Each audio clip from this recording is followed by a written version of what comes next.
into the night, the city lights are dancing, slowly falling apart. The shadows causing an outbreak. I'm wishing upon a star. This time I'm feeling stronger, and I know I can do better. The shadows causing an outbreak. I'm turning the light. We're gonna light it up, oh, light it up, ooh, light it up, causing an outbreak. I'm turning the light. We're gonna light it up, oh, light it up, ooh, light it up,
Welcome in, everybody, to the AAA Challenger Series number 4. I'm going to be your host for the evening. Danger Taco on my left and right are Squid and Chick. So I gotta say, you guys, it's been a while since we've had one of these. These are all the teams that didn't quite make the cut into the main event for the Spring Split Regional 1. But now that we have our new scat of teams to start off, really the Spring Split in a way of the AAA Challenger Series, how are you guys feeling? I'm personally feeling pretty good. You know, it's actually been a while since I've actually been a part of the AAACS broadcast, because the last time when I had to really expedite my move into my new apartment and got all my stuff set up, and then everything did not work at all when my internet went out, and then when I got my internet fixed, my power went out. So I'm excited just to be here, all right? That's all I'm saying. So, That's good to hear. Chicks, how about yourself? No, I'm doing pretty good. I remember the super event pretty well. It was really exciting. You know, the last super event, we had our first one of the 2 that we had. So that was really cool to see all the teams. And then I've seen them recently in another competition. So it's certainly ramping all back up with the splits. The teams, there's been some roster changes, there's been some movement, and it's really more exciting than ever. All right, well, then, a good thing that we have actually a good news sandwich. We have some good news, bad news, and then some more good news. So the good news is obviously AAA Challenger Series is back. The bad news is we can't actually start right now because we're actually at our first match on stream canceled. Randoms just could not make it. They're going to take a fat FF and Prestige. We'll be able to move on into the next round. But then the good news after that, to complete the second bun, we have a B stream over on twitch.tv/hoodiewho. So we're actually going to throw this one over here on the A stream into break, but we will put up the B stream so you can watch along, or go over to twitch.tv/hoodiewho, 3 O's at the end, be able to watch along from their perspective and with their casting. But we'll be back with yet another first round matchup after that break. So please come back to this channel or just keep both of them up. We'd love to have you both. So we'll see you in a little bit.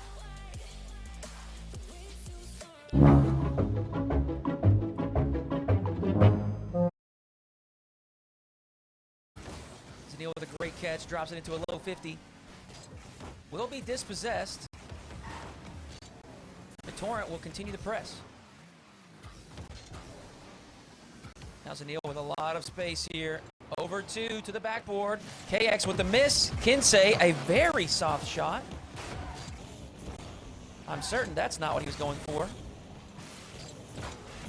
Torrent still on the attack. If gentlemen want to make this a series, we're going to have to figure out a way to coordinate a little bit better defensively and begin transitioning out. They're doing a great job of holding strong once they're on defense, but we can't just sit on defense the whole game.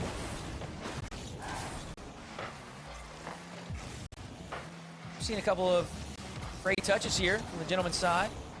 Niebuhr looking to put a double touch down, but blocked away by the Torrent defense.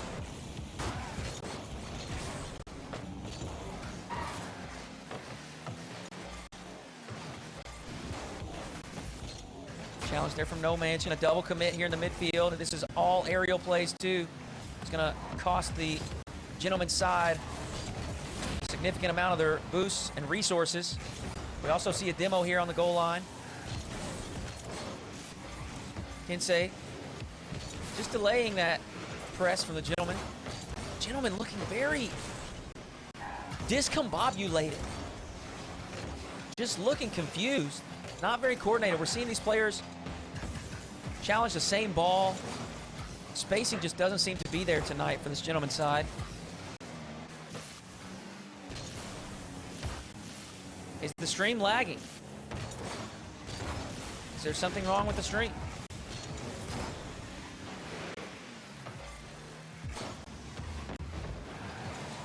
Seems fine, okay.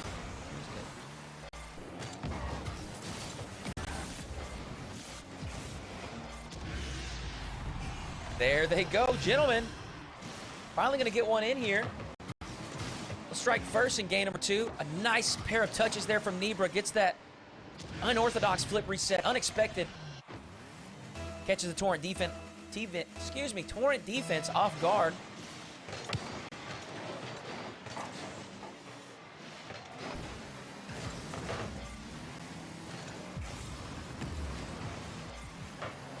Zanil immediately with a huge clear. He's going to put No Mansion on the back foot. Barely able to make that save. Having to rush back. Zanil opts to leave that for Magic Bear and Torrent. Goodness gracious. They are feeling it. Zanil, a great read, that awkward ceiling roll bounce. Always tough to read. Those corners up there, rounded corners. Zanil gets a good read on it, pops to the backboard. Magic Bear is there quickly for the finish.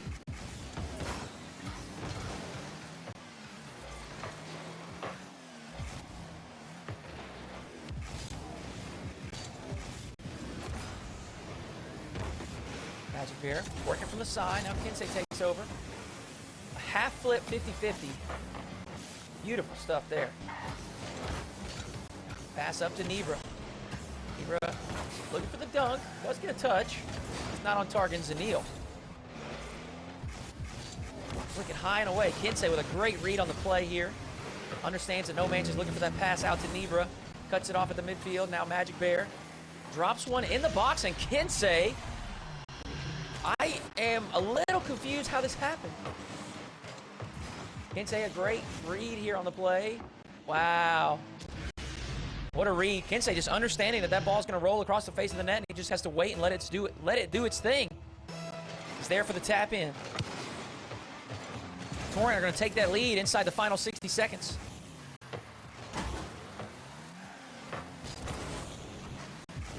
Zanil and No Mansion fighting for possession here in the corner. Now Magic Bear is going to take his turn. Another half flip challenge there from Zanil. Magic Bear up quickly. Nebra with the block. No Mansion with a free jump. Kinsey opts to go underneath. Zanil in a great position. Nebra with the last second save. Magic Bear steps up to the plate defensively and keeps Torrent on the blue half.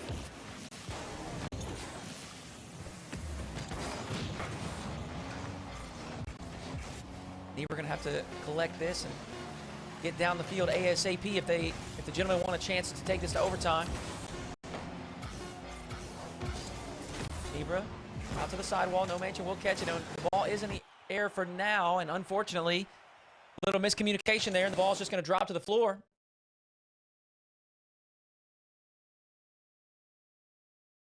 Torrent are going to take game number 2, and they are on series and match point.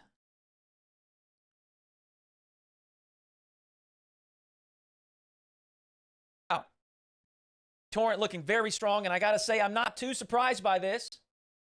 Always great to see teams perform well. But with Torrent's recent performance in the closed qualifier, looking phenomenal.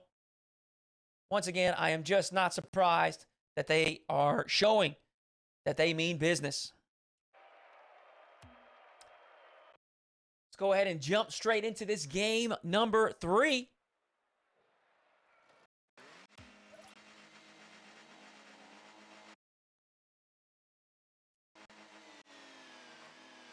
As I said, Torrent looking to take the clean sweep.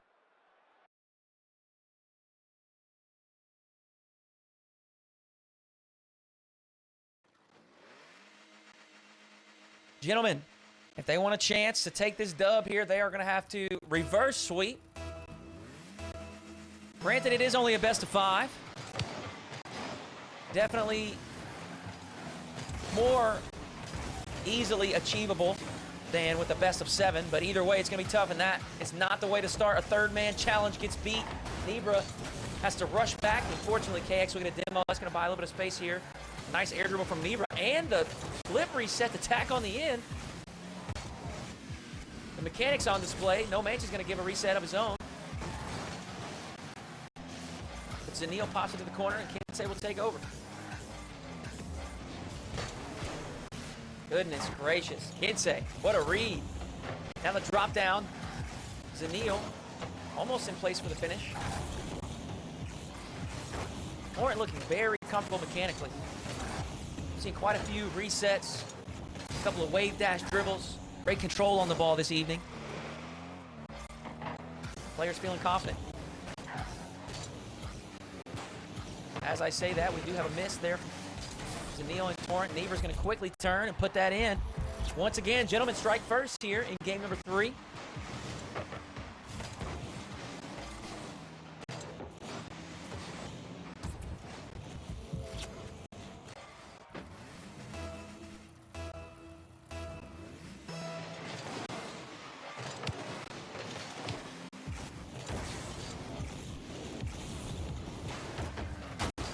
nice air dribble on the tail end of a dodge there from Magic Bear. He's going to initiate this Torrent offense once again. Nebra's going to knock it into the corner. Nobody back on defense. KX off the crossbar. Fortunately, pinches it away. Nebra looking for the transition goal. Off the post. This could be dangerous. Magic Bear pops out to Kinsey. Torrent escape. Zanil pop off the sidewall. Magic Bear not really able to do anything too dangerous with it, but he will extend this press here. Just keep the play alive for Torrent. Zanil hunting for those bumps on the back line. No Manch is going to take a shot. Magic Bear will sweep it into the corner. Kinsey. Great block there. Gonna allow the Torrent defense to move forward. Got a demo on the Torrent defender. Kinsey needs to hold on to this, and Neil's going to take a shot. Both teams looking very aggressive right now. All it's taking is a single clear from either side, and we're typically seeing a defender have to dive back to make a save. Once again, we see it yet. Here we are again.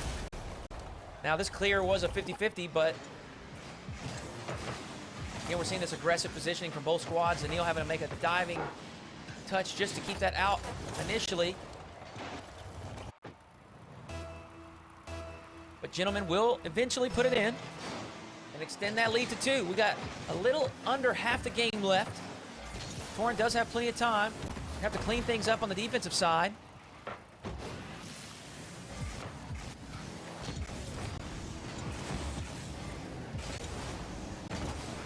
Zanil. Clear away, cut off by No Mansion.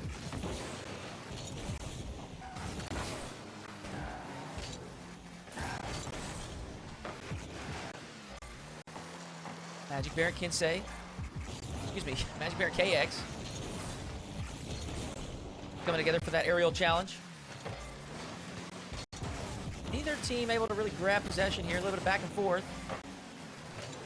Scuffling around the midfield. Zanil finally able to get a couple of touches in succession here. Bump on the goal line from Magic Bear. Provides a little bit of space, but KX will collect this into the corner. And an air dribble over one. Magic Bear's there for the challenge.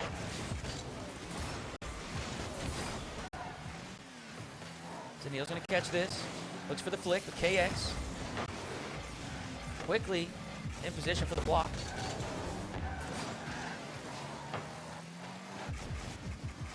Neil with an air dribble. Over a couple players, does get that extra touch. Kinsey for the shot. Nebra there for the block. KX, a little bit of a misplay there. It's going to slow that momentum down. Allow Torrent some time to get back into position. Kinsey going to drop this off from Magic Bear in the corner. Picks up a full tank of boost. Into the air we go, off the ceiling. Doesn't make the contact that he's wanting. Kinsey with a shot. KX in position for the save. Zanil. Knocks one off the corner. KX. Beat Magic Bear to the challenge. Torrent finally able to set up an extended stay here on offense. Nebra. That's a very important touch. Keep the Torrent offense at bay for now. Kinsey takes a shot. Nebra there for the save. Zanil.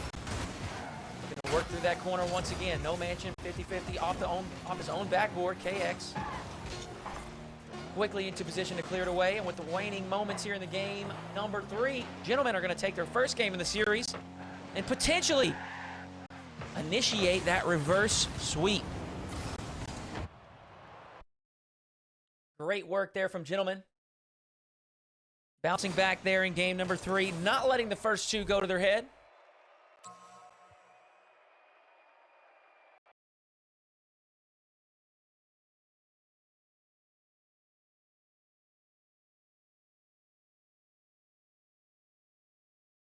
One thing I do want to point out is the Gentlemen offense does seem limited to counterattacking.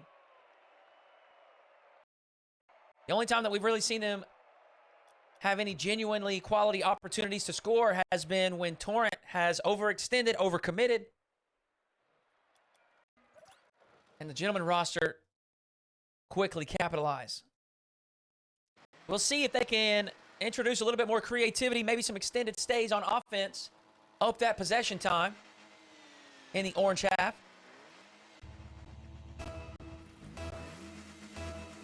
Here in game number 4. Let's get it underway.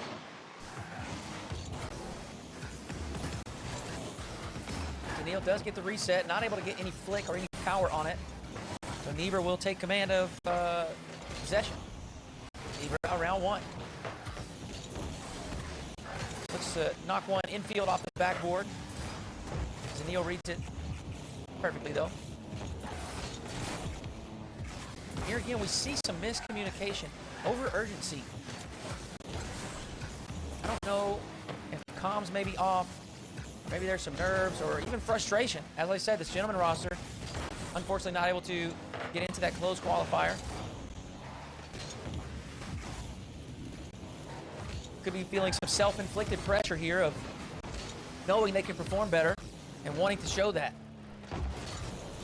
Daniil, a couple of nice challenges there in the midfield. No Mansion does get a demo here. Nebra needs to get this in front of the net. He can't do so. Magic Bear is going to take over in the corner. Blocked once again by KX. Inside with a clear out to midfield, but Nebra sends it back to the backboard.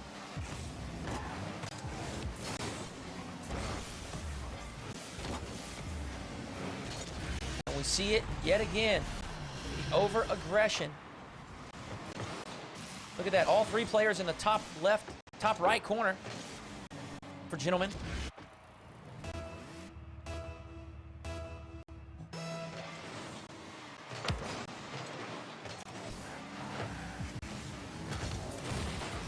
Both rosters doing a great job of punishing when opponents overcommit. A double reset here from Nebra. A triple? Are you kidding me?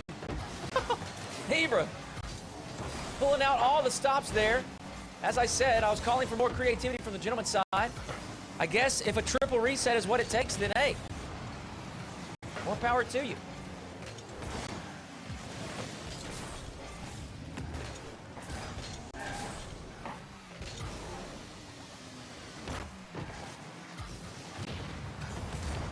Nebra's clear, blocked by Daniil, who recovers on the ceiling, is able to make it back down to the ball for a second touch.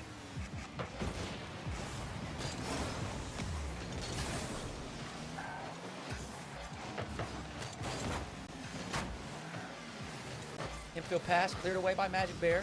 Daniil up quickly. KX a big dunk and a demo as he comes back to the ground. Magic Bear needs to get a touch on this. He does just that. Gets it past one. Great catch down here in the blue half. Nebra struggling to get control there. A couple of misses in the corner is going to allow Daniil to move in. Nebra lays that off to KX. So mentioned, going to try to keep this press alive here. Kensei with a nice redirect. Nebra not able to get into position in time for the save. Once again, we see this overextension, just over-aggression from teams, from players on this gentleman roster. Exposing too much space in the defensive half when the team does not have possession. Torrent are doing a fantastic job of capitalizing when the opportunities present themselves. Magic Bear looking to go off the backboard down and in. Can't get it inside the post, but Torrent will continue to attack.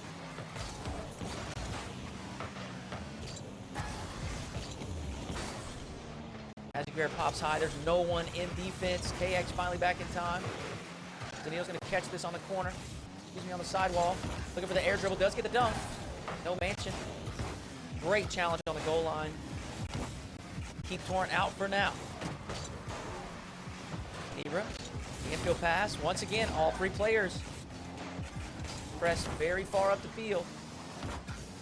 Daniil off the sidewall, looking for the second touch. No luck.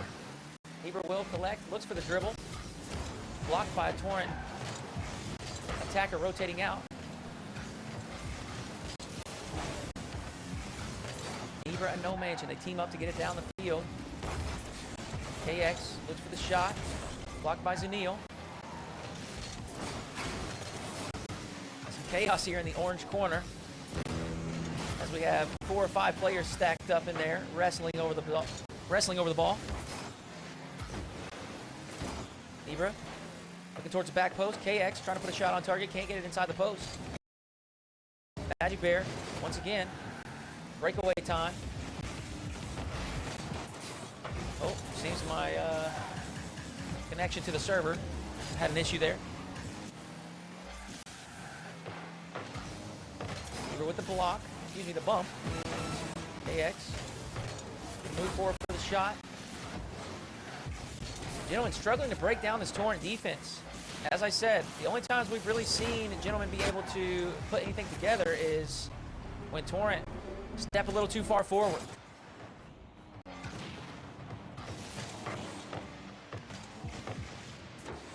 Torrent's going to put in third here and really just go ahead and solidify things for game number 4.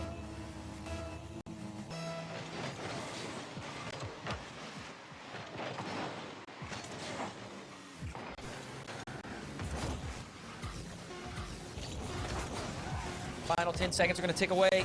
Torrent will take this first series this evening in a 3-1 manner.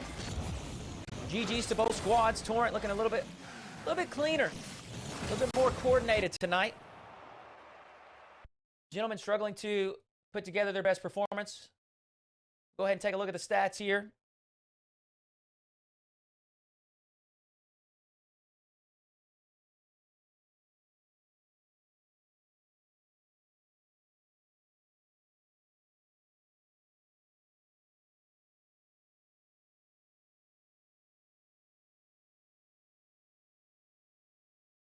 You do have Torrent taking the dub. Beautiful work.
right to win.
Hello, everybody. Welcome back to the AAA Challenger Series. And I just got to say thanks to everyone who makes this possible, like ProMedica, but also AAA, because there are over 1 million roads out there. But no matter which road you take, AAA knows the way. You can learn how AAA can help you on your journey through advice, discounts, roadside assistance, and much more at AAA.com. So huge shout out to them for making this spectacular, essentially tournament circuit worth it, because this is number 4, the first one of the spring split, and we got some of the best teams out there that didn't quite make the cut from closed qualifiers into main event. I am still Danger Taco. I'll be your host for the evening, and we got Squid and Chixa alongside us. And to really talk about this whole tournament in general, Squid, we got a pretty stacked lineup of teams throughout the bracket. And we already have 2 winners within our break. Prestige going on into the next round, and also Torrent taking a 3-1 victory over the Gentlemen in the first round. How you feeling looking at this bracket overall? Well, I mean, so far with those 2 results, well, of course, Prestige moving on with a forfeit over the Randoms, you know, I can't necessarily say I'm unsurprised by that. I'm actually quite surprised that the Randoms were unable to play today. That's quite unfortunate for them, but Torrent moving on, I don't think anybody's going to be shocked by this, right? You know, the recent pickup of Zanil is something that we talked about here before the show, and everybody was looking forward to it. A huge up-and-comer. I think Bass on Twitter was saying how Zanil was his personal most underrated player in the scene, and it seems like he might have had the right call here. So I'm looking for Torrent to make a deep run here. Prestige moving on. We got Fisher, who's supposed to be playing today in place of Hockey, who's out at Atlanta right now. So Fisher in the upper semifinals. Taka, you were saying before, you know, he's got more RLCS experience than some of the players on the field here. I'm excited for that, you know, just the content that's going to come out of that. But Prestige, you know, they got to play off against the winner of Hebro and Sixlet as well, which is going to be, which I believe our first matchup, which I'm excited for. These are 2 up-and-comer teams. Yeah, certainly. And when we're actually looking around at that matchup, we do have Hebro and Sixlet, which are teams that are kind of interesting squads to really face off against each other, particularly because without that org signing, you might not know them, but these names you certainly do. Chixa, you had actually casted an outside of RLCS type of competition most recently with these 2 teams, and what can you tell us on the little recon that you do have on them? They're absolutely as different as you can get team chemistry-wise. Obviously, on Hey Bro, you have Forky. We know Forky. We love Forky. Some people may not, but I love watching Forky. He is dynamic. That entire team is dynamic. They are aggressive. They do well on the offensive side of the field, so expect many shots coming out of them. They are constantly making sure they are putting you on the back front. It's incredible to watch the plays they set up, especially off the ceiling, off the sidewalls. They are constantly in the air, but sometimes that leads them into trouble with a boost. They'll run out very quickly, and then their defensive background can get a little hectic. The other end of the field with Diaz and Saya and Eris, they're very good at playing, you know, kind of the counter-attack game. They're good on defense. They're very good with transitions. So they're going to play the mistakes, the boost game that Hey Bro certainly mistakes on. It's very interesting, and the matchup pretty much as good as you can get to get those different styles in.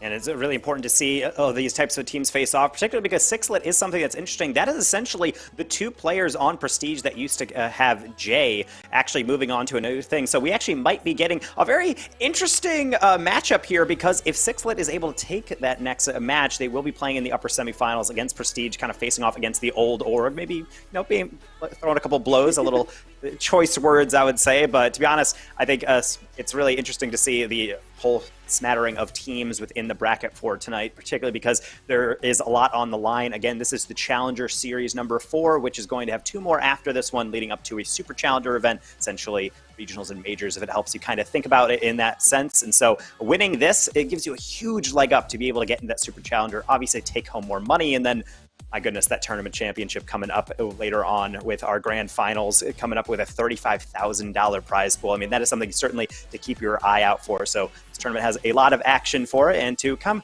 kind of think about things, we actually did have time to sit down with an interview actually from Luke with Menzana, the winners of actually our first ever Challenger Series. So we'll have to see what he has had to say about his team's performance so far.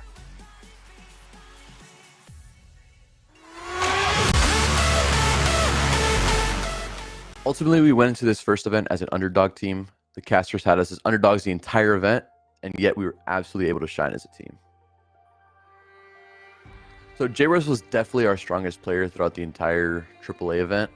Not only does he shine on offense, opening up the field with precision and technique, but he is also incredible on defense, making him a huge asset to our team. Throughout the entirety of AACS, there's a lot of strong teams competing. We played in both the Challenger Series and the Super Challenger events, and the competition is definitely fierce.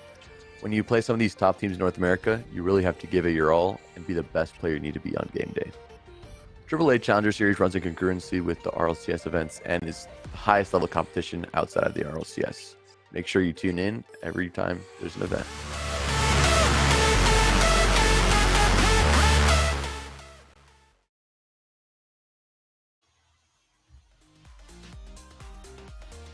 It's always nice to hear from Luke taking home that first championship. That was actually a huge surprise. It took down a lot of org-assigned teams, but that's actually why I like this tournament circuit. It's really just a spotlight on the bubble scene. And so any team in any competition, they can obviously win. The gap between the highest teams and the lowest teams is really shrinking. So Squid Chicks, I really want to get your insight into this. Within this bracket, with these 8 teams that we do know of, are there any teams in particular that you have your eye on? I'll go to Chicksa first on that. I'd have to say Torrent, especially with the new pickup as well within Zenil. Torrent has done well in the past in AAA. I believe they completely won the last one that they were a part of, and they consistently do really well. I mean, a 3-1 win against Gentlemen is certainly a feat to talk about. Gentlemen is a well-known, or at least decently well-known roster. They're not an easy pushover, and they did a fairly good job of it. I'm pretty sure that Torrent could go all the way today, and especially throughout the AAA series, possibly in the future. Squid, how about yourself? Are you in agreement with that? I mean, Torrent certainly, they are in actually main event number 2. They are in this bracket particularly because they weren't quite there in Regional 1 closed qualifiers, but did something change, or is there a dark horse in this bracket you have your eye on? No, I really feel like that's going to be the safe bet. Like, if you're going to pick a team to go all the way in this one, you're probably going to be the safest by betting on Torrent. I feel, relatively strongly about the chances for E United. I mean, we've seen a lot of improvement out of them, especially with the recent pickup of Money adding on to the roster. I feel that they've made a reasonable improvement there in some ways. Of course, Rogreg heading up coaching staff on that one, I feel like has been also quite an asset. But, personally, I am looking at Hebro. And, of course, this is mostly off the back of the performance they had here in the last qualifier for RLCS. They didn't quite make it, but they ended up 2 and 3 out of the Swiss stage. So it was a relatively solid performance in that regard. And, of course, replacing Balls with Forky, I feel like it's a relatively one-to-one kind of trade there. And RS, I know for a fact, has been up and coming in the scene for a long time. They've been putting in a lot of grind, and I'm looking forward to seeing what kind of damage they can do. Of course, that does remain to be seen. They've got to play off against Sixlit in the first round here, which is another one of those kinds of up-and-coming teams, of course, under Prestige previously, but relatively unknown for both of these guys as far as the whole scope of the scenes. I mean, we talk about United, talk about Torrent, talk about the Randoms, talk about Prestige, Gentlemen, Shine Media, all coming into this one are teams that have been around for it, at least a year or two. But, Sixlit and Hebro, bit of the newer kids on the block, but I still feel like there's a lot of potential for Hebro. And with all that, obviously, a lot of teams in the mix. I also would have to say Torrent, they actually had won a previous Challenger Series event, but that was before the roster change, so maybe even upgraded even further. But at least with all that said, we want to be able to get right into Hebro and Sixlit, but we are going to get a bat to the knee in the form of a Rocket League update right at 7 o'clock. So unfortunately, we're actually going to have to throw to another break, try to get all the players updated. Otherwise, that series is going to get interrupted. It's going to get really screwy with us on the server side. So hopefully, we'll be taking a very short break. We'll have everybody's PCs updated, nice, spick, and shiny. And then we'll be able to go into our first series of the day, which again is Hebro and Sixlit. Please do not go anywhere. We will be right back with even more action here on the AAA Challenger Series number 4. There are over 1 million roads out there, stretching over 4 million miles. So where to go? Where to go? Where to stop? What to see? What to eat? Which sights? Which lights? Oh, wrong lights. That's better. And most importantly, who's in charge of the playlist? Not you, Gary. But no matter which road you take, it's comforting to know that AAA knows the way.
Let's get away from here.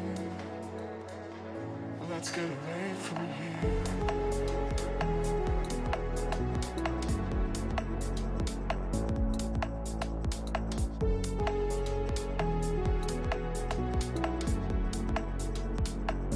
Let's get away from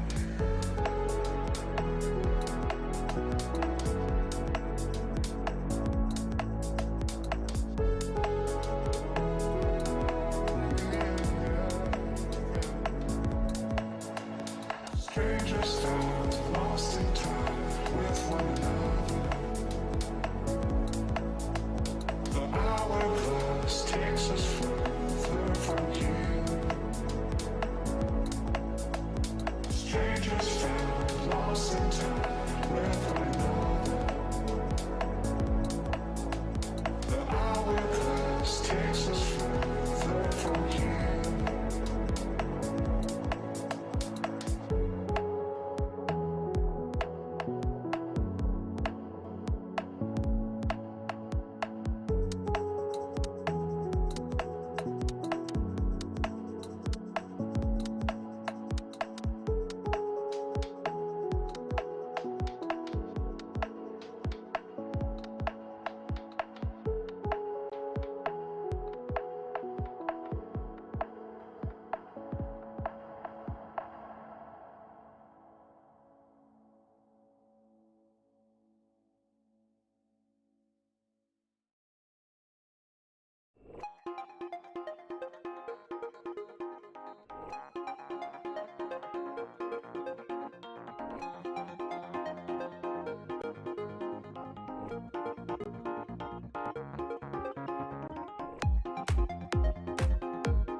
To escape.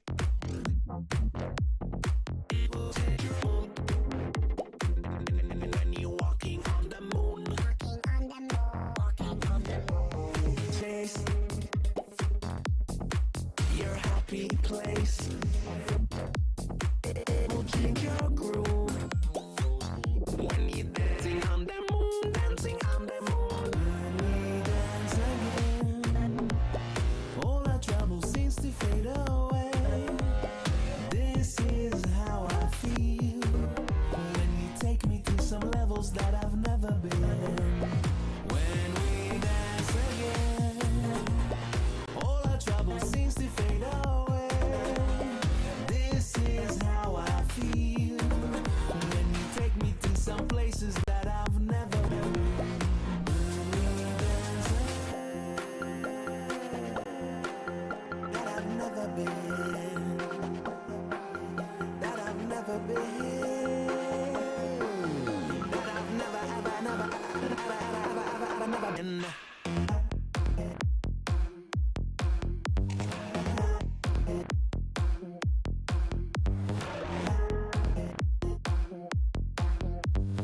Walking on the moon.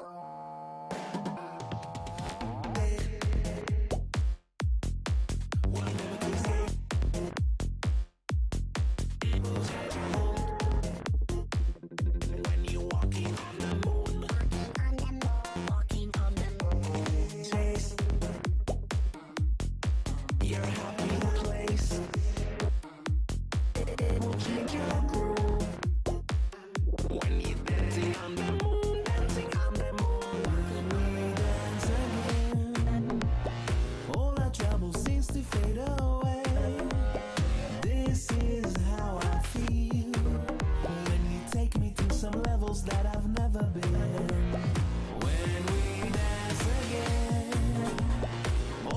trouble seems to fade away. This is how I feel when you take me to some places that I've never been.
Hello and welcome, number 3 on the tries to be able to get the stream started. It seems like we are finally here.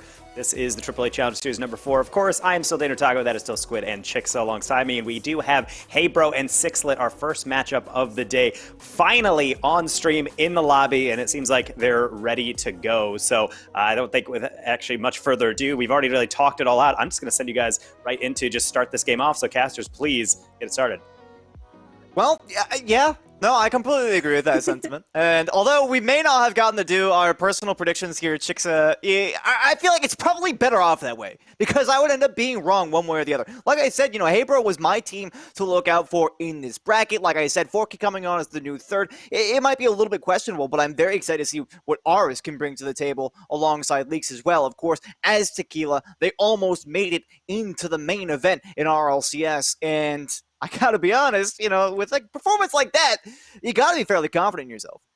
Absolutely. I mean, I have to agree with you on the Hey Bro statement. I've seen them play before. They are just phenomenal in the field. They have so many solo player like one's talent.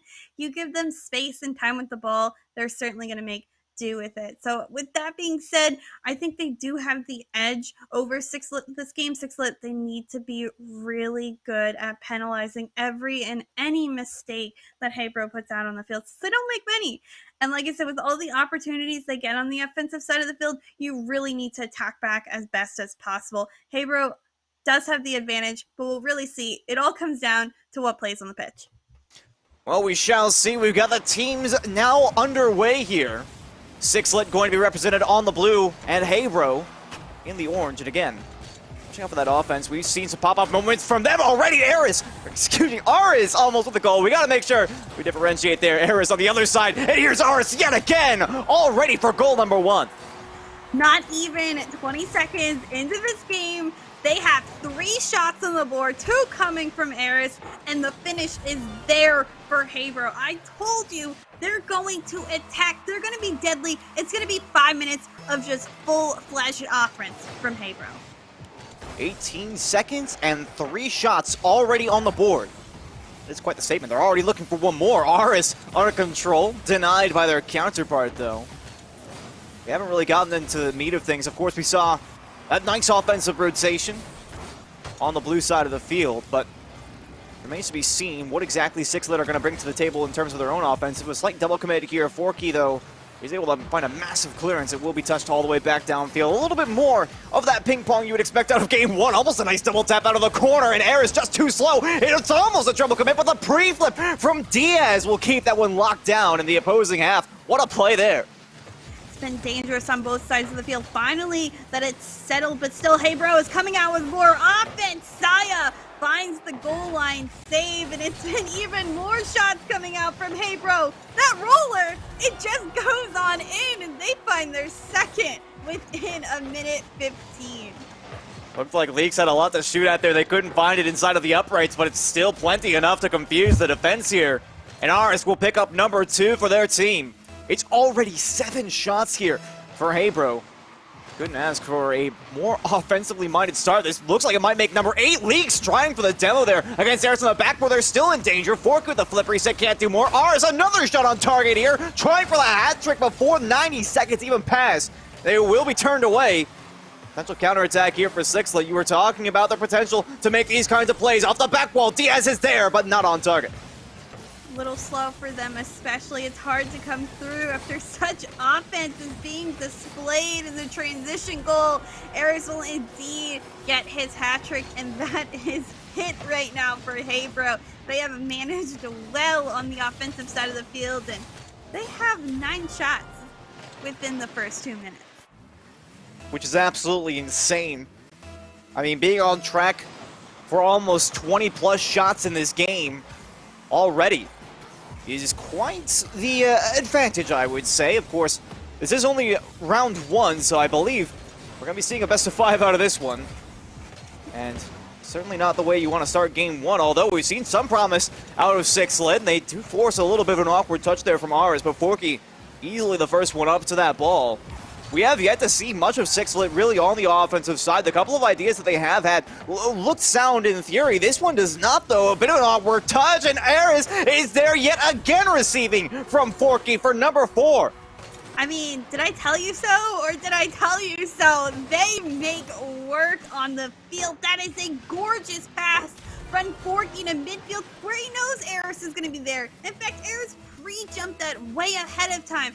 They position so well to make those plays happen. They are dominating the field, and it isn't halfway through this game 1 just yet. Eyes look relatively shaky, though, on the Sixlet side, I gotta be honest. Surely they have some sort of response yet to be formulated, although this is certainly not it. Forky down low, 5 goals just after halftime on 11 shots here, and they just did not have anybody set for this defensive play. They're all over the field. They're quick, they're fast, they keep picking up the boost because they're over on the side of Sixlet. Hebro is playing a quite offensive game, but it's working out in their favor.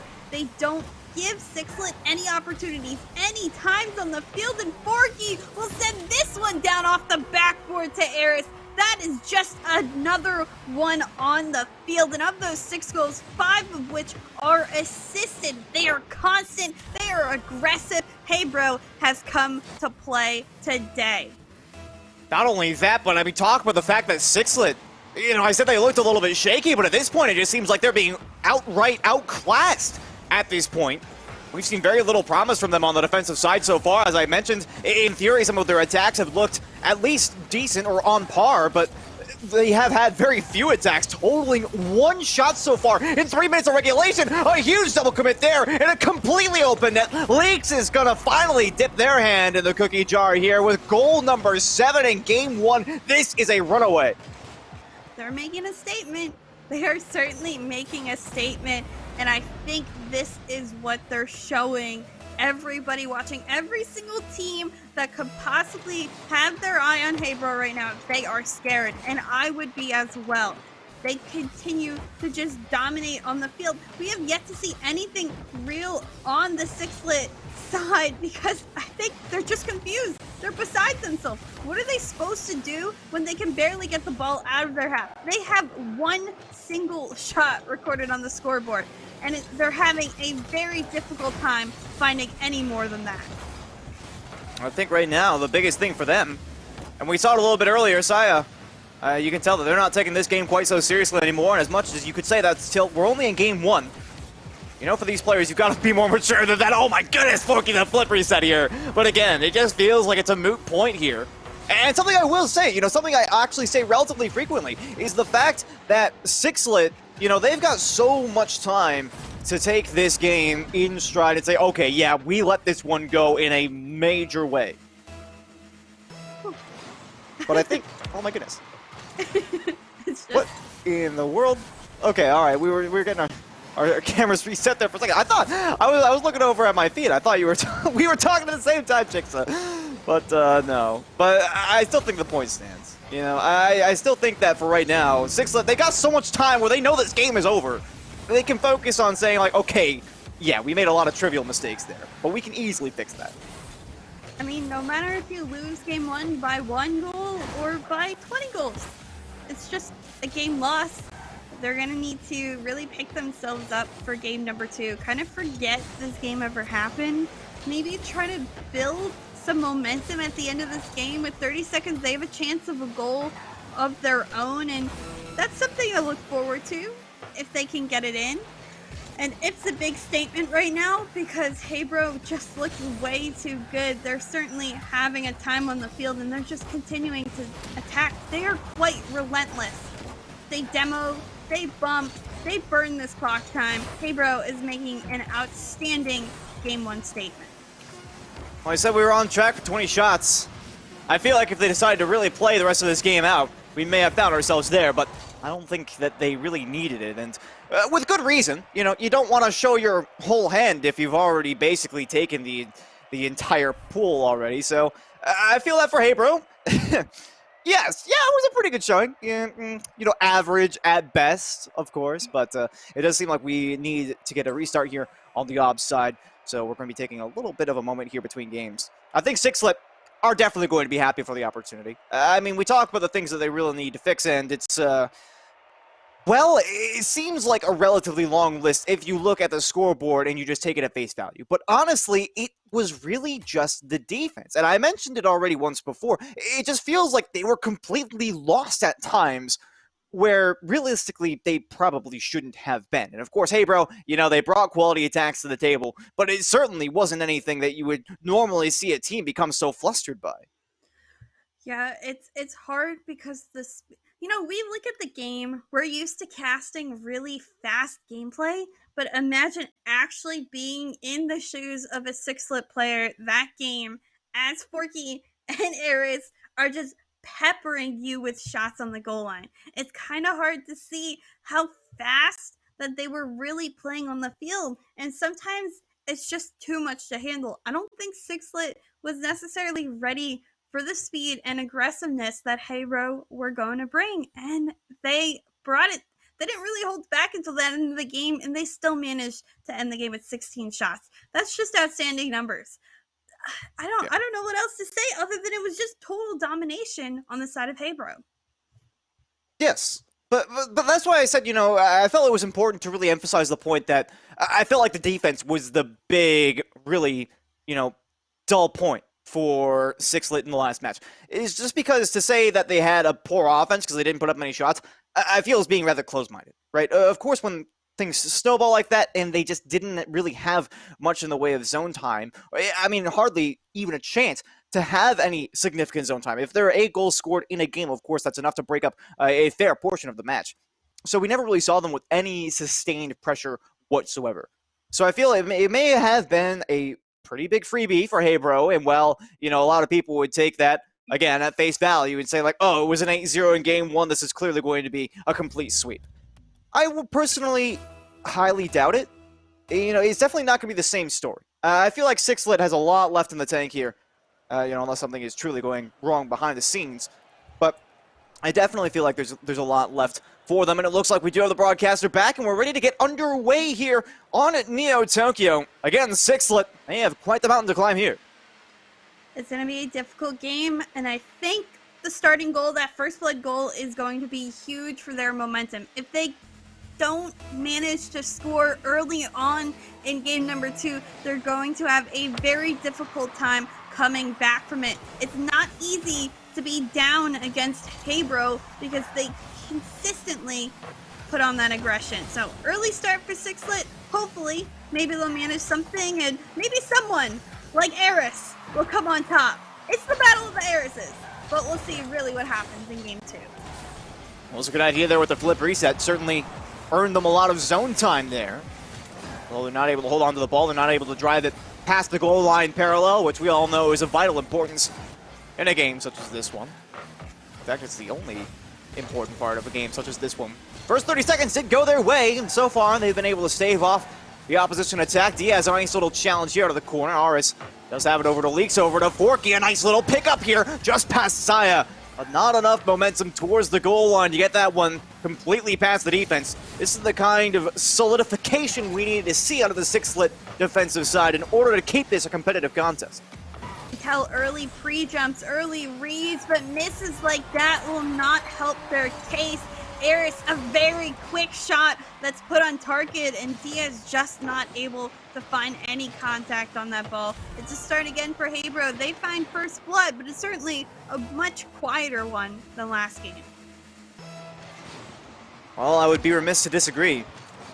Although at the same time, I do feel like Diaz may have just gotten a little bit over-aggressive moving upfield there. Again, though, a trivial error on the backside, rather easily fixed.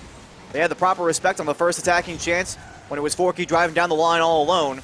It didn't have the same kind of respect on that last play. Demolition will at least open up their back line a little bit here. I think that everybody, of course, is looking for, again, the solidification and continued solidification of the defense here. They really have to put up the castle walls if they want to stop out an attack. I was able to put up 8 goals in the last match, although getting on the offense is going to be key for them as well, and it looks like they're making a bid here, although Leaks will have this one out past the midfield line with a flip reset, and Saya is just back in time. Nicely played away. Eris to take over for the Hey Bro team. Can't really get it center. Forky already pre-jumping on that one, but Sixlet certainly ready to send this on the transition. Eris, the little touch pass almost through, but not exactly all the way. So this one will go back to the opposite end of the field where Eris also goes for yet another shot. Barely saved out by Diaz. Very deadly shots coming in particular from Eris. But so far, Sixlet has been able to hold on. Exactly as you mentioned. Almost on target, but almost only counts on horseshoes and hand grenades. We'll play on with this 1-0 deficit here, favoring Hey Bro. And again, the defense was the big point that needed to be tuned a little bit. I would say, well, a little bit might be a generous way to classify that. But still, it was the big part of their gameplay. Nice double tap here off the ceiling from Saya. They'll find their first goal of the series, and a beautiful one at that. To tell how much they've calmed down, and the confidence there from Saya. It's a perfect read off that ceiling. The shot placed beautifully. They found their person to start something. Saya finally has the execution for Sixlet to get them on the board. Can they continue that offensive aggression and find those looks more? It's going to be a difficult task, but certainly they look way more prepared for it right now. What happens after this moment certainly is going to change the momentum of this game. Well and truly. You mentioned how tall of an order it's going to be, although teams of this caliber frequently find themselves in such situations. We'll see if Sixlet can manage this time around. Of course, the solo plays seem like they've become something of a staple of their play so far. A nice little cheesy cutoff there. Saya will force Akrew back into a more defensive situation. Although Leaks a huge takeaway. If that was on target, it's an easy goal number 2 for them in the lead, back in their advantage. A double commit here does cause a little bit of danger. Secondary contact there from RS is key to keeping it away. But speaking of, they're going to get shot here just off the goal line. But there is Forky for the follow-up, 2-1, and they're back in it. Slowly, they just force that pressure right on the goal line, and Eris has been so good getting the extra touches. Just a little bit of a tap to force that shot to instead be a save instead of a pass out or a clear out towards the corner allows Forky the opportunity to come in for that cleanup. It's good aggression by Akrew, very calculated aggression. Sometimes it's a little overextensive, but they're doing a good job nonetheless. 1 goal, all that remains between these two teams, and just over a minute as well remaining on this clock. Lots of praise, and I would tend to agree, although there's one critical phrase in there. It's a little bit overextensive at times. And of course, as we all know, that can punish you so easily if you're not careful, especially when you're in the lead here. The last thing that Akrew wants to do is concede an easy goal. They've got less than a minute to hold on here. They've played a fairly good defense so far. Again, only letting 1 goal in the about 9 minutes of regulation we played. That was almost another one, but Leaks is able to get a bit of a retreating save. The 50-50 loss here against Diaz. Like I said, it's the solo efforts that need to shine in true here. They're unable to get this one towards the cage, though. Final 30 seconds to begin to tick away, but I'm liking this offensive drive so far. Possibly ear towards the center. Diaz turned away, will turn back in to pass this one center, but doesn't fall through. Saya, another opportunity off the sidewall, tries to drop down, send it center, instead saved away by Eris. Gets so much free space on the opposite end of the field, and that's precious time that Sixlet needs to make their last offensive stand. Doesn't look like it'll happen. Instead, it'll be a reversal. Akrew finds 1 at that 0-second mark, and they safely take game number 2.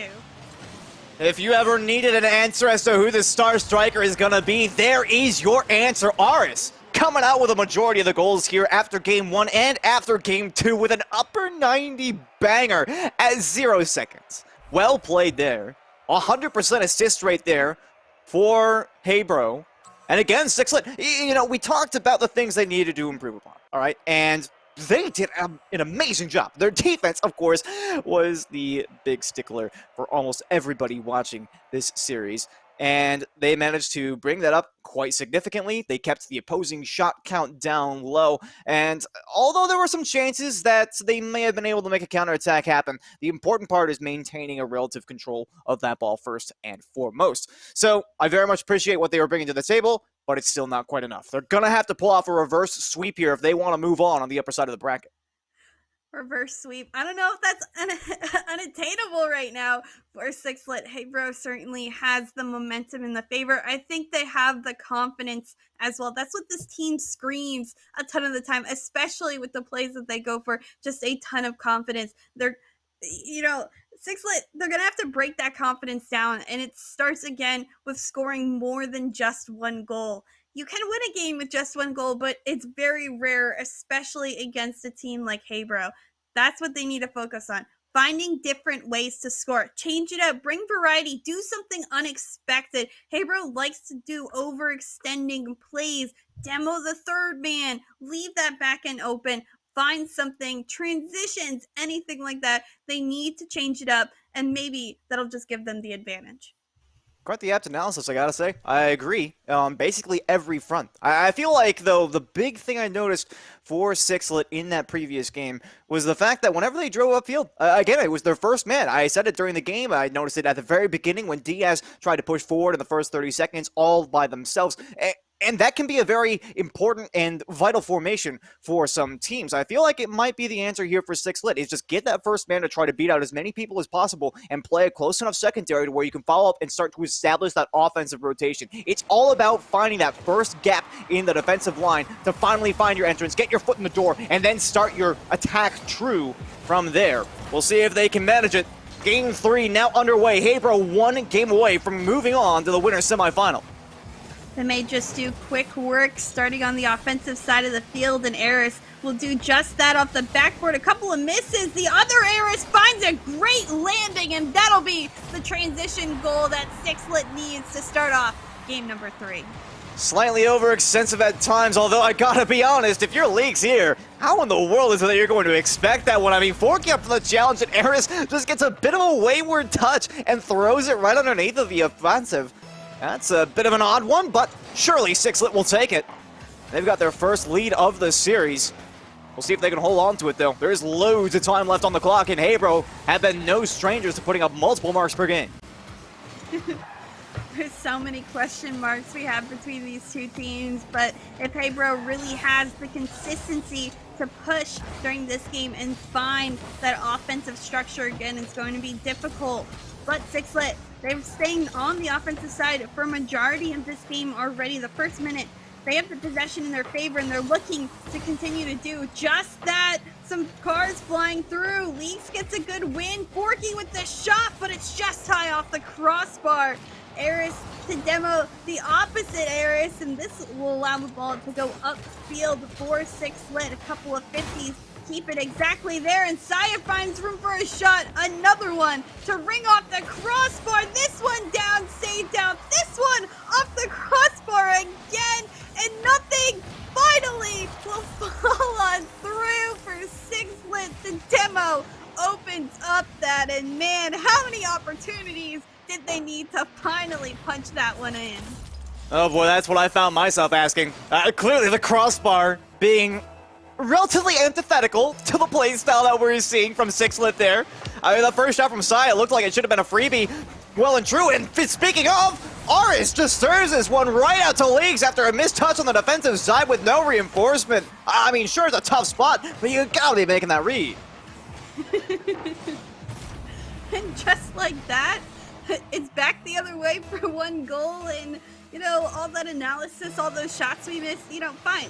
It's game 3. It's game 3, and everything is on the line for Sixlet.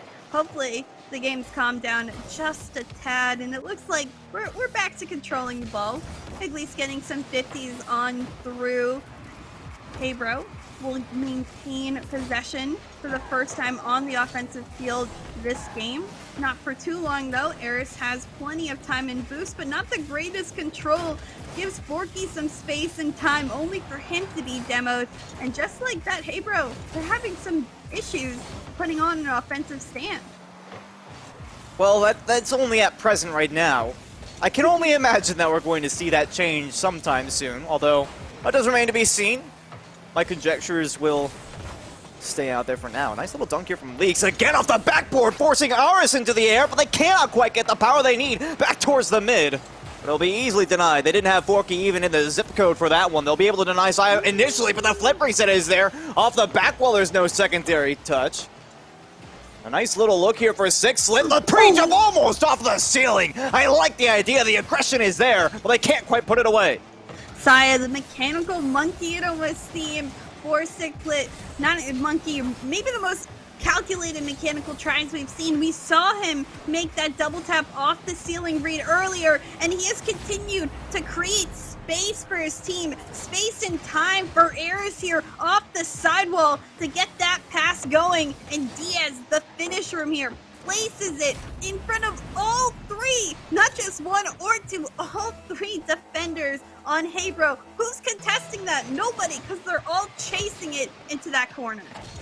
Oh, Diaz over to Eris. Almost another opportunity right there off the face-off. They surely would have taken some insurance. But I mean, again, the key for me on that last play was the fact that Eris had a lot of time and space to work with. They were able to force a lot of the defense out into a very awkward position just off of that one play all by themselves. It's about being able to get that value out of the first man. It's really been the staple of their play so far. Realistically speaking, their offenses have been defined by how effective they can be with that lead player. And you've seen a lot of crazy rotations, particularly from Saya. They're the one I'm keeping my eye on. And it has been paying massive dividends for them so far, not only in gaining them offensive opportunities, but keeping the opponent on the back foot, which is someone we have not really seen, Hebro. It's a noticeable lack of offense on the orange side that's causing me a bit of concern for the story of this series as far as Hebro is looking at it, because Aris has been an absolute star striker, but they have been turned away at just about every opportunity. This will be no different. Aris towards the top of the box, a double commit on the orange side. It's free and clear downfield, but Aris with no boost, and will continue to play with a 2-goal lead. Oh my goodness. Interestingly enough, to only one shot, now two separates both of these teams, but Sixlet with the better opportunities, quality over quantity, and it has just been an absolute fantastic game for Sixlet. They find each other so well in the field, and keeping Saya up and aggressive and ready to make those solo plays if necessary, because they have that mechanical ability, has certainly paid off for Sixlet. They have their attacker, they have their threat for Hebro, and now Hebro just doesn't know what to do about it.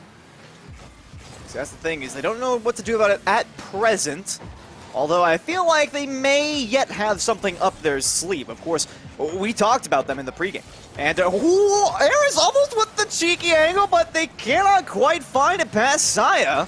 That one was mostly highlighted at that point. It may have just been for a little bit of feel-good momentum.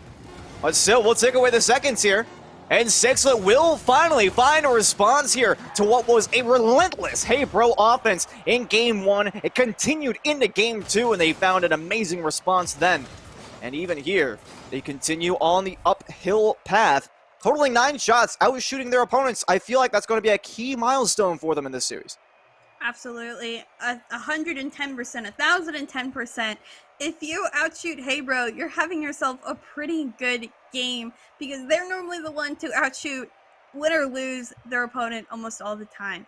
But Sixlet, they finally find that key to success, how to really create offense against Hebro. And we said it earlier, it's a difficult feat, especially when the other team continues to attack. But they found the holes, they found the openings, because Hebro's defense does crumble, especially under pressure. And that continued pressure with Saya, certainly threatening with the flip resets, with the reads off the sidewalls, created some chaos. That goal line chaos, because their rotations aren't just crisp enough. They're not good enough yet, because they constantly cut each other to just try to make more offense.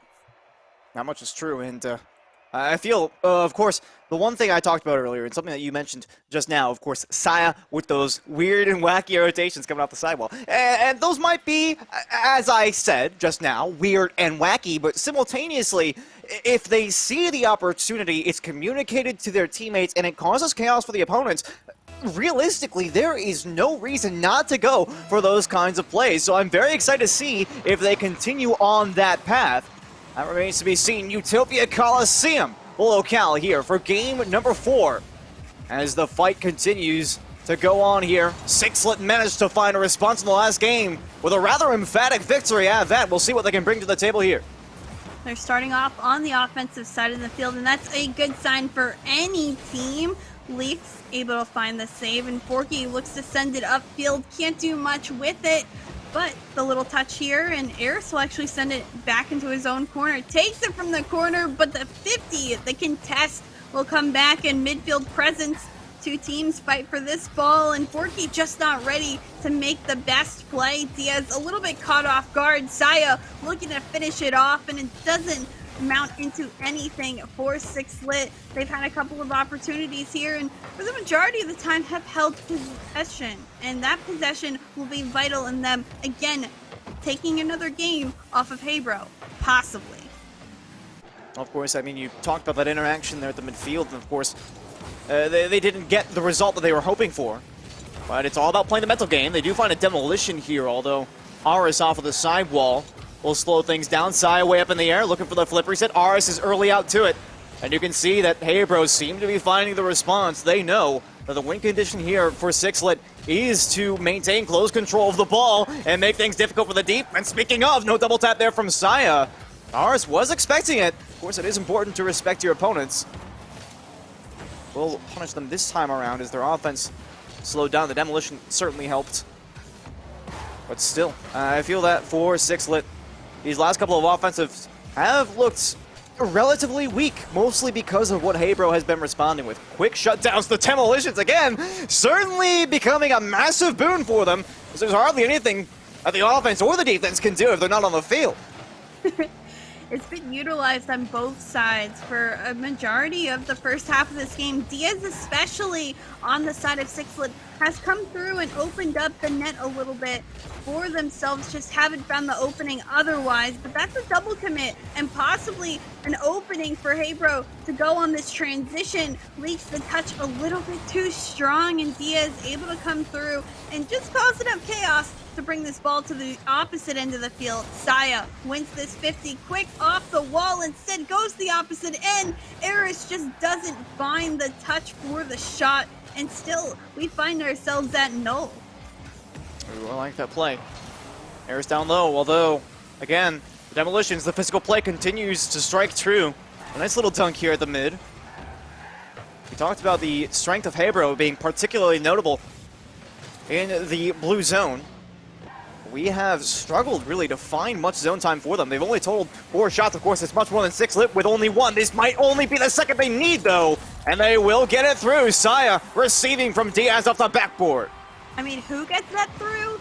Saya gets it through. Saya has been their shooter, their man on Sixlet to finish off those opportunities. It's beautifully set up by Diaz, who has been a token second and third man this game. Whether it be demos on Diaz's front or setting up plays, he has found his place, and then Eris just completes their team. They're playing on a complete level of chemistry. As for Hebro, we're seeing those mistakes start to trickle on through. As a team that's aggressive, they find that aggression, and that's what makes them work. But they haven't been working on the defensive side of the field, so now we're at an offensive shootout between these two. Nicely played as well. You see Leaks notices that passing lane pretty much parallel to the back wall, so Eris has no chance of actually getting to it, but Aris on the other side, of course, a little bit confusing, but Aris, the one on the orange side, I suppose we'll say, for the sake of the viewers, did have that positioning all locked down. A nice little dunk here from Leaks out in front. Oh, that might have been a misplay, but Forky cannot sink it. That could have been number 2 in the leading goal here for Hebro, but now a counterattack downfield. Saya to the upper 90, but not quite. Forky is there on the defensive play. What a play on both sides of the ball here. Defense and offense. They're gonna need more, though. The shot down. Forky again off the crossbar. How many times are we gonna be plagued by the Ironworks here? Now, I'm not going to say it, but I'm going to say it. Forky, you're 0-6. My dude. My dude. You got to get those shots in. Right now, that is literally plaguing Hebro's team. They're not getting the accuracy, that quality shot they need. And as you can tell on the opposite end, Sixlet, their shots have been quality. Absolute perfection when they're able to get it through, and sometimes the demos and everything, they're making it easy on themselves to score. As for Hebro, they're having a difficult time because they're having to go through 3 defenders that are set up and are ready, prepared to defend against an offense that they know works real well. So we're down to 10 seconds, and we may just see overtime in probably the most important game in this series yet. A long clearance there by Saya. And we might just, the boost steal along with the demolition. This looks like it may just put down, although, ooh, that looked a little bit tricky. If Aris had gotten under that, that could easily have been a goal 4 on the Hebro side, but we will go to OT. Once again, 1 goal will send Hebro through into the upper bracket semifinals. But if they fail here, then Sixlet with all the momentum.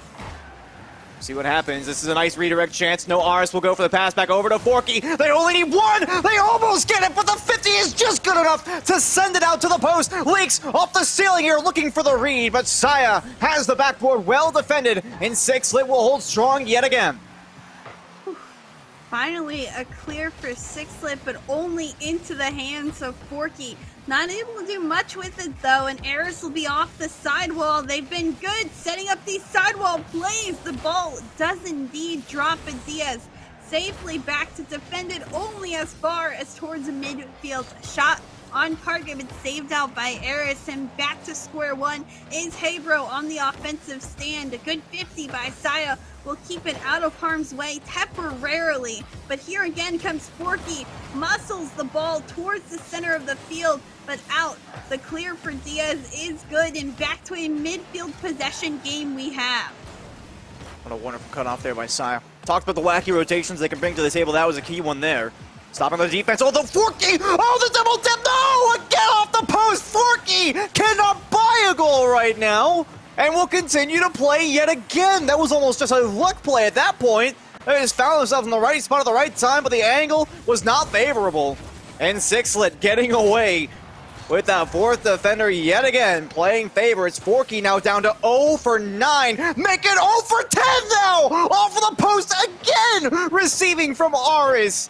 I don't even know what to say about it. Leaks has to become the hero here. They can't make it happen. A nice read from Saya off the back wall, but they need more. Hebro is relentless with their pressure, but they just cannot sink it.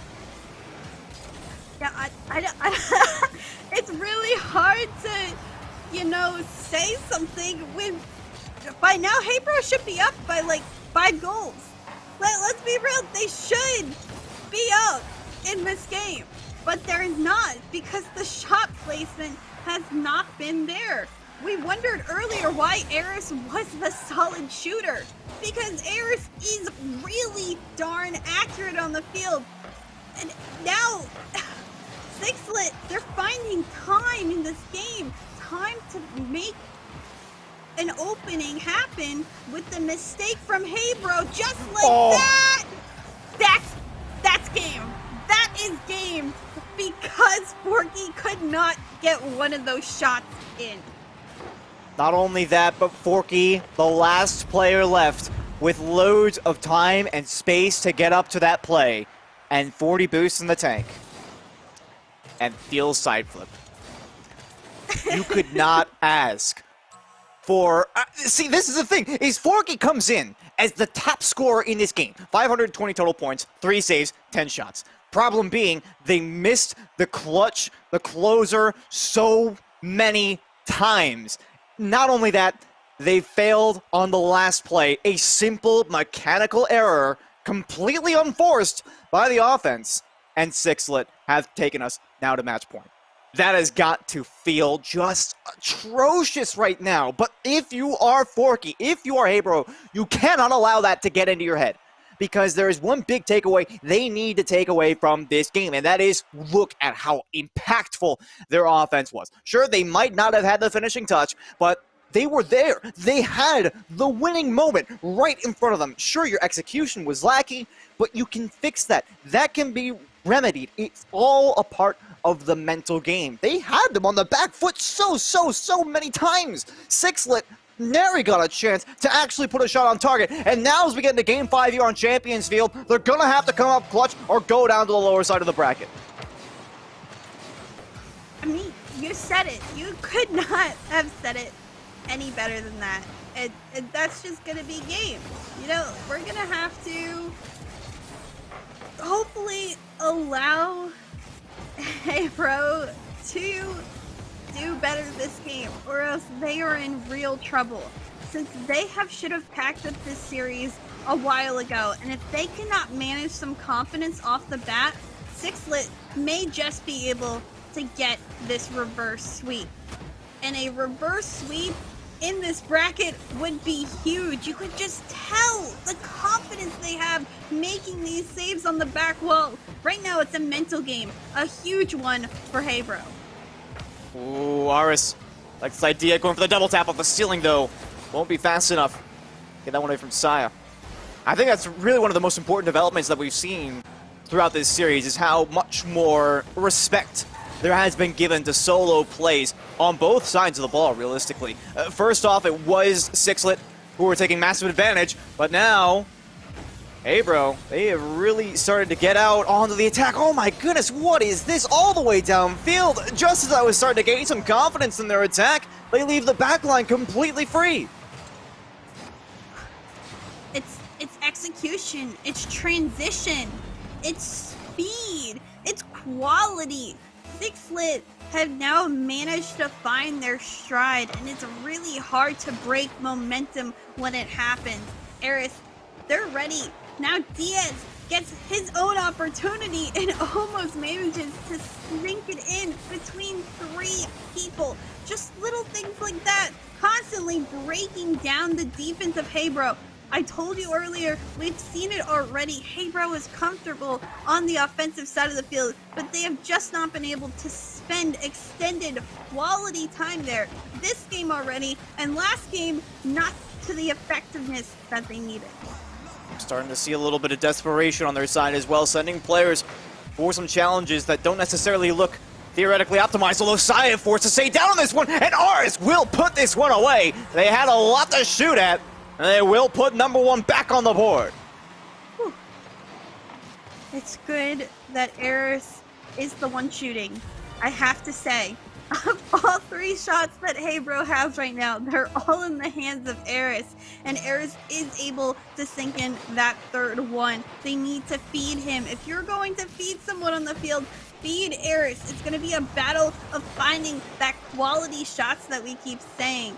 It's going to be difficult, but back to a midfield game we go. Both teams, they're even, they're set up, and they're ready to play out the last half of this game to move on in the upper bracket. Oh, Aris though, not on the contact there. Oh, this is all the way downfield. Is Sai coming in time for that one? Not quite, but it was just outside. And again, inaccuracy. One of the big things we were talking about. This one off the backboard side. That was a late challenge. They do get it away from Leaks, but it's still in the zone. Forky, this one is on target. And clearly they've gotten past that little mental block that we were talking about, the big story for game number 4. They're still going to need a little bit more. Side this one on target. Leaks, what a save! Still off the crossbar. Harris, the double tap. He's on target and in. And Sixlet have got the lead. Wow, just what a absolute monster effort coming out of Leaks. But it's just not enough as Eris has the read and places that ball between all 3 Hebro players in the net. Sixlet, again, quality offense starting on the field. They've managed to get opportunities, not 1, not 2, but 3 at a clip, but it won't matter if Leaks is just built different and wins out a huge 50 in midfield. That was great option coverage there by Leaks. I mean, realistically speaking, that challenge, I mean, Eris did not have to hit it that way. They probably had a couple of different options they could have gone with, but Leaks was forcing them into a spot where their teammates would have been able to play it better anyhow. That was just a fortunate result. Eris hit it right back into them, and it happened to be there for the dunk. So Sixlet, they're going to have to come up with something else. Although Aris on target, of course it is. Their counterpart forced to make that save across the net, and they will. For Hebro, you can tell the momentum has clearly swung back a little bit into their favor. Of course, I only say a little bit because do not really have a clear leader in this one. Sixlet have already been on the comeback trail for some time now. Diaz not able to get around that one. Trying to get the dunk against Leaks is completely unsuccessful as well. And we're thrown all the way downfield for more Hebro offense. This one to the mid. It was dangerous. Fortunately, they had the near post cutoff on the blue side to keep that one out of the net. We'll continue to play into the final 75 seconds, still searching for our leader. Saya doesn't have the boost, but a little bit of control, only able to send it out. Diaz, the follow-up, but nobody there for Sixlet. Eris comes in a little too late. Saya, though, good control here. Pass, touch, bar down and in. Saya finds it for Sixlet, and they get that lead in golden goal territory. Only 57 seconds left on the clock, and that is a huge mental push for Sixlet. That car control, too, from Saya. Lots of other people would have looked at that and thought it to be an impossible play, but still Saya sees the angles, able to get it barred down. League's trying to make a huge play on their own. The backboard is covered, rightfully so. Diaz, double commit there. This could be dangerous for Sixlet. Saya goes for the boost, suffers a demo as a result. I love this play from Hebro so far, but they don't have the backup out of the corner. I got to appreciate the aggression towards that center of the field as they try to control it. Well, they're going to need more. Final 30 seconds rapidly approaching here. There is the buzzer. Forky is going to have to defer to Saya on this one. Oh, Saya over the top. Aris is there for the backup. Good presence of mind. They can't afford to overcommit now. Not at the dying moments of this game. Only a little bit left to go. They find themselves owing a debt to Father Time, and they've got to get moving fast. Oh! Oh, the team bench! No way! You have gotta be joking! Aris and Forky come together all the way from downtown! What is happening? Squid, what is happening? What a game number 5 right now. You can't even break that down. I mean, if Forky can't score a shot, he sure as heck can get that pinch. And with just 2 seconds left, this ball is probably going to end up touching the ground. And if it indeed does, oh my goodness. We Chicks can overtime. I didn't finish my You were sentence. this close to cursing that. I mean, oh my goodness. That was such a well put together play though. Forky again played by the inaccuracy. But to even see that passing lane in the first place, oh my goodness, what a story this has been. Diaz, Aris in the air, denied by Forky. Oh boy, Game 5 OT now well underway. How exciting, oh my goodness, that ending was almost phenomenal for Hebro. Oh my. It's just been so fascinating to watch everything break down, and finally it looks like Hebro may get out of their half for this transition. Forky looking to set somebody up, but Diaz just maintains control. Aris will come on through, but it's sent down instead. Leaks tries to finish off this play, but will not fall. Forky towards center field, but Aris the clear, and Sixlet look to mount their attack. A bump. Diaz not the control they need, and Forky will send it out. Saya off the side wall. It's dangerous. The pitch, the setup, down but out, and that will not fall for Sixlet. Oh, Forky wasn't taking a chance on that one either. It looks like the post might have had his hand in that one, but no way were they gonna let it go. And Sixlet, they were that close to advancing on again. On the verge of completing a reverse sweep. They have been in this situation already a couple of times this series. The demo, it's number 1. Leaks cannot quite win that 50-50. Past the last defender. What a stop there for Diaz. They still need to make another. And this one, no, what a save. Diaz again on the goal line this time. Coming out of the net at the last possible moment. And we will continue forward. Sixlet will not let this one go so easily. Alrighty, back to square one, back towards center field. Someone looking to make their mark on the field. Aris, a huge bump, but Saya able to come back on through, and that one will be poked on out. Here again it comes Leaks, but Aris will maintain control, tries to make some work throughout the corner of the field, but Saya just there instead. Forky towards center, the 50 stays pretty neutral, and Aris will be first to send the clear out. Diaz, that's all the boost he has in his tank. Saya looks to take over the pass, just not there, and both teams playing pretty conservative for the remainder of this game. No one wants to make that mistake. No one wants to lose this game. Oh, but Forky, they might have it. Ooh, the slow play. They had to get it around side. They knew it. R is back towards the mid. Leaks is just a little bit too slow. And you mentioned the conservative play. Nobody really wants to drive forward too much. Forky, the flip reset off the back wall. The follow is there. And Aris will take the series for Hebro. Who other than the star striker? What an ending. Just what an ending. The exclamation point is there. It took Hebro a full 5 matches to win this one out, but they finally get there. They finally find their way to win. It took them a while to get there, but they got it. Whew. Wow. I mean, there's no other way to look at that. I mean, Sixlet, understandably, I think, a little bit upset at that one. It just makes you wonder, though, for their sake, what would have happened if they hadn't suffered that Game 1 loss? And you know, this is why I said at the end of Game 1, I was not at all convinced that that was going to be the series that we were going to see. Because they suffered an 8-0 defeat. Literally, you could not ask for a worse... I mean, I got no other way to put it. You could not ask for a worse failure in a Game 1 than an 8-0 defeat.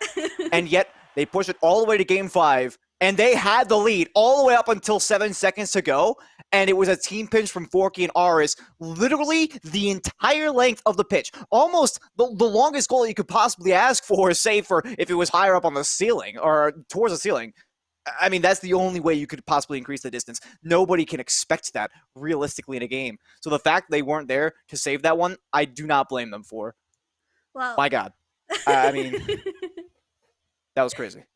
We've certainly had our thoughts, but as you know, we have a third person here. We have someone else to bring in of our crew, our squad per se. So why don't we bring in Taco and see what he really thought about this game?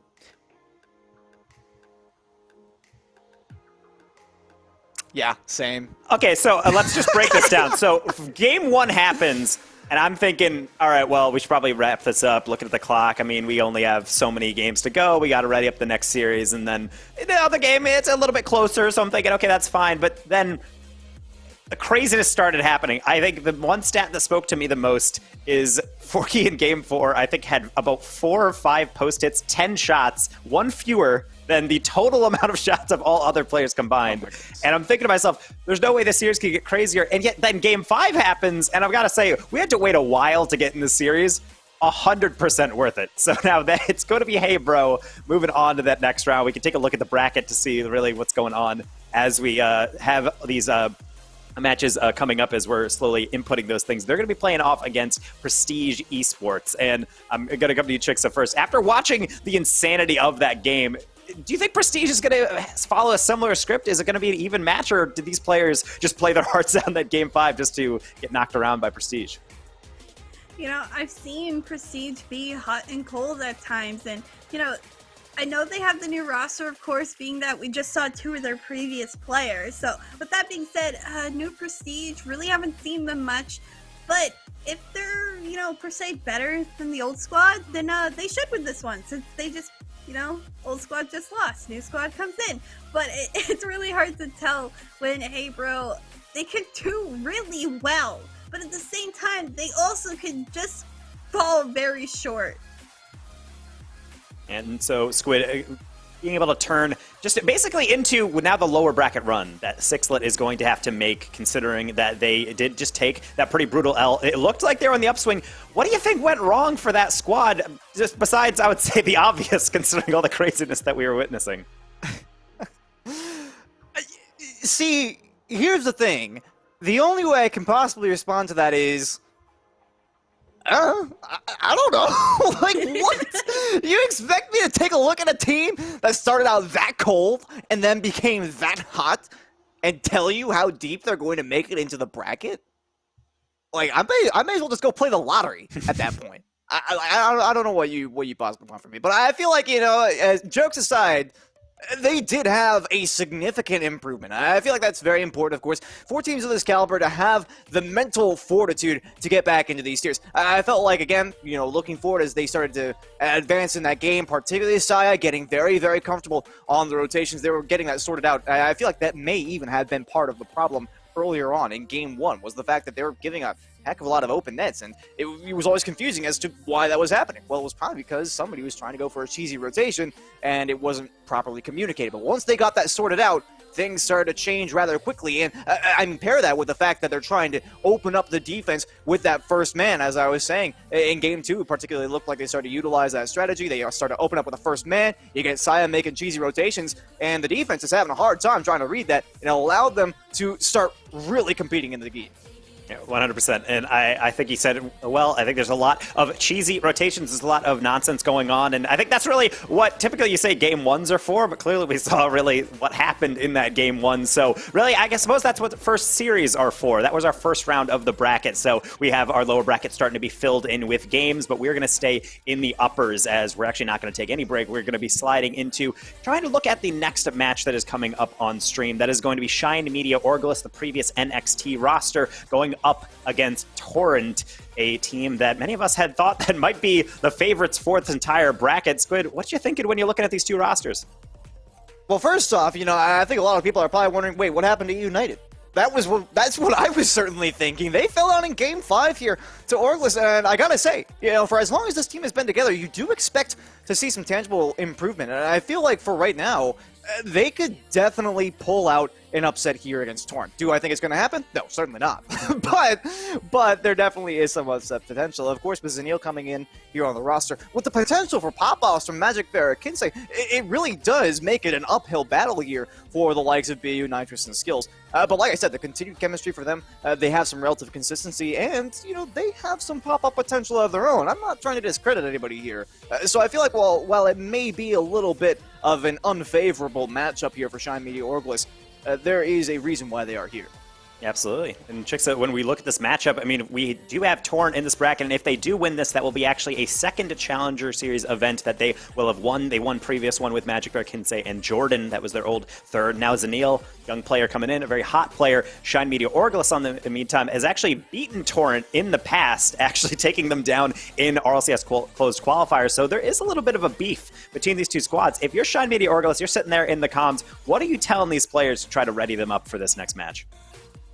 I mean, be prepared. It's not like you have any surprises other than maybe Zanil, but at the end of the day, you know the bubble scene. The bubble scene consistently plays against each other. They scrim each other. They know what to expect. Play your game. Just do Rocket League how you know how to play it, and then adapt from there slowly. There's not going to be any huge surprises on the field, and I think Zanil especially is going to be that dark horse. I mean, he's a special player for a really long time. We saw him in the bubble scene. We saw him in a ton of weekly tournaments. He's a tournament warrior. So it's nice to see a fresher face possibly make a really important impact on such a good roster of Torrent. And so when we're looking at this next matchup, I think it is really important to make sure that anyone can upset Torrent since they're kind of stampeding through. There was resistance, though. They were playing in their first round game, and they did have a game taken off of them. So clearly, they're not impenetrable. They still have some work to do, but I think it's a vast improvement since actually the Regional 1 in which they failed to make it in, but now they're into main event. They're arguably the strongest team in the bracket, so it comes down to pop-off moments. I think that's actually what Orglis is probably best at. So really curious to get into this, but you mentioned the upset potential is there, and so therefore, Squid, we didn't really get a chance to talk it through since we had a lot of disjointed communications with teams getting into it, but now we're able to settle in. We have players getting into lobby now, so Squid, if you're looking at this game, what are you feeling on your predictions? Now, my brain is telling me that Torrent should be taking this one. And Taka, you mentioned how, of course, they're not impervious, how Gentlemen took a game off of them, but, you know, the Gentlemen are kind of the same spot here as Shine Media Orglis, I think. In that, you know, they of course have some pop-off potential. I look at the roster and I'm like, okay, yeah, no, that makes sense. They're taking a game off of them. But at the same time, you know, people took games off of BDS back in RLCS X2, and that didn't really stop BDS from being the top in EU time after time. So, again, you know, brain's telling me Torrent, but at the same time, I got my boy Skills, and I got my boy Nitrous, and I got my boy BU over here on the side of Shine Media Orglis. I feel confident. You know, they took down EU United 5 games. All right, you know, not the most confident victory. But like I said, you know, EU United feels like they've been on the upswing. I feel like for Shine Media Orglis, this is going to be a huge win for them if they can pull it off. I'll give it to them. 5 games, obviously. But I'll give it to Shine Media. All right, 5-game upset. Chicks, are you feeling the same way? No, I think it's Torrent. Easy money, Well, yeah. Easy money with Torrent. Mark my words. At least I tried to make it sound like I was conflicted. Chicks was just over here like, nah. That's easy money. We're talking, of course, about channel points. I'm sure, Chicks, right? Yeah. No, I think it's a really fantastic roster with the addition of Zanil. It's going to be dynamic. It's going to be different. He's going to be, I think, whether or not they win or lose, but Torrent's always been so good. I just remember them coming into, like we said, the previous event they were in. Granted, like we said, the roster was different, and they just dominated. They went through that bracket like it was like melted butter. It was easy for them. So I think today they're gonna have a harder time, of course, but I think they still take it in 5, and they're gonna be seen as the threat in the AAA series. You guys both thinking 5. You're splitting a little bit. I'm actually going to go Torrent. I don't even think it's going to get to 5. I think Torrent is looking that great, but it doesn't really matter what we think because the players are the ones who are actually going to be determining how this series goes out. Casters. No. You said it won't. You said it won't go to 5. You said it won't go to 5. I don't think it's that. I don't even think it's going to go there. Taco? I'm thinking Torrent takes this in 3, maybe just straight sweep. I think it's that clean. That is a simply just because disservice. Torrent is just on fire here. Disservice. So the players are going to be the ones who actually determine everything out. So please, casters, get into our next series here for upper semis. Thank you, Taco. And of course, the 3-0 prediction, I'm not happy about that. But at least he's not pretending like Chixa is. If you're gonna go with Torrent, all right, you think that they're gonna take it in 4 or 3-8. Don't even try to lie to me, all right, Chixa. You're just patronizing us at this point. I feel like Orgless has more of a shot than people give them credit for in this one. But as Taco said, we'll leave it to the players. We got Torrent on the blue side, of course. Zanil, the player to watch for us today, coming in as the new third, the up-and-comer, so to speak, although they have been, as you mentioned, Chixa, around the tournament scene for quite some time. I mean, there could be pop-offs from anybody on the field. I mean, the talent in the bubble scene especially just grows larger by the second, and that first goal always going to show an important little storyline for the team, for the series possibly, but the aggression to start in favor of Shine Media, and it's going to be difficult. Torrent finally finds some semblance of a clear, only for Nitrous to be there instead. Tries to send it down to BU, but just isn't there. And yeah. We're Well, gonna cop. Yeah. So we did the whole server testing. Shout out to our admin team. It's like we're doing all this server testing, and then we get into the game, and then the server decides like, we're not doing it. So yeah, you know what? I'm not even gonna do the classic like, oh yeah, I'm going to analyze the first 45 seconds of gameplay. Although we probably could, frankly, we probably could do that.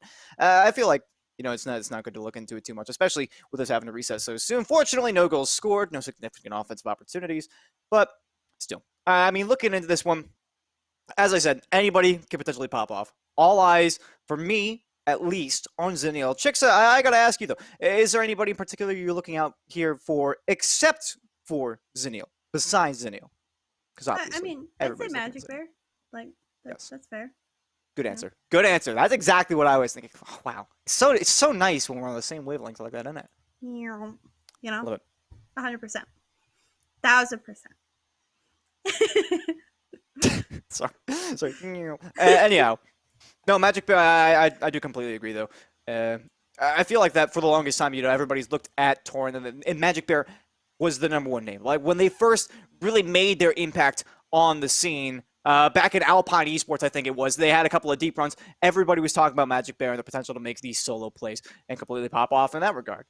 I will say, though, recently, a little bit more recently, you don't quite hear their name as often, which I think is a bit unfortunate, but still, I think that there is maybe a little bit of the scene kind of catching up to it. It's the same as BDS.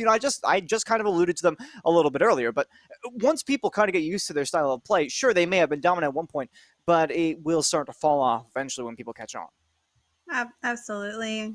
That's why we mention players like Sunil, because that's new talent. It's talent that's young, that's up and coming, that knows almost every single new mechanic that you can throw out. I don't even know all the names for half of them, but they already know how to do it, and they know how to do it to perfection. And that's what makes it special and different. And the variety is there for them. If they can keep finding those special players that make teams more interesting, that's how the field is going to change. That's why we see roster changes. A lot of the time we're seeing rosters change, not swapping players from team to team, but completely new people that rise through the ranks and just make that shifting gameplay on the field. Yeah, and we are just getting the server started up. It looks like we're approved for everybody. So, the players just about ready to go here. And again, Shine Media versus Torrent in this one. This will move the winner on to the upper finals. I feel like for Shine Media, of course, this is going to be a pretty big win. We talked about how Torrent already has a couple of significant victories so far in the AAACS. But for Shine Media, it's been a less successful road. Of course, we've had them here a couple of times now under a couple of different names. Of course, NXT most recently. But this would still be a very valuable victory for them. Again, not just because they're playing off against Torrent, but because of the implications for the potential of seeding and just placement overall. It can be quite challenging to get into the super events.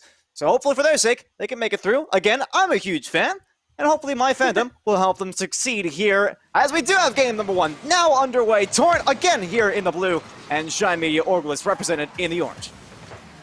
against Shine Media, they're going to start on the offensive side of the field right off kickoff and attempt to make or at least facilitate some sort of offensive play. But it's been difficult for either team to really hold possession of the ball. As I say that, a really beautiful shot does come in by BU, but across the field, Magic Bear looking to transition beautifully. The double tap will indeed fall on in, and Magic Bear certainly still has the pizzazz that we had mentioned earlier.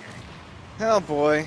Well, you know, I can't win them all right? I can't win them all, chicks. While I was over here saying like, oh yeah, Magic Bear, seems like they're kind of falling off a little. Alright, well, guess I'll cross that point off of my list of things to talk about now for Torrent. Magic Bear clearly showing that they still have what it takes to compete here at the top level and still succeed, just as an individual, not necessarily needing their team to do all the work. Kinsey is actually going to try and go for the same route here. Secondary touch won't be good enough to navigate that one around the defense, and Shine Media Orglist are having a little bit of difficulty, although, right as I say it, Nitrous downfield against Kinsey in the 1v1 will not be successful. Be on the follow-up, no success on that one either. So will be turned out to the side. Off the back for it. Will almost fallen off the pinch for BU, but just does not fall. Another 50. Ball stay in midfield. Kinsey looking to get there. Finds the 50, just runs out of boost, and back with the ball is Shine Media. Nitrous tries to go across the field, but not much to come out of it. Early contests on either side. No one has the time or space to do anything special with the ball, and we saw what happened earlier when Magic Bear had just that little amount of space on the field, and finally a play gets set up. BU to Skills, perfectly executed right in front of the goal line, and Skills just able to sneak that one on in. Yeah, Kinsey still almost there for it, but a very high quality demolition there. Magic Bear taken out of that front post spot. A critical spot to be in at that. And that recognition from Shine Media Orgless was quite nicely done. This pinch all the way downfield now. Skills trying for the read out of the corner. No, it's a fake! And what a play here! The fake over to Nitrous and the upper 90 follow-up. This is beautiful. It's gorgeous plays by Shine Media. Passing plays in particular towards the center of the field. The vision is there for that passer, namely on the right side both times now, to send that ball safely midfield where someone is ready to finish off a very phenomenal shot. It's good plays, good all-around Rocket League by Shine Media. They're working together as a team and is successful to start off their game one. Boy, 50-50 played dangerously down in front. Kinsey, though, a huge clearance there. I've already noticed a couple of times here from Shine Media that they have gone for a couple of these intentional fakes with their teammate right behind them, trying to just really mix up the opposition. And it seemed to be relatively successful so far. Of course, that goal 4 was rather emphatic. I also noticed a couple of times on the defensive side they've utilized that kind of strategy so far. This will not be any such scenario. Nitrous had to get that clearance downfield, and did quite a good job in doing so, but we're back to more of a midfield-based game. Of course, Orgless is going to be very happy to play this at present, as they do have the lead, although maybe not for long. What a save here from BU. They need to get up for that one fast, and they were able to do so, but still almost just driven in by Zanil alone. Looking to still set up each other is Shine Media, but the ball will not fall in the hands safely. Magic Bear up in the air. BU doesn't find the control. Magic Bear still attempts that 50 in front of net, but it does not fall. Zanil, opposite end of the field, tries to set up Kinsey, just does not do so. Off the way and back towards center field. Zanil, opportunity, quick shot, but Skills is certainly ready. Pampering the net with shots is Torrent, but they just cannot let another one fall. They're still behind by 1, and Shine Media looks to add on to their lead. Oh, it was a decent forced challenge there for BU, but they didn't have any backup. They find themselves demoed, and almost another one there against Nitrous. Surely would have opened the net right up. You can tell that Torrent are getting a little bit impatient. They almost find the angle on that shot. BU quickly closes it down, though. You gotta love the respect so far from Orgless. Almost every player on Torrent has been met man-to-man. There have been a couple of solo plays, notably Magic Bear's first goal 4, and Zanil follow-up here. Skills denies, and secondary as well. as Kinsey cannot find a gap behind that initial defender. Magic Bear taken out of the mid was the passing target, and that'll put an end to that attack. Dead and gone now are the days of Torrent's possession. Of course, I say that, and they get right back into the end. See if they can do anything with it, though. So far, Orglis has been handling the defense pretty well, forcing that ball out to the corner at the very least on most opportunities. Up is Zanil to find this save on the back wall, and Shine Media just peppers some shots. This one will go the length of the field into the center of the field, but still just not falling. Magic Bear boost some time, some space. Kinsey as well tries to make that ball continue, but it just will not get in front of the net. Shine Media has done such a fantastic job of shutting down this midfield, and there again, BU blocking the path for that success. Magic Bear attempts one or more, but no, will not fall. Kinsey, the pinch, that one may just indeed fall, and Shine Media to take game one. Just as critical a game as any other. But still, having the advantage here in the first game does not really speak volumes to how the series is going to play out. You can tell here that they had to put up quite the defensive showcase. In response to 11 shots, they put up 9 saves. And you have to commend that effort. But, of course, when you are sustaining 11 shots against, you can't necessarily count on your defense to do the job every single time. And their offense, although it did have a pretty high impact more often than not, it did seem like it left a little bit to be desired. Of course, it was mostly opportunity attacks or those that fake play that we saw out of the corner, allowing Nitrous to put it across the net and really trick the defense. I was impressed by what they were bringing to the table. But it almost feels like at the same time, it was a couple of very rare situations where there was a notable point of weakness on the Torrent rotation. We'll see if they continue their winning ways, or if it will be Torrent to get right back into this, although I like that opportunity. Magic Bear forced to make a touch against BU's attack. Skills off the back wall and easily cleared away here. Magic Bear once again under control.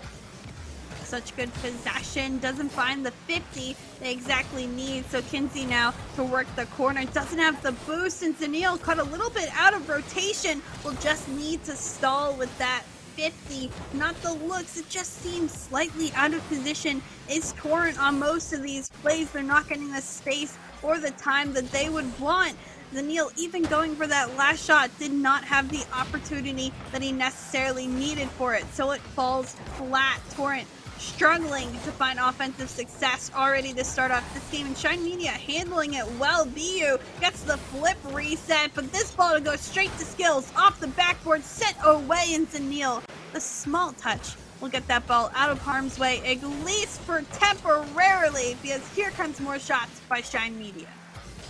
A lot of forced responses here on the Torrent side. I like that double tap from Magic Bear. Oh, the changeup is just enough to fool BU on the back end here. I was just talking about how Shine are forcing a response out of Torrent, but look at that double tap from Magic Bear out of the corner, instantly over to Kinsey. And how are you going to defend that from the back wall? It's such a difficult touch to read. Any corner read is difficult to begin with, but Magic Bear makes it that much more difficult. He has certainly been the key to Torrent's success thus far in this game, whether shooting himself or opening up opportunities for the rest of the team. And here comes Zanil bumping and getting that ball almost in front of the net. If it only dropped, what a shot could have come through. But here we go again. Shine Media looking to send this ball away from them. Skills finds it upfield. The bump is huge, but Magic Bear back on the goal line, able to find that save and relieve some of that pressure for Torrent. Again, only temporarily, since Shine Media keeps on coming. Oh, but they don't have anybody there to back up BU on that play. I do respect maintenance of pressure, and of course, they needed it after that failed bump attempt. But still, you can see how it forces them to take a step back on the defensive side. They had to sustain a shot against the target. They were able to easily save it away. Skills, no read on the double tap, but the dunk is here from Nitrous. Very few options for the defense here, and it will be punished. Shine Media does such a good job when they get those quality shots, and it's a pass again towards the middle of the field. They find the person, whoever it is, right in front of the goal line, right in the middle, drops it down on their car, and the shot, it goes on in because of it. It's great quality when it comes to shots like that. And now fighting for the lead again is Torrent. They just haven't been able to grasp more than a 1-goal lead, so it's been difficult for them to feel comfortable in this game too. Oh, you say that, but Magic Bear looks very comfortable with that backboard attempt. Skills did have quite the nice read on it, but still, it feels like every time we get closer and closer to the midfield on the side of Shine Media, they are risking quite a bit. Kinsei here off the backboard. Can't get that one over to Zenil either. They'll respectfully play back against the defensive clear. Find them on the back foot as well, but Torrent, well played on the transition. And like I said, it feels like as we get closer to the Shine Media backboard, they become more and more vulnerable. They really shined in where they were able to put that ball out to the corner. It seems like their defense is well-rounded in that regard. They're not able to contact here, and BU is forced on the goal line. Torrent continue to push forward here. Again, their attacks seem relatively well put together and fairly frequent as well. The clearance is vital here for Shine Media. And as I mentioned before, their offenses seem a little bit less frequent than what we see out of the Torrent side. Speaking of, a nice pass here to Magic Bear, but Nitrous reads it the whole way. Well played yet again. And somehow they're able to meet Torrent on these repeated quality attacks. Now, you said their offense is less frequent, yes, but their defense, it's been pretty constant for a majority of the time. Finally, a breakaway pass here for Torrent allows Kinsey to follow up and continue on this ball. Otherwise, Shine Media has done a fantastic job saving the ball in their goal line. That one just gets away from them. Yeah, I think they were expecting B to make that play in the mid. Double option coverage is quite important. Being able to back up your teammate is a simpler way to say that. Shine Media opted to refuse that one. Oh my goodness, what a 1-2-1 pass here! Zenil receiving from Magic Bear off the ceiling, and again, a very creative play here. Utilizing that gap in the defense, I love it. That is just flawless. The vision for Zenil to set that up perfectly to Magic Bear, just floating on the backboard there to send that down. That is not an easy setup, but yet they do it with beautiful precision. Torrent working for that goal. It certainly works out in their favor, and now you could tell the confidence, the skill that is really in this roster, especially a special little chemistry between Zenil and Magic Bear to make that possible. Oh, that was a nice 50-50. But BU just decided not to follow it up here. Torrent feeling fairly comfortable in the spot they're in right now. And I've been repeating it quite a few times, but I feel like it merits being said again. You notice on that last play for Torrent where they were able to make that passing play, of course it looked beautiful, but I have to reiterate that Shine Media looked like they were particularly vulnerable there on the back wall. Huge win on this one. It's not quite inside of the post and the crossbar. That certainly would have been a welcome extra goal there for Shine Media, but just doesn't fall for them, and it looks like they're going to be conceding game 2 at this rate. You have to respect the response though from Torrent. And like I was just saying, again, the backboard seems like a massive weakness for them right now. Not necessarily in that they don't have players who are attempting to cover it, but just because Torrent are so good at recognizing when that opportunity is open, when there's that little bit of space and time being granted to them where they can use that bit of real estate, and more importantly, having the space and time to allow Magic Bear to rotate up onto that back wall. I think it's an excellent demonstration of exactly what I'm talking about right now.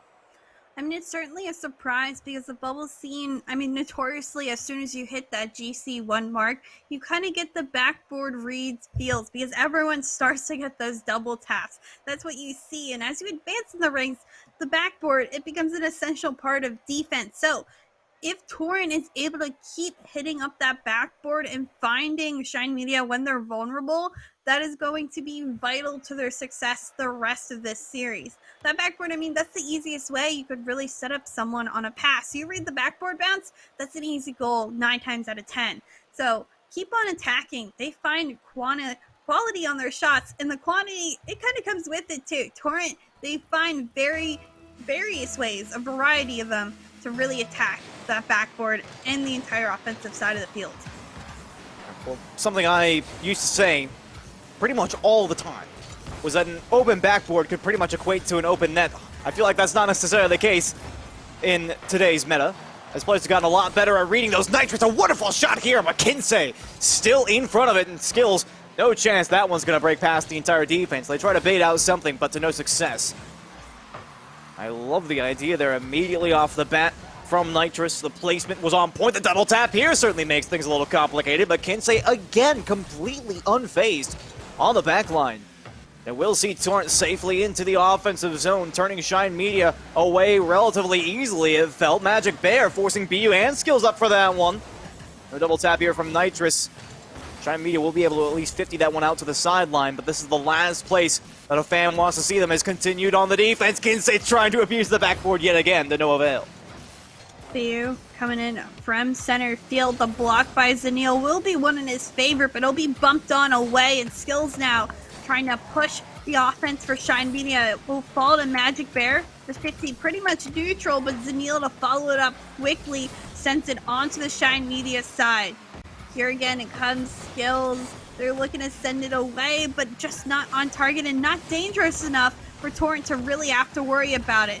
BU in possession sends it over to Nitrous, but the contest, the 50 is there. Torrent reading these offensive plays by Shine Media, doing a very good job of just getting in the way and preventing some passing plays for the Shine Media side.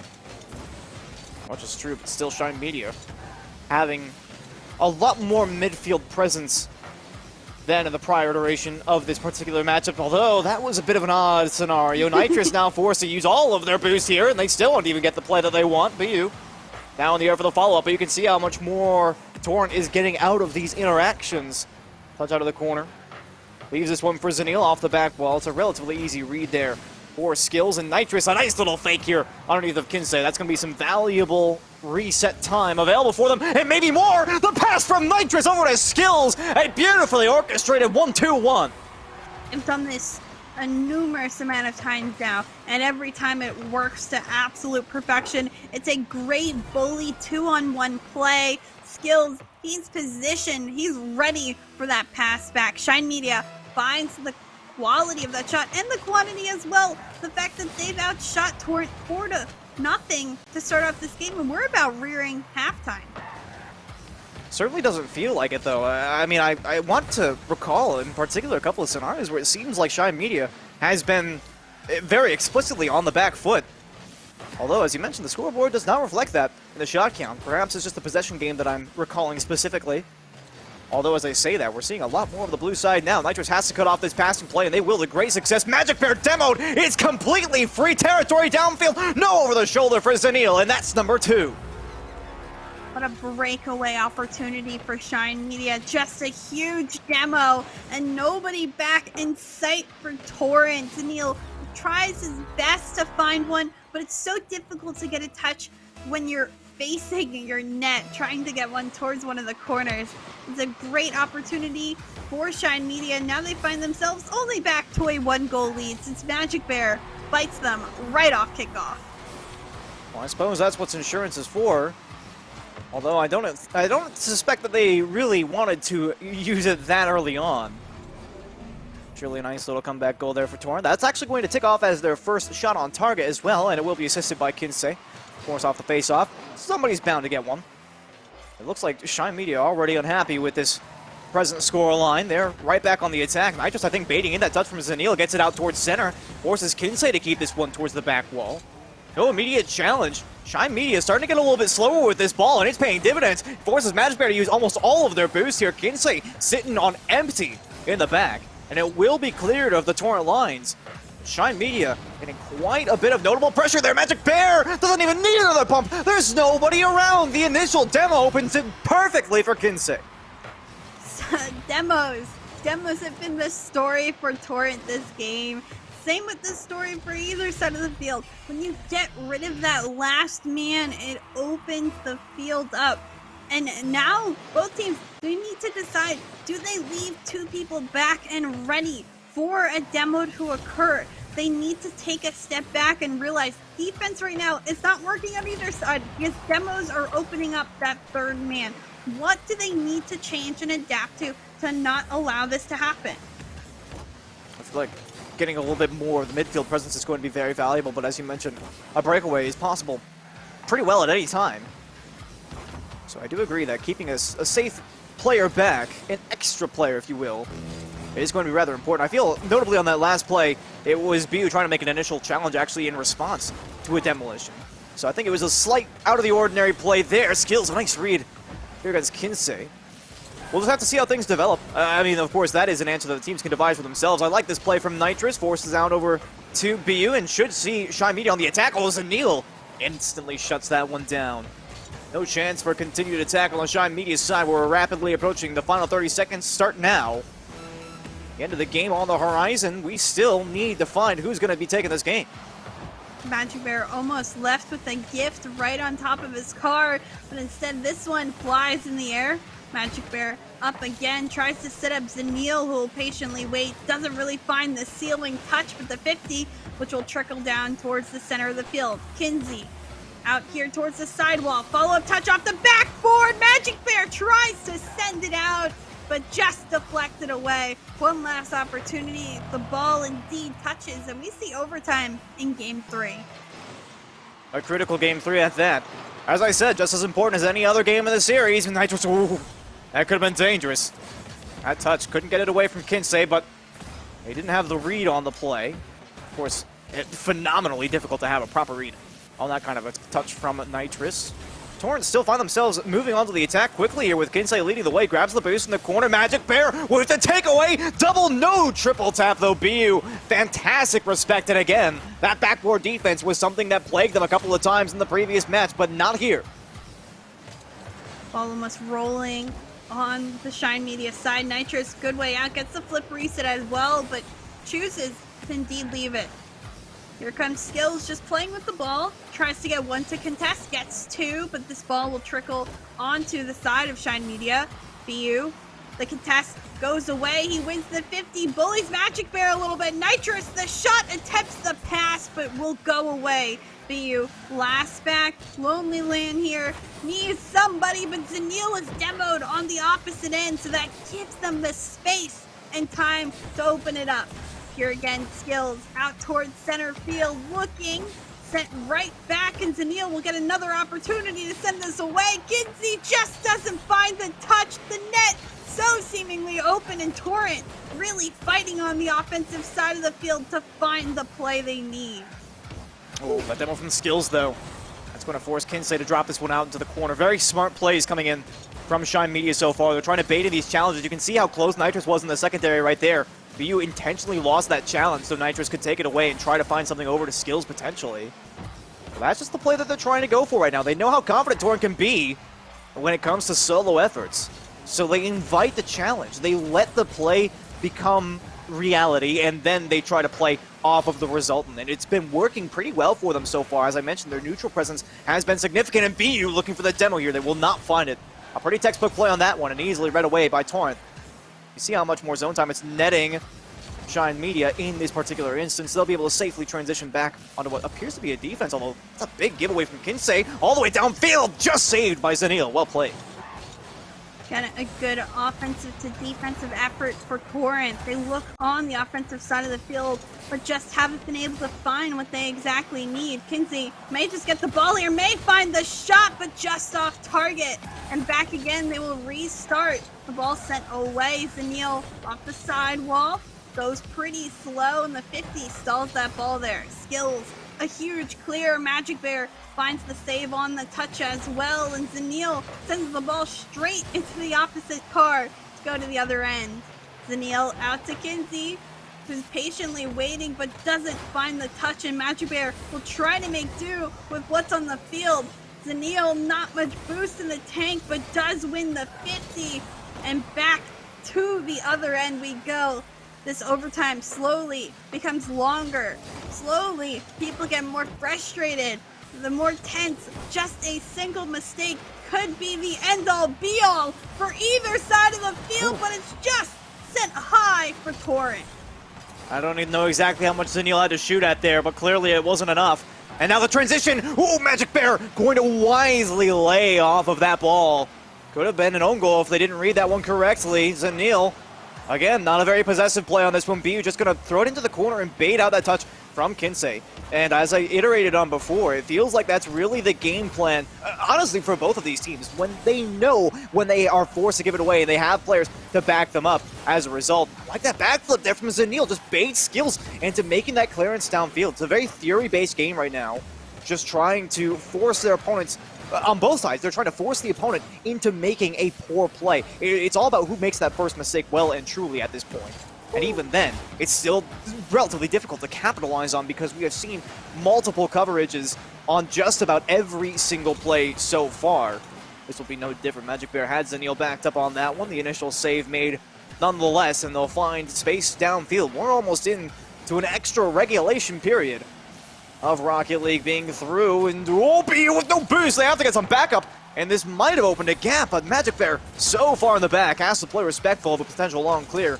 Can't say I'm too disappointed with that play from Torrent, but they had so much time if they had had somebody close.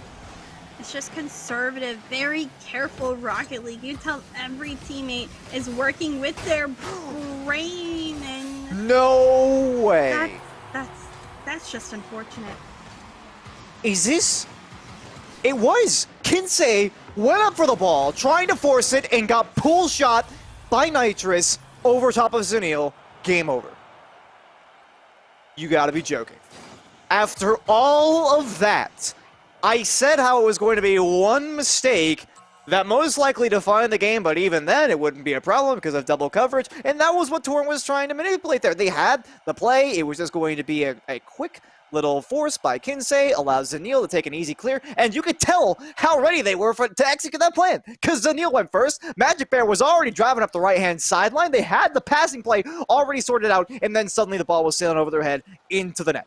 That's a 2-1 lead now for Shine Media. Wow. That's all I can say. Just wow. What an ending. Of all the endings that we could have possibly came up with in our head, that was certainly not one of them. Anticlimax, too. I know, right? I know. And now Torrent, they are actually down in this series. Match point potential for Shine Media. Torrent needs to get their act back together, because right now Shine Media is finding the opportunities. Well, yeah, I mean, I will give them a pass on that one, all right? You know, double commit on the back line, certainly not what you want to see. Communication is key in this game. At the same time, when you get a banger on target like that, you don't really have the time to communicate it that easily. A double commit will punish them in the end. Nobody was able to recover in time. And Shine Media, with 4.5 minutes to hold on to a lead here against Torrent, it has been a wonderful Theory game for them so far. And Torrent has been engaging to relative success insofar. If not for that, you know, I guess I almost want to say that bout of bad luck they had at the end of Game 3. They could very well be in the lead in this series right now. They're going to have to battle from behind, not only in this series, but in this game as well. Zanil looking for the doink. It's nicely played. Magic Bear denied, but Zanil will be there for the follow-up. It's just too much for the defense. It's great passing and just the apt touch by Zanil. That's a difficult one to make on such precision, to go to the backboard and not go out of control. It could have touched the ceiling, it could have hit the sidewall, but instead he's able to just get it on that backboard, back down. They get a couple extra shots. It's good pressure for Torrent. They need to keep playing that game, keep finding opportunities like that. They can't fall off, because last game they fell off, and they had a very difficult time coming back in overtime. Zanil, oh no way, again here! Off of what seems like a relatively simplistic play out of the corner, but it's more than enough. The doink. Send the clip over to subpar. We'll be wanting to see that one. A 2-1 lead now, both off the back. Both goals off the back of a doink from Zanil. The first out to the backward, as you mentioned, with great control, fooling the defense. And then again, out of the corner, with a relatively favorable bounce, I will say. That does not leave Shine Media out of the competition just yet. They find themselves trailing, but only by 1, and with loads of time to go. Whew. Shine Media almost setting that one up for BU, but Magic Bear reads it well, and here we go. Skills goes to back on it. Nitrous sends it off BU way too hard, and Torrent may just have an opening on this transition. The touchdown, Zanil, open net, but not able to find it because the touch needed on that shot would have been so soft. Skills able to find back. Kinsey almost finds the double. Zanil leaves. Patience here in the corner, picks up that 100 boost as well and just bullies the one player off. Nitrous, a huge clear, very much needed on the Shine Media side, almost finds another, but instead will be pool shot across the field. Magic Bear, the touch follow up here for Zanil, and that's a play for Torrent across the field. This was a pretty textbook play all around. I mean, on both sides of the ball, realistically, up until BU just a little bit too far behind the play there. I think they were hoping for a more solid 50-50 there from Skills. But I mean, for Shine Media, that last sequence of events, I mean, BU held strong on the goal line. I had to commend them for that. And of course, Zanil responded accordingly in the corner.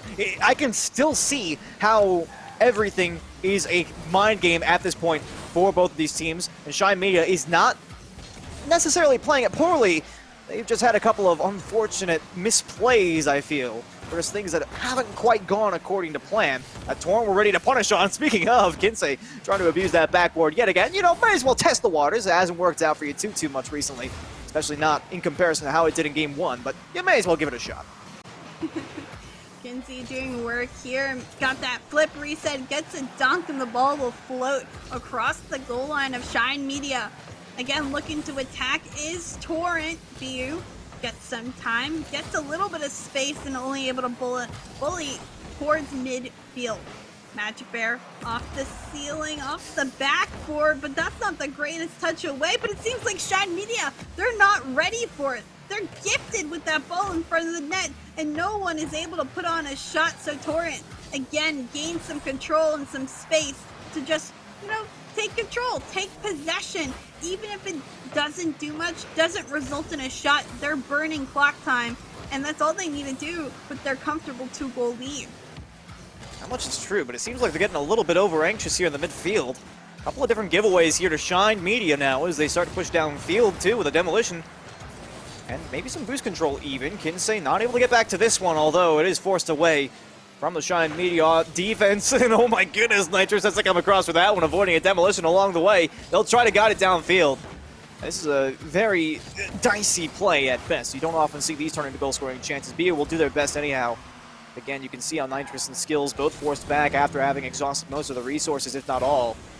We'll get inside of the last minute of play. Torrent, as you mentioned, feeling relatively confident. Kinsey just chasing with the defense, and it forces Skills to stay on the ball. Great communication there for Shine Media, but you can see how much it costs them to keep that one away from the net. They still can't get this one out. Skills finally with some space. The touch, though, straight into Magic Bear's car, where he tends to send these passes, and that one shot just too high for Zanil, but nonetheless, it's pressure, and it's continuous pressure for Torrent. They continue to keep this ball on the orange half, and that will slowly allow that clock to go down. But some demos, a little bit of chaos in transition, and Shine Media loses out on another offensive attempt. They just haven't seemed like they've taken their opportunities to the best of their ability. And with the clock pretty much done, Torrent will indeed be taking Game 4 and sending this one to a Game 5. Oh, that much would be true. They're still trying to find an extra one here at the end. Skills and loads to shoot at there. Of course, that's not one that you're going to think on too much, but still, I mean, you mentioned how it seemed like Shine Media Orglis really felt like they didn't really have things under control on the offense. Sure, they had a couple of opportunities. Maybe they didn't execute on them so well, but I've got to be honest, it felt for me mostly like a lot of this could be attributed to the fact that Torrent was playing with the lead. We saw some notable, seemingly, there were some, I wouldn't necessarily say errors. We only saw one significant error, and it was saved by Skills. Nitrous missed a touch off the sidewall, left a lot for Zanil to shoot at, but they were much too close, and, they were bailed out by Skills, so just kind of leave that one behind. But there were definitely a couple of plays that didn't quite go according to plan. And again, I wouldn't really call those mistakes, but I would call them inaccuracies, right? Because, it's planned for, you want to expect the best, but plan for the worst, right? And they didn't seem to have that. They expected the best, they planned for at least an intermediate victory. And I feel like that's definitely not the place you want to play in when you are playing against Torrent, when they have the lead. I feel that for Torrent, of course, well played. I think they played the perfect Fury-based game once they got that lead and started to hold on to it. But for Shine Media, it definitely had some room for improvement. So as we get into Game 5 now and we re-neutralize, we'll see if they're going to find their stride again or if Torrent will pull off this comeback victory.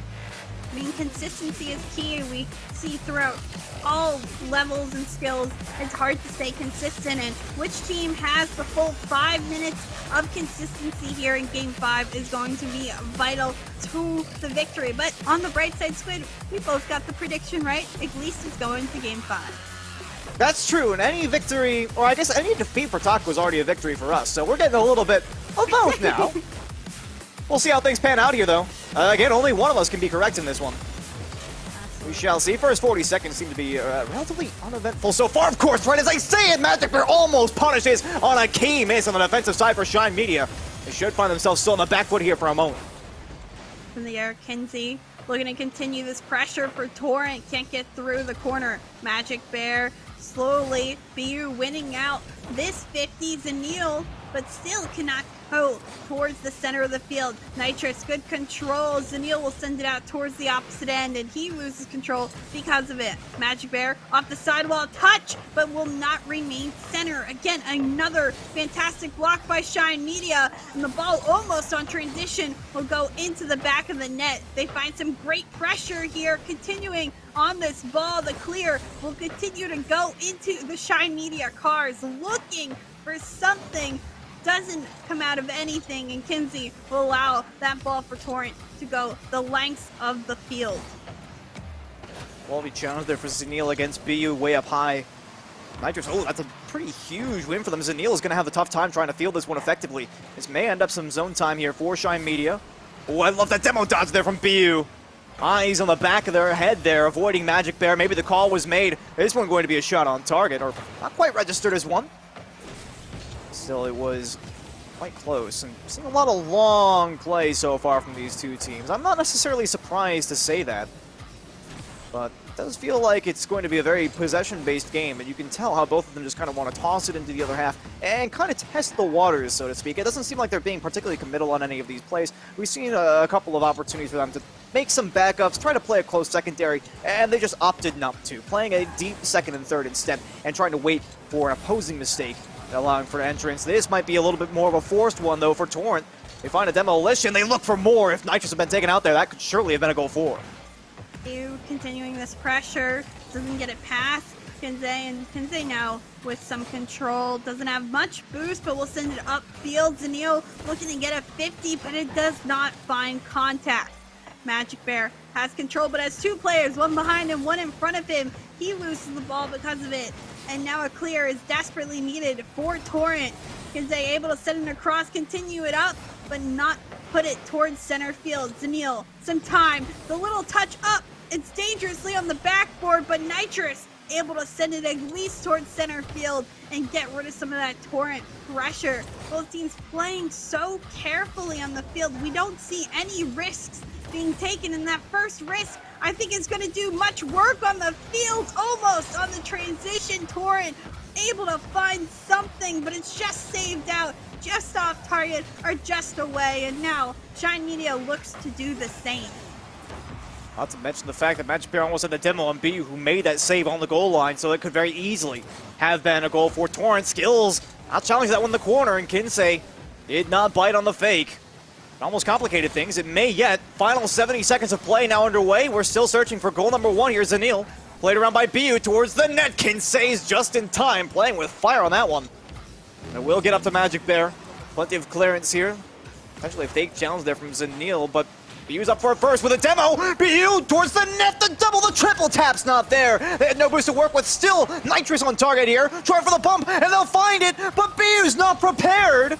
And now Shine Media going to lose control of what looked like it could have been a critical point offense. Nitrous nicely played up high, but they're not out of the woods just yet. Zanil, the small tap. Nitrous doesn't get that ball far enough away, so Torrent still has some opportunities on the goal line.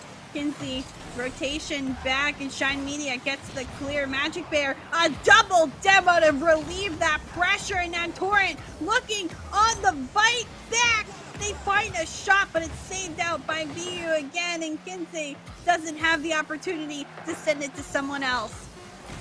Just 5 seconds left on the clock, and we may yet again see a overtime in a game 5. Is it gonna be the same story as we saw last series? Possibly one more opportunity, but it will indeed touch, and we see overtime again.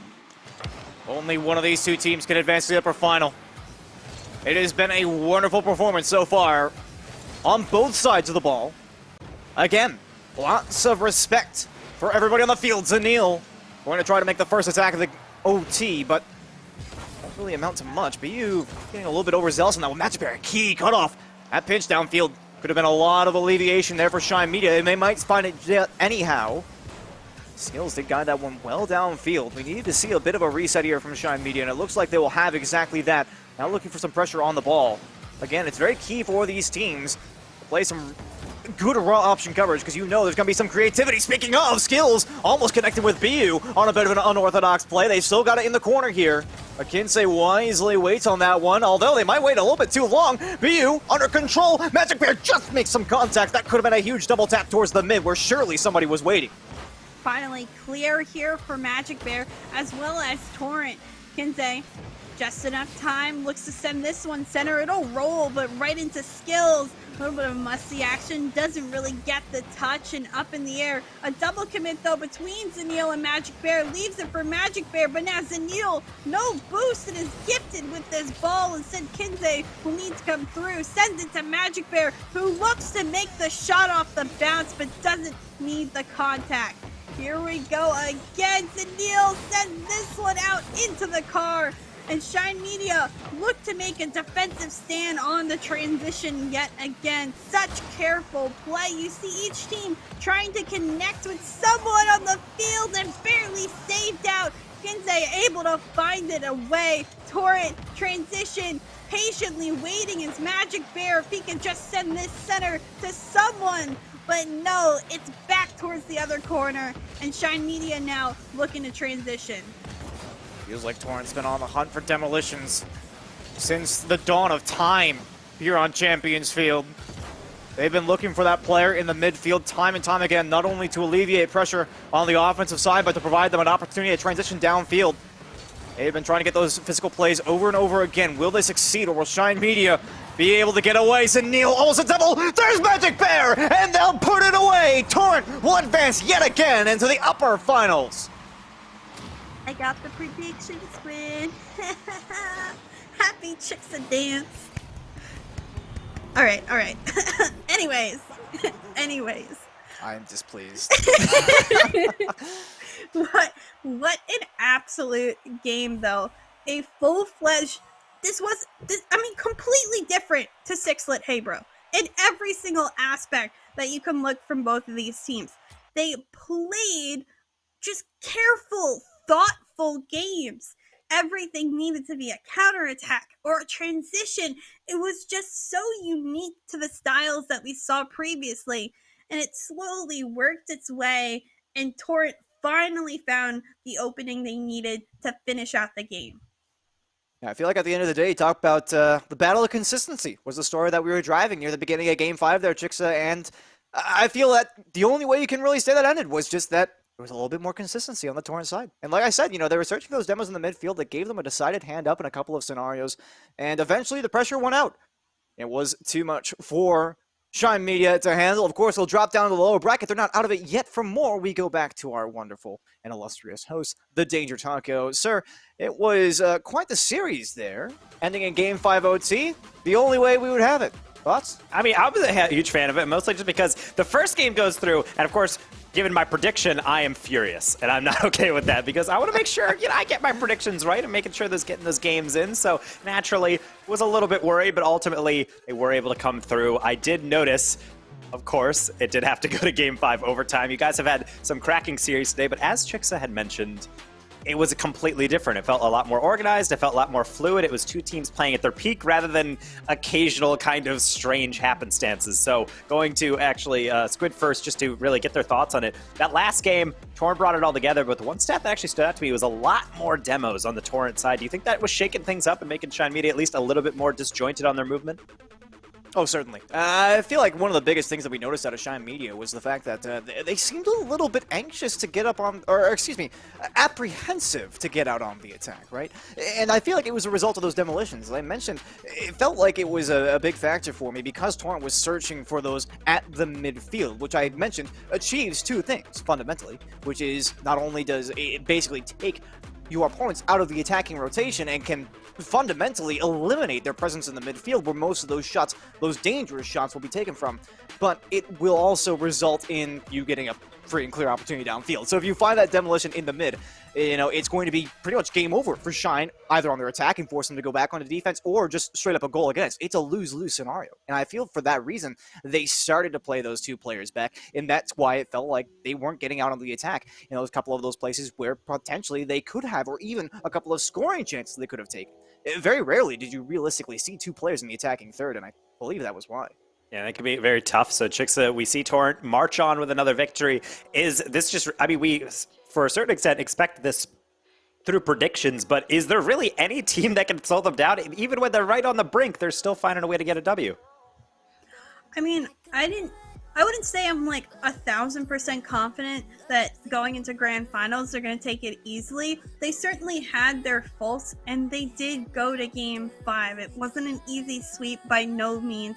Shine Media, I think if they were a little bit more confident, could have maybe actually taken that step to really defeating Torrent. Torrent has their holes like any team, and I think especially with Zenil being new, we saw the impact he made on the field, but we also saw the impact that he makes for not having that chemistry, that like long-standing chemistry that some other teams may have. So I think he'll continue to adapt. They'll only get better from here on out, but I don't know if they're going to be good enough or consistent enough going into finals, especially when it gets to best of 7 to win out that full series. Yeah, certainly so. With that victory, that means that Torrent is going to be playing off against Heybro in that upper final. And unfortunately, we've only had 2 series for you guys to cast, but they were both really entertaining, going all the way to Game 5, and that is going to do it for you guys. Squid, you have any last words, as well as Chixa afterwards, before we let you go for the evening? No, I'm completely satisfied. I gotta say, some of the 2 highest quality matchups that I think I've seen here in a while. So I'm incredibly pleased, and I can't wait for you guys to see what we got coming next. Chixa, how about yourself? Same thing, of course. Thanks for having me here, as always. Happy to come in and help, and it's going to be exciting no matter what the remaining matchups. It's going to be interesting. They're going to go the full length again. We saw 2 full length series. I mean, it's going to be hard to beat that, but I know the teams are ready to do just that. So excited to watch everyone and really see who comes out as another AAA winner. And so that, with that said, that means that we have our first half of the broadcast done, but we're going to have a caster swap. So as we throw to a break, we're going to be readying up our next set of casters, Lemon Kiwi, and a little-known up-and-coming caster, Achieves, going to be joining us here in the booth for the back half of the broadcast. This is the AAA Challenger Series number 4. Please don't go anywhere. We'll be right back.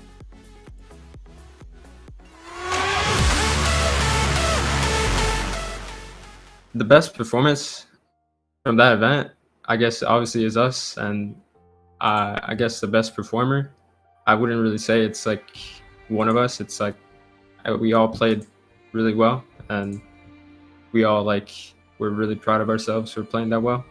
And yeah, I guess no one really outshined one another, so we all individually played well. Our mindset going into it was kind of like we weren't really looking to win. We were just looking how well we could play our playstyle, and just transitioning from defense to offense, and just covering each other's mistakes. It all really showed how well we could play, and it was a really good event.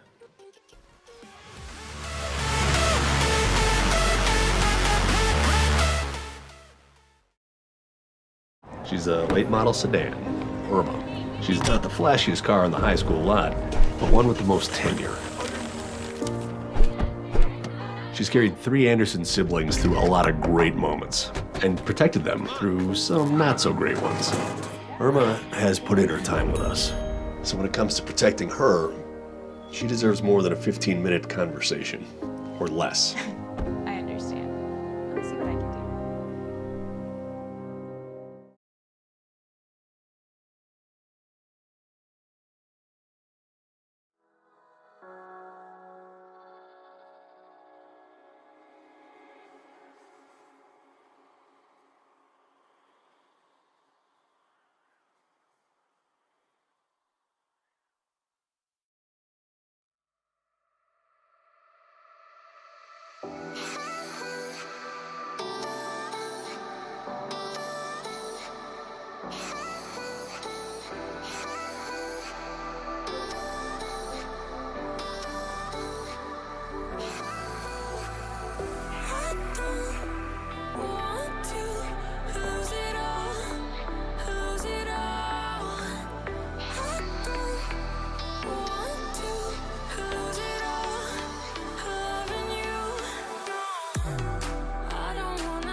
Tell me where you wanna go.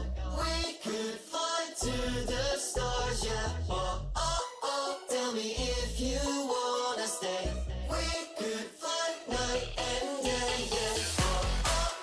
Tell me where you wanna go. We could fly to the stars, yeah. Tell me if you wanna stay. We could fly, yeah.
Tell me where you wanna go. We could fly to the stars, yeah. Tell me if you wanna stay. We could fly night and day, yeah. Tell me where you wanna go.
Hello, hello, and welcome back yet again to the AAA Challenger Series number 4. This is the same event, but new faces. I am still Danger Talker, your host, but I am joined now by Lemon Kiwi and Achieves in the booth. Achieves as the guest commentator coming into our nice little bubble system ecosystem. Typically, you're casting in the RLCS level, and I want to go over to you. How you fare seeing all the talent on display here? Does this give you some nice hopes for the future of the esport?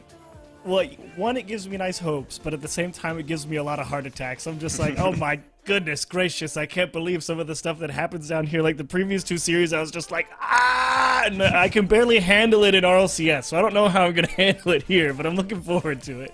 Yeah, we're all in the green room freaking out together and just listening to you as well. Nice to see that passion. But of course, Lemon Kiwi, welcome back to the desk and coming in to be able to take on this upper bracket final that we're going to be looking at between Haybro and Torrent. They both had very interesting routes to this different place, but Torrent is actually looking to get a different Challenger Series event win under their belt. They've already won one in the previous events, so they're looking pretty strong. But going into this match, based on all the craziness that has happened in the bracket, is there anything that you're looking forward to or player that you're trying to watch out for? I think Torrent just came off of a Game 5 OT, and from what I've been hearing, a little scrappy, a little chaotic, so I think Torrent, hopefully with the few minutes that we're allowing them to have, they'll be able to clean up some of those mistakes and make this clean. Because what I'm seeing in Hey Bro in the bracket, kind of sailing away through Prestige Esports, I'm thinking Hey Bro are looking at least more consistent on that front, but I just know a lot more about the potential of Torrent. Magic Bear, Kinsey are players that have casted a lot in the past, and they're very, very good at what they do at enabling the people on their team. Now, Zanil, I don't know a ton about, but I'm wondering if this is going to be the new mystery shining star for Torrent. And certainly so. There's a lot on display for them, and so actually we've gotten word that the players are actually all ready for it. So, in fact, Lemon, I'm just going to go right back to you. Between these two teams, how are you feeling on your prediction? Prediction. I'm thinking, Hey Bro, but how could I think everyone's gonna flame me in chat if I don't also predict Torrent, because there's such a well-known name in the scene. But I gotta go with the is saying Hey Bro is the underdog incorrect or correct? I'm gonna go with Hey Bro just based on the results. They look like they're taking series more decisively. So I look at the results, not the brand names. So I'm going Hey Bro. Okay, Chiefs, how you feeling on that regard? I think you could say Hey Bro. But, that is an option. Is it possible? I'm not going to flame Lemon, because Lemon knows a lot more about the bubble scene than I do, so she's probably a little more dialed in, but at the same time, I do know Wave works a lot with Torrent, and I can't go against Wave part, so I have to pick Torrent, because he'll be mad at me if I don't pick his team. So I got what I would perceive to be the favorite, but I very well could be wrong. Yeah, that's a good. You know, Wavepunk's watching this with the thumb over the send button on a Discord DM, ready to be like, you know the right answer here. And I feel like for me, the right answer is going to Torrent, but Aris and Forky, both players that have disgustingly high pop-off potential. So I would really like to see them put on a show. We certainly got it in their first round matchup, and then off stream against Prestige, they also were doing quite a lot of magic on the field. But there's only one side I'm going to have to pick. I think I'm going to have to go with Torrent just to be able to side with them until they're actually proven wrong. But this is the upper semis to determine who gets into the grand final. Players all ready, so let me cue you, Chiefs. Go ahead. Guess who just joined the lobby, baby? It's You're right me. on time. Just figured it out. I hope no one was waiting on me, because my bad. But, I get to kind of even out the playing field. Torrent coming off this Game 5 momentum. I get to cool them off a little bit and have this even ground. But, hey, it sounds like we both have different predictions, so we'll see who's right, because you seem to have a lot of trust in my knowledge, so... You're a smart person, Lemon. I've never doubted you. Thanks. I've never known you to say something that I wholeheartedly people, disagree man. with. Glasses people know man, what's diff. going on. It's a vibe. And to your credit, I actually really did like how Hey Bro looked in their match. It was very aggressive, and I tend to be a fan of teams who play very aggressively. They get a lot more opportunities. Of course, unlucky start. Magic Bear going to put one in the top left off the kickoff. Hey, yo, did I say... That's crazy. Did I say Hey Bro in my prediction? Did I say that? I meant Torrent. Because what did Magic Bear just do? Take the ball off kickoff and just slide into the upper 90 like that? Just like that? Like, where is Hey Bro during that? They just prioritize the boosts on the sides and leave their midfield open like that? I don't know, Chief, but Torrent now on the defense. We'll see if Hey Bro can equalize. Really did like Eris and Forky's presence on the offense in their previous match. It'll be interesting to see if Torrent, who I think should be a little more put together defensively, and how they try and break down that blue side defense, because I think that could be their biggest hang-up, because while they are very aggressive, you do have to be ready to execute, as Zanil chance with a one-on-one, and Eris actually not able to keep him out. Great focus from Zanil there, not getting ahead of himself on the play. Yeah, Zanil, I like how he positions the ball knowing that Eris is going to pinch, and even though you got the side roll going, if Eris was just a little farther forward, I think that could have been angled out of the net, but hey, that's 2-0 for Torrent, our experts of Rocket League. Apparently, I've been under a rock, but I believe in these names. We're known for a while, the experience coming through, and this is maybe a chance for Hey Bro with that dump to get at least one on the board. Leaks needs some help, just needed Forky to go forward and maybe capitalize on that moment, as it was an open net. They'll go in for round 2, but that clear from Magic Bear maybe gives Torrent a chance. Ooh, and Forky! Oh my goodness gracious me! I was just saying, looking at his camera, and he was playing so aggressive, taking some risky challenges, but it puts him in a position to hit this disgusting redirect. Ugh! Ugh! No chance. I say Torrent was on the attack, I meant Hey Bro that whole time. I'm so silly. Magic Bear, dips it into the corner, and then Hey Bro just transitioned down the field so quickly. Now Zanil on the attack, has a teammate in front of the net. Forky, though, drops it down and steals it away. He's got Leaks in the way. Easy squeak by. Kinsey hoping to protect this net. Forky gets challenged. Ball right down. Double commit from the defensive Torrent. Now, what does Leaks do? Pass it to Forky, but a good interception from Torrent stops the pass. Yeah, I like the idea from Leaks. Make sure you take your time, put the pass where you want to put it. Unfortunately, bought a little too much time for Torrent to get set back on defense. Leaks with a challenge off the ceiling, going to take that chance away. Now Zanil has the ball. Sees the approach from Eris. Ooh. Now actually gets full-on challenge. This goes by Kinsey too. Magic Bear scrambling.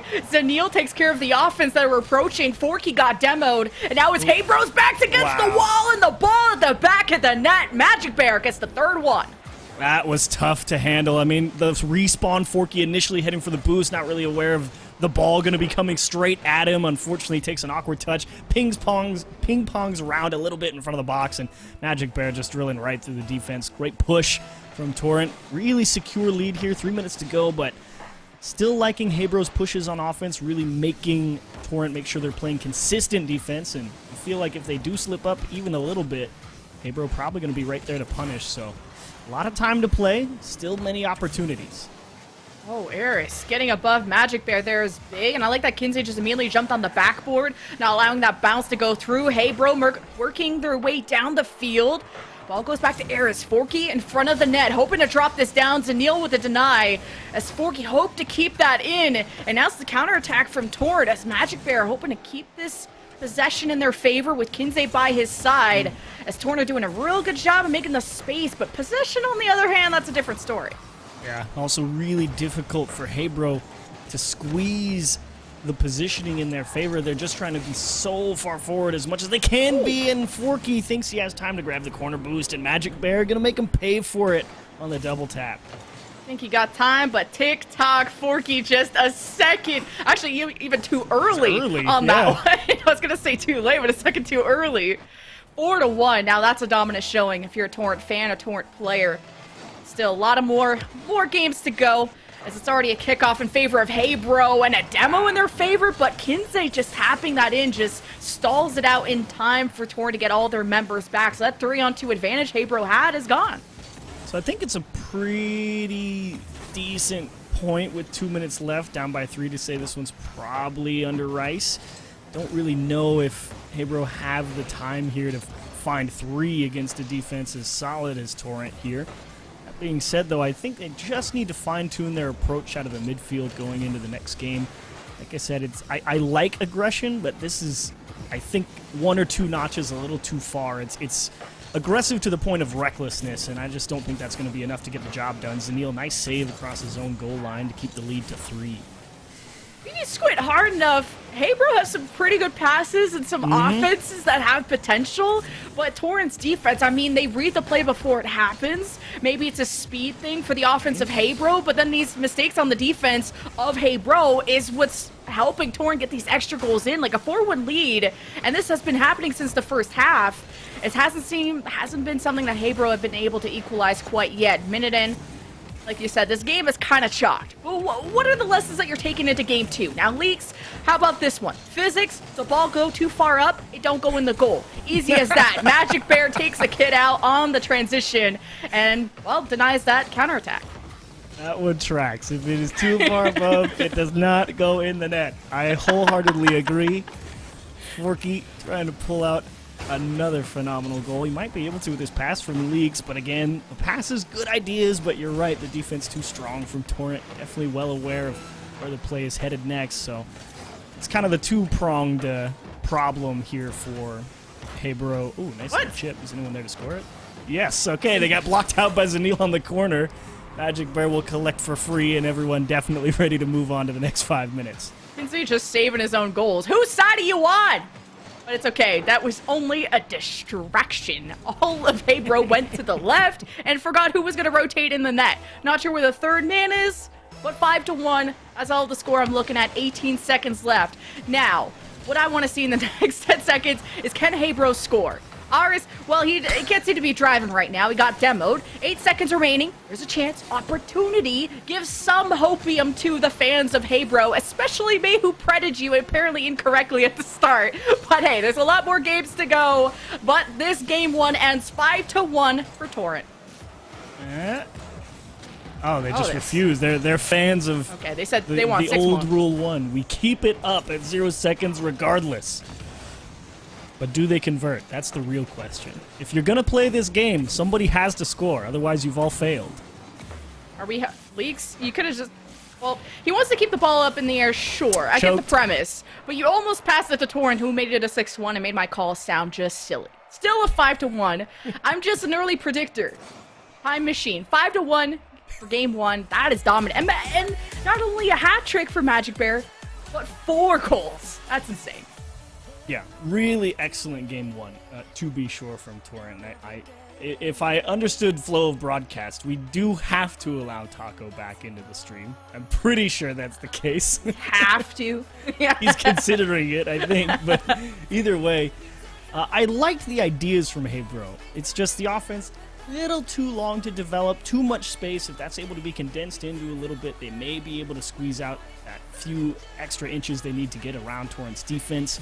The second thing, of course, we mentioned it a few times, defense a little too reckless in its approach, so scale that back a little bit. You'll be in a few better positions to handle Torrent going into game 2, but overall, this was really the consistency game from Torrent. Like you said, 4 shots, 4 goals, Magic Bear, untouchable. Well, Hey Bro heard that Taco was going to be coming in to talk some smack, so they disconnected his whole modem. I'm just kidding. We're going to see Taco actually after the match so we can get a collective of his brain cells together to see what the series could have ended up being. Now, Hey Bro, it's not looking too hot. There was 1 goal against the 5 of Torrent. Obviously, a lot of work has to be done to really match up. Now, Torrent, are we thinking a sweep, or is this going to be different? I think you really got to see how the first... I give them the first half of the entirety of this game. Oh, I think they want a server reset. Okay. Server reset. Everybody out. See, that's what I say, too. When I play kind of rough, when I get smashed in a game, I always say lag. I say lag, and then, go next. In any... Server remake. Server reset. Literally any game, I say server reset. It's okay. As long as there's some culprit responsible other than yourself, it's a valid excuse. And lag is the catch-all, indomitable excuse that we all use here and then. But this one needed to be remade, and you asked if it was going to be a sweep, I believe. And like I said, I want to give them an entire half a game to really see how they do. If they keep it within 1, maybe 2 goals, I'll be like, okay, there's definitely a chance here for Hey Bro. But if you wind up with another 4-1 smacker where Hey Bro just doesn't have that midfield presence to stop some of that clear game from Torrent, 3-0 starts to feel pretty decent. I was already sweating buckets when Torrent, especially Magic Bear, just right off the 1-second kickoff, scores on an open net. And I'm like, hey, bro, are we good? So we're just doing a server test right now. Don't worry. Now we're just making sure that you can't use lag as an excuse for losing. That's what we're really making sure. Like, we're making sure everyone is happy. Yes, that's the key thing. Otherwise, if no one's happy, then we have people tweeting on Twitter after the series about how they were lagging.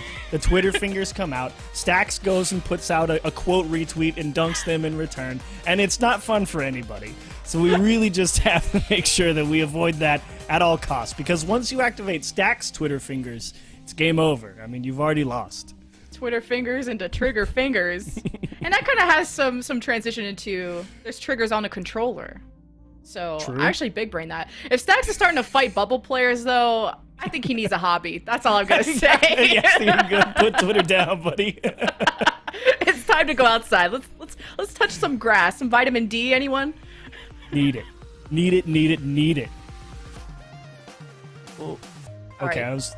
Oh, okay. We're not letting playing Torrent yet. score on the lag test just to mental boom Hey Bro even more.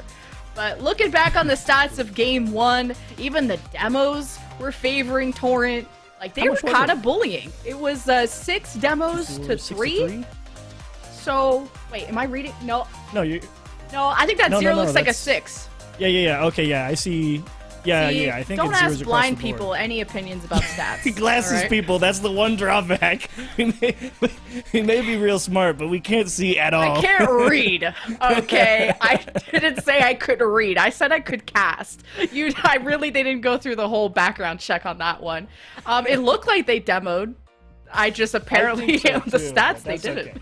That's okay. Still, maybe the overlay or the what's it called? I don't know. There's a word for it. That I can't The think of. overlay is wrong. I'm never No, wrong. it's not the overlay. There's I can't.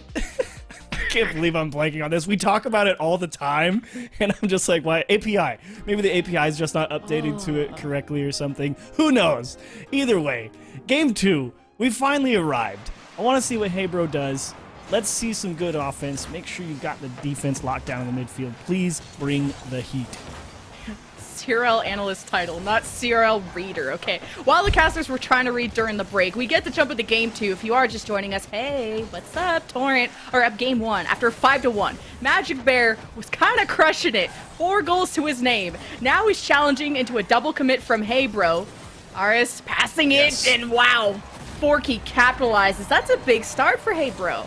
Yeah, real nice job from ours. First, tough challenge to win. Second, get the flip reset to kind of stall it out, take it away from Zanil and Forky. Of course, he's been playing aggressive in that first game, continuing that here, this time in the right place, at the right time to capitalize. Get him on the board first, and now you find yourself in a very interesting position if you are Heybro. You spent the entirety of last game playing catch-up. You had to play aggressive to try and get yourself back in the game. Here you find yourself with an early lead. Can you hang on to it for 4.5 minutes? And how do you do it? Yeah, and Magic Bear at least barely hanging on to that and almost shoving maybe Leaks out of the way, and that could have been a real threatening play from Torrent.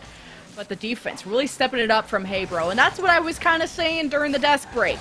I think it's all about learning from your mistakes and who can adapt the fastest, but with Leaks down, this is a 3-on-2 at least for the couple of seconds where Torrent can move down the field. Is this just going to squeeze by? Forky wakes up, coffee ready. But now, how is Torrent going to respond? Okay. Really delicate passing out of their own zone, and actually they've done a nice job working their way through a couple of defenders. The only real issue is going to be hang on to it here past this as Aras to Kinsey, and again, good takeaways from the defense of Heybro, but now you got to find your own clears that know that Torrent doesn't want to give up for free, and Zanil and Kinsey forcing the issue in the corner here. Now it's Heybro trying to move down the field. Okay, Leaks just bouncing it off the wall, getting it past one. Now Kinsey meets him off the backboard and sends it all the way down, but Aras already beat him there. Nice. See the Heybro defense just dangling Torrent's possession. Now Magic Bear, oh, he almost got shoved back into his locker. But Heybro, I think they're just being a lot more measured on that offense. Now these demos are quite valuable. You're already on the offense. You have a 3-on-2. Now who can you pass this to? Aras going to take a soft shot, not an accurate one. Now Zanil will see if he can make the space. A lot of space for this transition. Oh my gosh, I should have known. Forky's just hovering, and he's going to get a big key block to keep Heybro on offense. Let's see what they can do now. Kinsey just barely keep a Torrent out of this. Now all the way down. Leak's going to collect his corner boost. Ooh, awkward. See if he can collect anything but an L right now. At least going into the second half, Heybro have a small lead. And getting rid of Kinsey there might relieve some pressure as Magic Bear knows this ball's going to Aras, but just can't seem to get up there in time. Now Aras only has to deal with Kinsey, but it's so slow that Torrent should have the time to get back. As Zanil might want to touch this away. That's a good job. Aras just can't seem to get up there. Now it's going back towards the Heybro net, and no one there to stop it, and we have a tie game. Good effort from Forky. He wanted the pinch, unfortunately caught it a fraction late, and instead of going forward up the wall, it popped off the backside of his nose out into the middle of the pitch, away from his teammate, got outpaced on the challenge over everybody's head. That was so close to working itself into at least a neutral position. Just backfired a little bit. Now Torrent, you've poked the bear. You've woke him up from hibernation. Only took the first half to wake up, but Torrent now have closed the gap. What more can they do? Kinsey, he's meeting Forky halfway. Leaks with controls and Neil in the net, hoping to pop out in time, and so he does. The save comes through from Torrent as they hope to escape. Move forward down the field. Kinsey, Oh, Leaks gets there before Kinsey, though. Boost diff, by the way. Now, what does Kinsey and Zanil do besides pop up the ball like volleyball and hoping to get some kind of a threatening play going? It's just about getting the ball away from both sides. You got Demos coming back and forth, and Aris with a fantastic shot. I have no idea how Forky just pieced this one together in the corner, making it look like he's like gonna go for the demo, gets Zanil to turn off, and he was literally just taking what was in front of him and trying to make something happen, and actually earned himself a bit of extra space, popped it back into the middle, and like you said, Aris blasting it top of the net. Way to make something out of nothing there, hey bro. Well done. Especially turning it around from a 5-1 deficit of game 1. Now Demo's back and forth, 2-on-2, Kinsey versus Leaks. Good challenge, pops it up, buys time for reinforcements, of course, to respawn in. But still Torrent applying the pressure. Kinsey almost with a chance and misread the bounce. Now Eris just kind of barely holding on to this. Magic Bear and Kinsey flip it on its head and almost a chance for Torrent to equalize. They just caught Leaks running away to grab some boosts, and hey, bro, very lucky that one wasn't in the back of the net. Now they just got to survive for another 30 seconds or so, and Leaks, that's a big win. That'll waste a lot of time. Oh, that's a shot that hey, bro can take, and the defensive Torrent are sweating buckets right now, hoping to make a space. Man, Hebro wanted to keep that offense rallying further. 16 seconds, still a chance for Torrent to tie and force the overtime. And you see that they're just barely able to. Eris with a good clear. 7 seconds for Magic Bear and friends to transition downfield. Zanil gets stopped halfway by Forky. And now, hey bro, they laid it on the ground. And not only that, they equalized the series. Never a doubt, Lemon. You were with them all the way, even from game 1.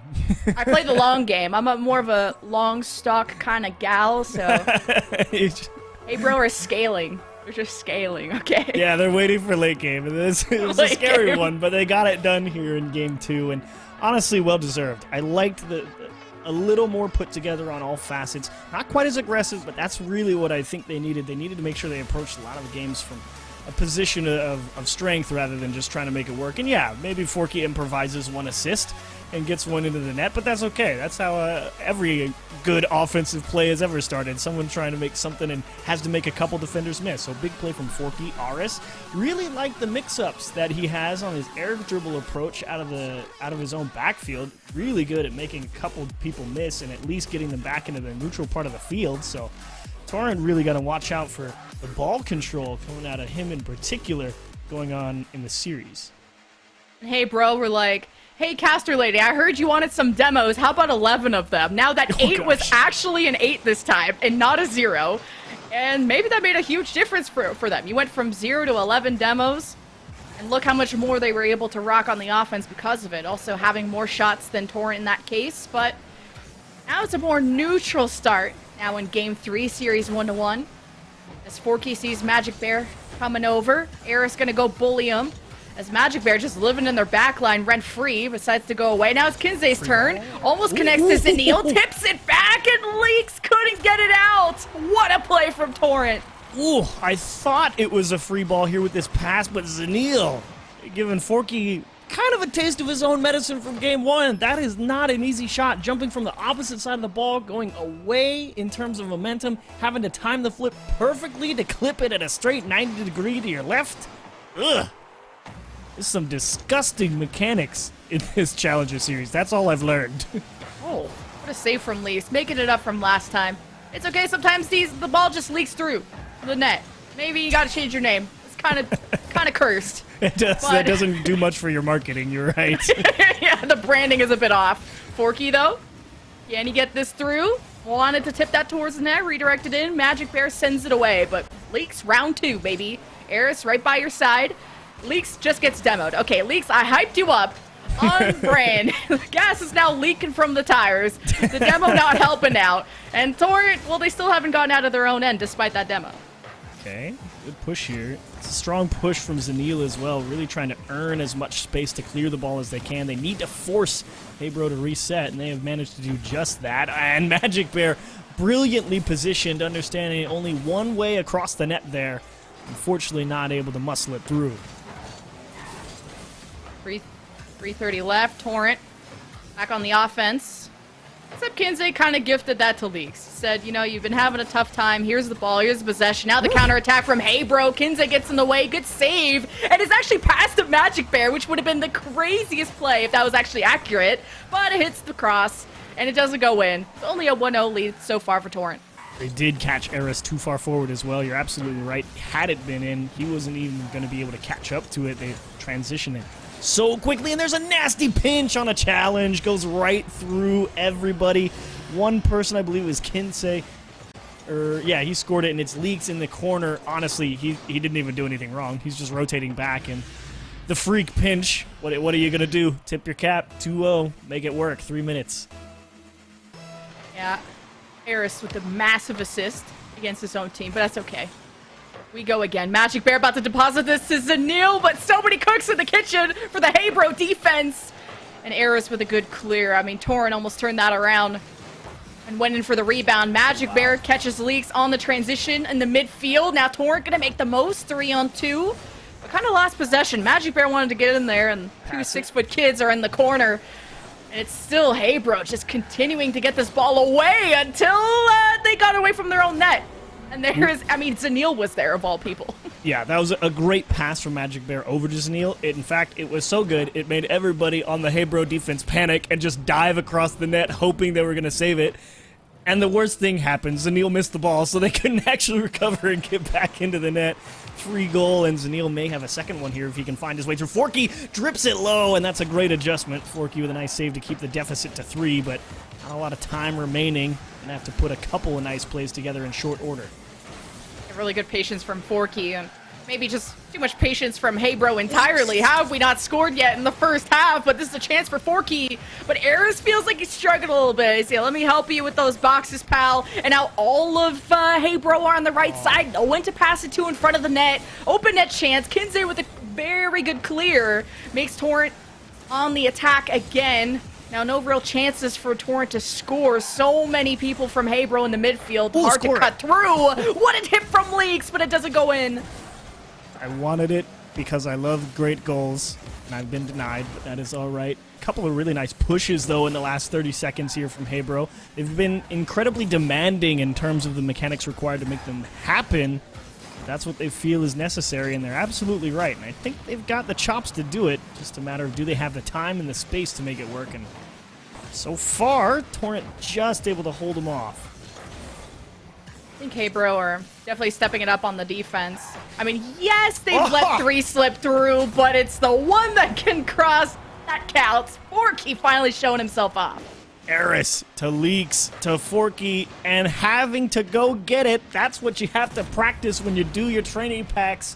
You can't let the ball come to you. You got to go up and get it. That's the only reason Forky beats the defender there and delivers a bullet top right corner.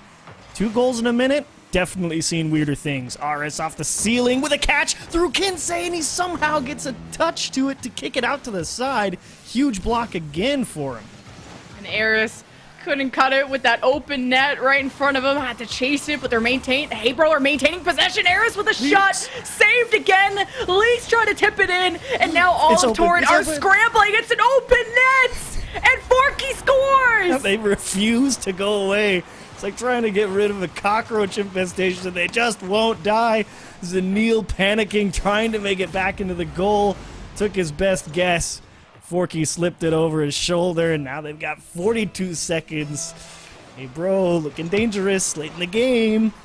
What kind of multiverse where this is an 0-3 comeback and Torrent want the insurance goal? What a save from Leaks. Oh, what a takeaway. You're not even out of the woods Pass yet. it. Oh, Forky with the redirect. Magic barely with the save. Oh, and a big clear. A lot of time wasted here. Got to be careful if you're Hey Bro on how you put this ball back in play. Could start playing boomer ball, and that'll just waste too much time. I like boomer ball. That sounds nice. I'm not at that age yet, though, but Forky gets dunked on by Zanil, and 5 seconds remain to see if Hey Bro can tie, but Kinsey has the ball. How could you steal it? Oh, the double tap. At least you broke his ego down a little bit, but Torrent with that game win will go to series point. Whew. Scary one there if you're Torrent, though. You knew Hey Bro was trying to send the house, and really nice job buckling down there on defense, making sure it didn't get too far out of hand. Loved the ideas from Hebro. Again, Torrent too solid on defense. Well aware of the situation, knowing they can't get too aggressive. They just have to keep them out of the net. And I think as well, if we look at when those stats come up, I'm pretty sure the Vengeance demos started to come out from Torrent, and I don't think they're registering for them, but I felt like they're really trying to get even in that midfield, trying to open up some more space and stop Hebro from being able to play as far forward as they were in the previous game, and kind of help Torrent find a few more clears and reset the momentum a little bit. Yeah, Hebro had some really crazy passing redirects, like downfield, to the point where I was in the middle of analyzing something, and then I had to be like, oh, well, Forky's done it again. He scored a worldie, okay. And it's the second half where the losing team seems to start coming back on. It doesn't really look close in the first half. You'll have Torrent go 3-0 in all the games, and then Hebro decides to figure out what to do kind of minutes later. It's better late than never, though. Certainly. Can never count Hebro out. That is for sure if the last couple minutes of all of these games have told us anything. That being said, the only one they won was where they had a lead to start with and knew they didn't have to press as much. So while they may have the ability to execute on some of those big crossfield passes and tight redirects, certainly not something you can rely on consistently at this level, which even if they qualify going further and eventually make an RLCS regional, you really doubt that they would have the ability to capitalize on that. So you really got to focus and find different ways to set each other up if you want to progress further and really start making a push to consistently qualify for regionals and make deep runs in RLCS and earn those points and make the majors. And this is an opportunity to really develop that in games like this. Is Magic Bear definitely open? Leak's not going to reach it. Even at the start of the play, Magic Bear was like, capitalize on these achieves. And then, yeah. And then, look, everyone committed too far forward for Hebro. That's what we call in hockey a breakaway. And Magic Bear gets all of that. All of that. It was tough for Aris, too, because it's like, again, he's just flipping out, and Magic Bear's just trying to clear the ball. It just pings right off Aris' nose, and it's like, well, okay, this is fine. And it's just, the house is on fire. They're down 1-0 again early. It's tragic. Oh, and that's off his... Oh, gosh. Daniel's like, no, I'm going to let you think this one through, Leaks. Are you sure about that? Are you sure? Okay, I'm a backflip into your net. It just collapsed. You don't even get to see the touch that was really, really devastating for the Hebro defense. They had the clear coming off the backboard, and someone who tried to challenge earlier was just like falling and just hit into his own teammate, absolutely killed all the momentum of the ball, stuck it in the box again, and I was just like, oh, this is a disaster. Oh, but Era says, watch this, and it's gone. He had a cool flip, though. Yeah, good dribble control, and then, you know, more people came after him. So how about we get after some goals, huh, Hebro? 3.5 minutes. You got the time to do it. You're missing Leaks, and that's a 3-on-2 where Torrent just smashes into the earth like a comet and comes out with nothing. Don't think Zanil was expecting his teammate to miss that touch off the wall. He wasn't ready to have to actually take a shot on target. He's ready for something else to happen, and they do indeed squander a chance to really secure a nice lead. Aris dropping it a little soft. Leaks having to fend off a couple people on this transition here, and he will do just that at the cost of his own car, and oh my goodness, off the bar and out. Eris, I bet you can't do that one twice. That's a party trick. It's just off the cross like that. That's nuts. Still 2-0, though. You've kind of put a Band-Aid on a sinking ship. If you don't stop this series point for Torrent, it just gets worse. Kinsey with another one. Gonna open the wound wider. Zanil, big dunk. 2 in a row, in fact, and Kinsey says, yeah, how about 2 more in a row? 4 straight massive blocks from the Torrent offense. Really trying to put the sinking ship to its watery grave here for Hebro. Yeah, I don't think Hebro want to go down 6 feet down under, but there is a lower bracket, so there's a chance. But I don't want to call that yet. You got 2.5 minutes, 3 goals. I've seen crazier things, but Hebro a bit asleep at the wheel, hoping to clean up these mistakes. It felt like they started off the series much better, as Leaks needs some help. He's getting chased around by Zanil, hoping to get the demo. Now he jumps up in the air. Possession maybe back over to Kinsey. He's going to let Forky touch that. No. Kinsey over to Magic Bear. Nope. Can't get there in time either. But Torrent looking threatening. Zanil with the soft shot. Gets past the defender. And we're at 4-0 for Torrent. And they really get tongue-tied here. They're all expecting Forky to come up with this touch, and RS is thinking, cool, it's going to go out to the opposite corner, and why is it going so slow across my net? And okay, it's over my shoulder. That's the problem with the defense a lot of times when you look at these teams that are right on the bubble. Every now and again, if you don't have that ability to fully believe that every touch is going to come through, or at least it's not going to put you in an unsavable position, you really work yourself into a lot of damaging spots as another one comes through and the defense just falling apart. Forky not able to win another one. Magic Bear, that was actually quite a challenge to skip that one out to Kensei. Perfect delivery into the top right corner and just capitalizing on the right place at the right time. Torrent coasting here in Game 4. Yeah, this is a stares at you in South Park and it's gone moment, because 5-0, like, I was a believer. I was a believer at 3-0 with another half to go. Yeah. But now we're just kind of mentally boomed. But maybe this is like a future moment. Let's look at the lower bracket. Can we at least go out with a bang? Like, let's put in the best effort we can in the next minute and a half, and this is the effort you need to put in now, because that net's looking pretty juicy. You're on the offense, hey bro. Forky wants to tip it. Double commit from Torrent, and now we're all chasing Forky around, and Torrent are looking real scary. Magic Bear misses the touch. That could have been in the net.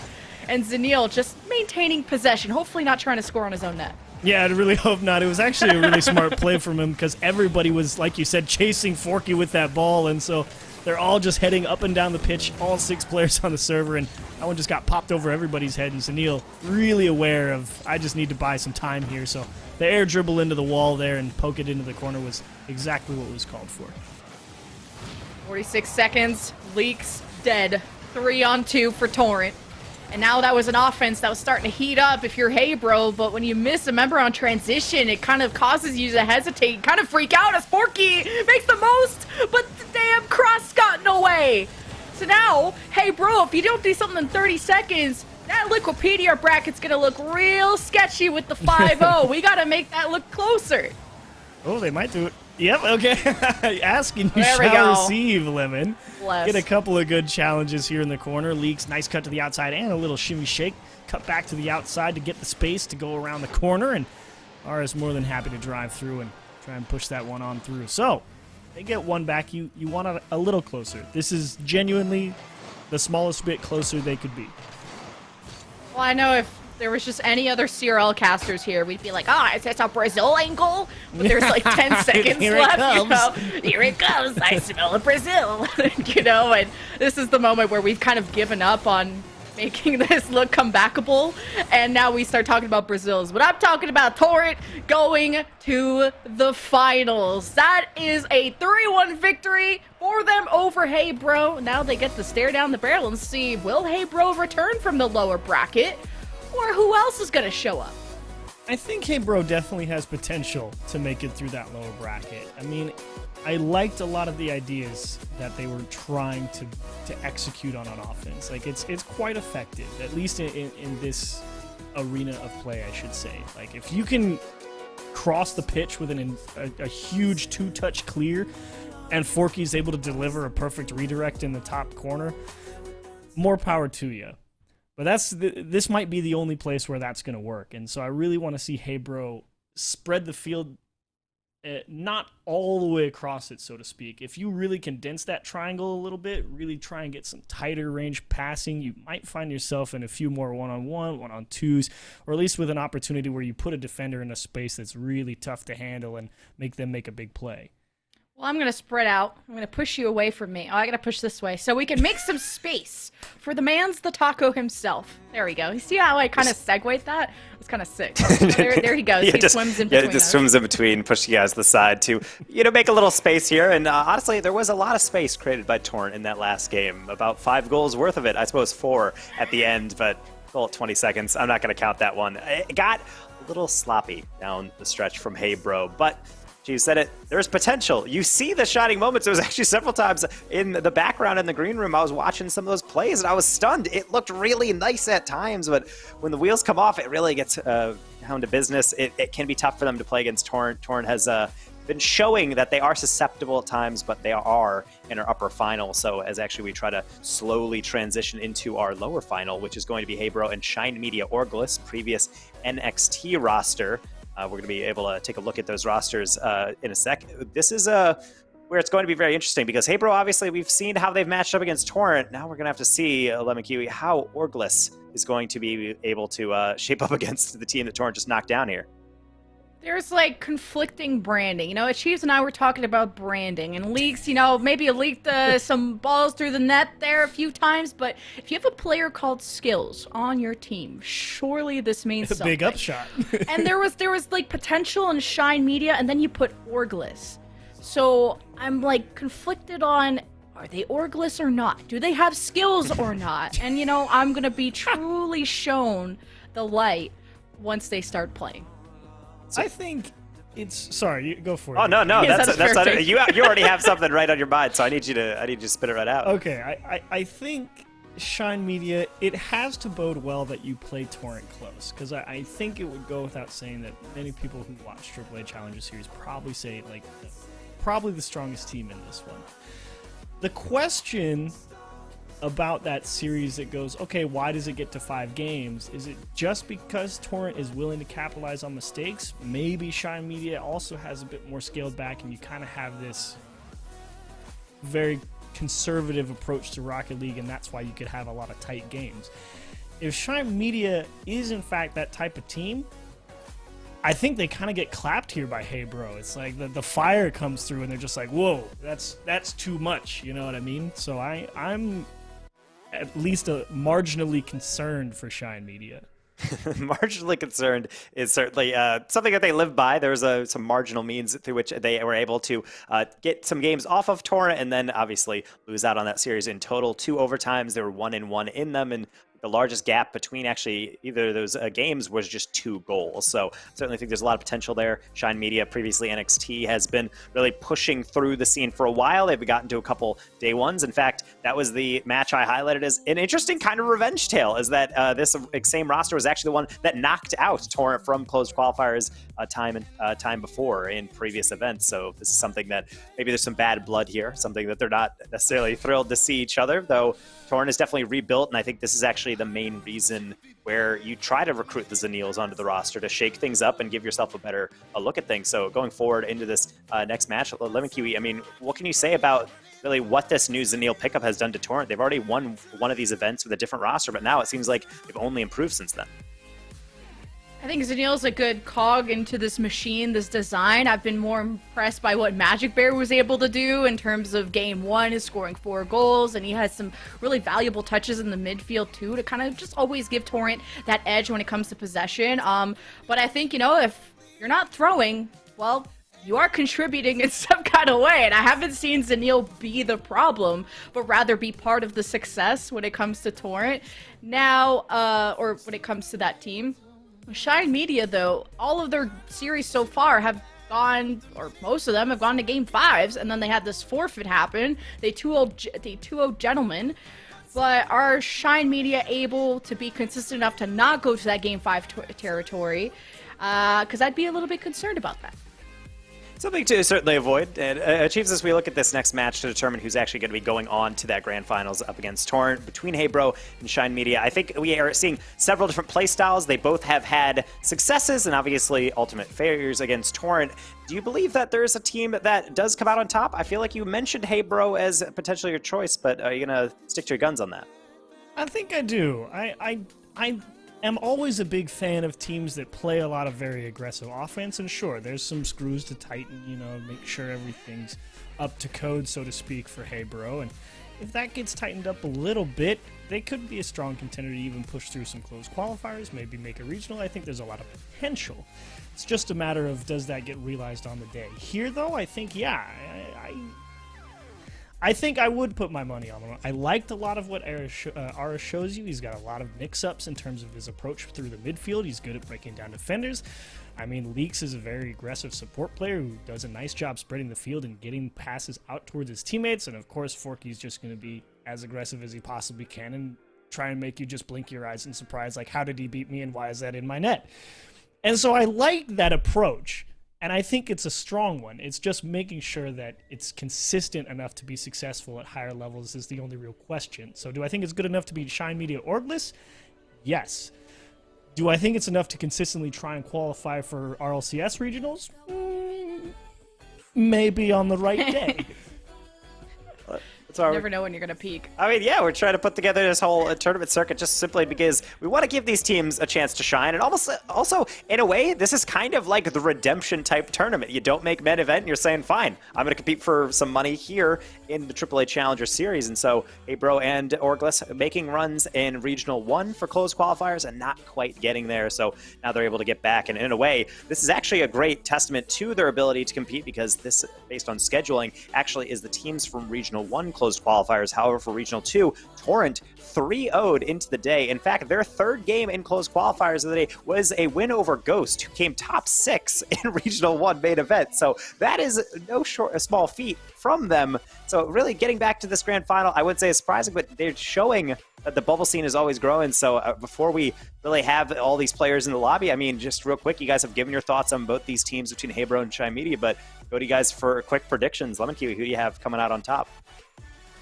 Oh, I'm thinking, you know, the last Torrent versus Hey Bro game was very much Hey Bro giving up at the end. I gotta say, like, we're just playing a little silly goofy. So I'm wondering, since Hey Bro joined the lobby late, I wonder if it's that them talking to their coach, their mom, their dog. How do we regain? How do we mentally regain? And depending on how those last 5 minutes have gone, I don't know. I'm thinking Hey Bro are a little bit boomed on what Torrent just did. I gotta pred Shine Media. Okay, well, I mean, it's nice to see that they have that support structure. You got to have the dog on the payroll to make sure you have every facet of the Oregon line. Team psychologist. Exactly. Chiefs, how about yourself? I will stick to my guns. I think they rally a bit here and give themselves a second chance at Torrent, so I'll take Hey Bro. Fantastic. Well, it looks like the players are ready. They're rearing to go, and I'm sure so are you and everybody in the chat here watching along. So we got one more match to go. This is the lower finals to determine who's going to go and face off yet again against Torrent in our grand finals. Lemon Kiwi achieves. Go ahead. All right, let's get into our lower bracket final. Best of 5, Shine Media versus Hey Bro. Well, we're about to join this game. Hey Bro needed a few minutes just to talk to each other and figure things out, but hopefully we're nice and refreshed and reset. I'm looking forward to it. I think this is definitely a good test, because I think if Hey Bro went up against Torrent, they really kind of struggle in terms of breaking down a defense as consistent as Torrent. I think you have a lot of opportunities here to really go against Shine Media and say, okay, prove you're just as consistent. Otherwise, we're going to pick you apart piece by piece. So that's really what I want to see. How does Shine Media's defense handle how aggressive Hey Bro likes to be? Well, I'm seeing already Shine Media just be scary off the kickoff. When you have Nitrous already passing it to BU in the net, it got blocked, but they were already looking in tip-top shape just right off a kickoff. So we'll see if Hey Bro have any chances on this opportunity, but it gets sent all the way down to Skills, hoping to catch the defenders lacking, and Nitrous barely missing that. BU wanted a shot. He'll at least take out a defender with him. Really well controlled there from Shine Media on the transition. The only thing that fell apart was the placement. That was just barely. I think they did a great job opening up a little space. Skills here, chance to put it on target. Difficult shot to ask for. The flip timing had to be perfect. Came up a little early. Popped over his shoulder. I think this one might run out of gas here for Shine Media. Unless, of course, they all just missed the ball. Okay. I know, I just saw, like, Shine Media go, like, oh, really? Like, that could have been our moment, guys. Like, why are we here with Boost? But, yeah, you can't be caught lacking like that if you're Hey Bro, but at least not punished. Not yet. Nitrous denied that touch towards the net. Nice. BU hoping to keep the midfield control, but he just starts skirting towards his own net. Now Eris and Forky working together. Forky was a big shining star, I think, for Hey Bro earlier on in the series. Really consistent in that front, but still struggling to kind of develop a play here. Ooh, chance. And yep, there's Forky. I was wondering if he was going to try and force that challenge there, and unfortunately comes up empty. But his team has done well, because you're right. I think it's been a couple of really nice pushes from Shine Media. Excellent job controlling the midfield, really limiting the opportunities for Hebro to get out on offense. That's definitely a recipe for success in my book. Finally, a first chance. RS through a couple people, trying to go as quick as possible. BU able to get up in time. Oh.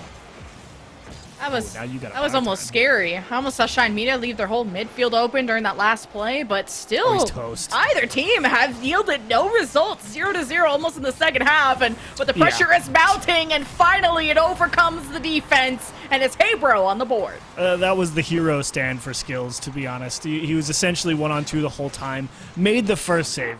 Honestly, well played to you. I didn't even think you were going to get that one. And unfortunately, that second challenge came back through, popped off the ceiling, and just no way for him to get up to it to even have a chance. So, good effort. Unfortunately, Hebro, I couldn't think of their name, able to break through the defense. There we go. I got that sentence out. Like, hey, bro? Question mark. They have to add the I'm question good, mark. man. I'm good. Because I almost added the question mark when they took too long to join the lobby, but I'm not biased at all. Nitrous, though. Okay. He got dangled by Forky. Now another defender is getting dangled by Forky. Forky's setting it up. Aris, Smashgg, needing some help on the front line, but I think maybe Leaks was supposed to be there. He's 404. He got demoed on his transition. And I'm seeing the yearbook Leaks the most demoed kid of all time when it comes to these Rocket League games. That's his quote.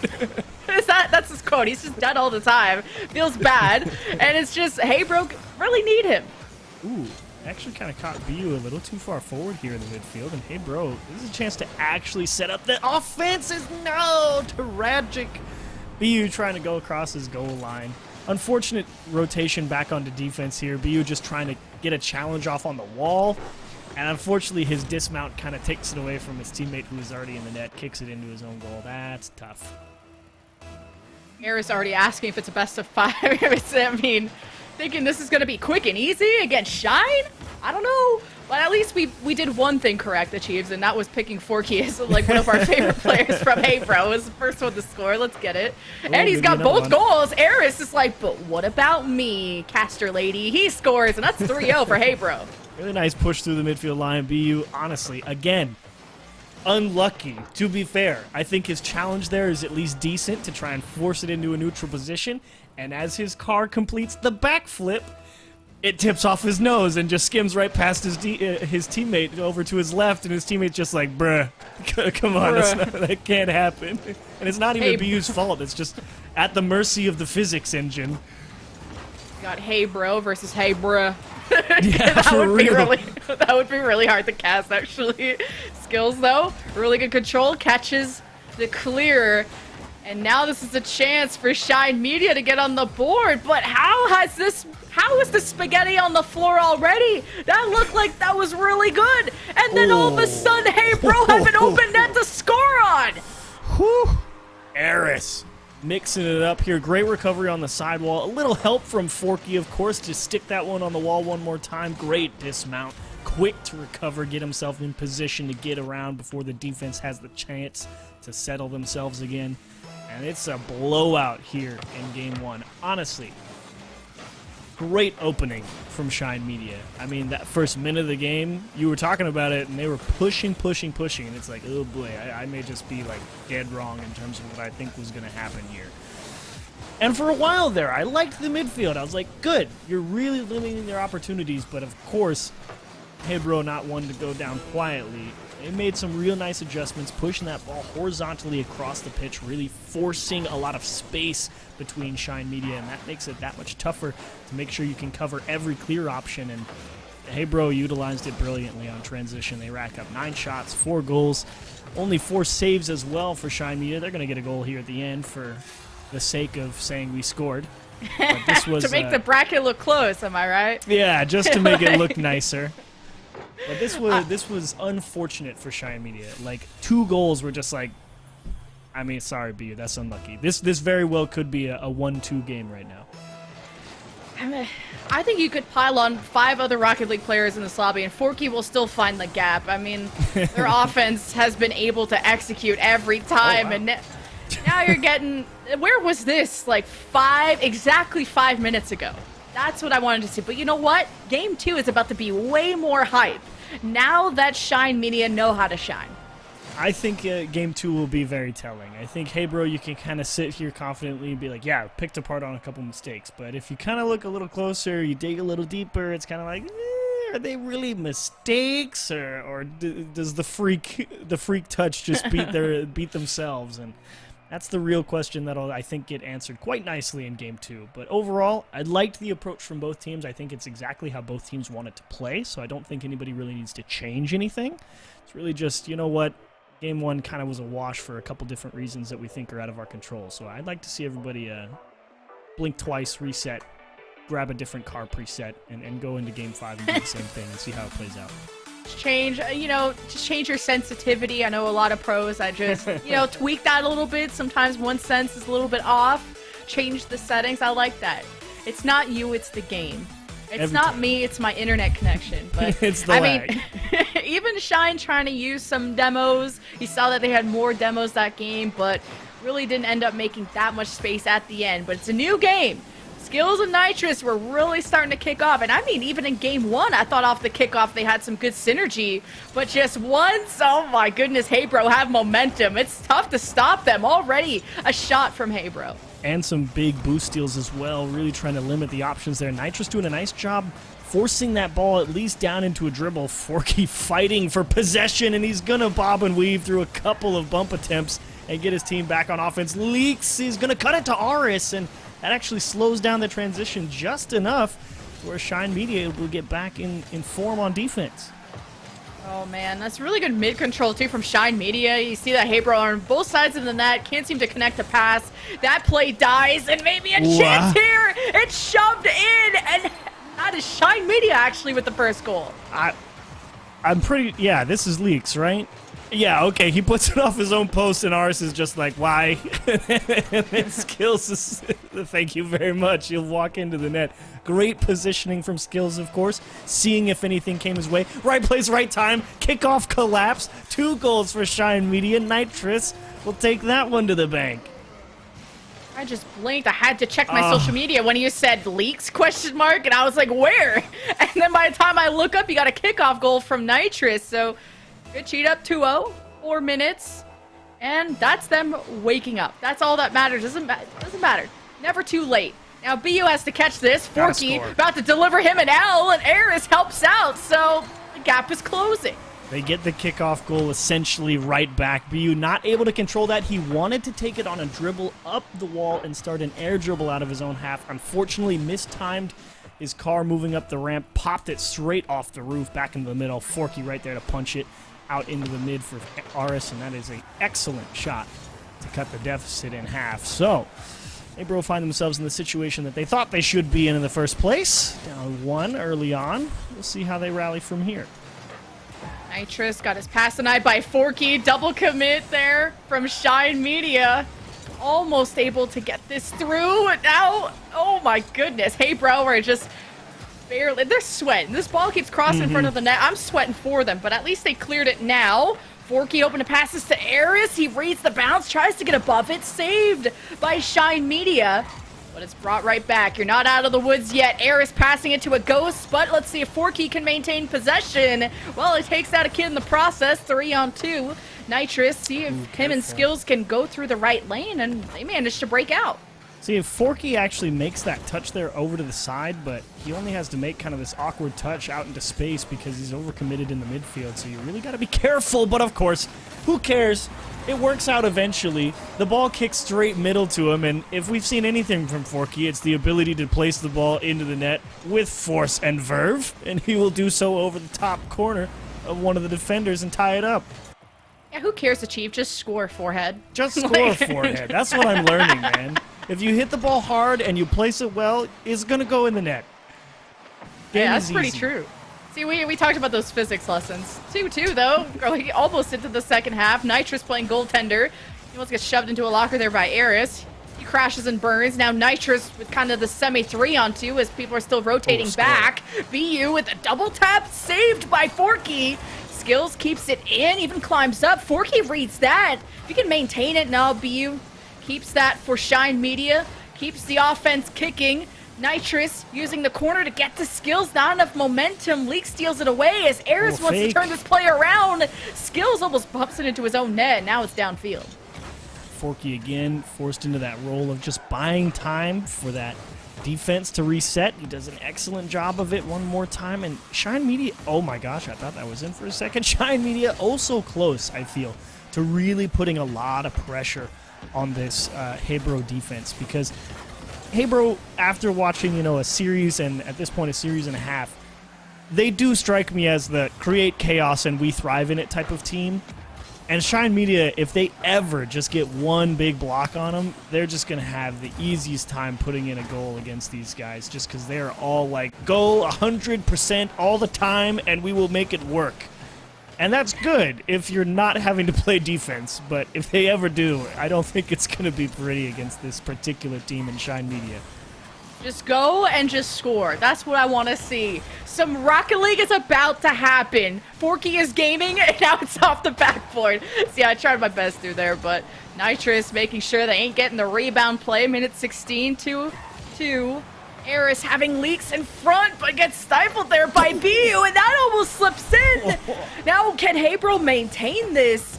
Skills, Leaks was too far forward, and now this is out.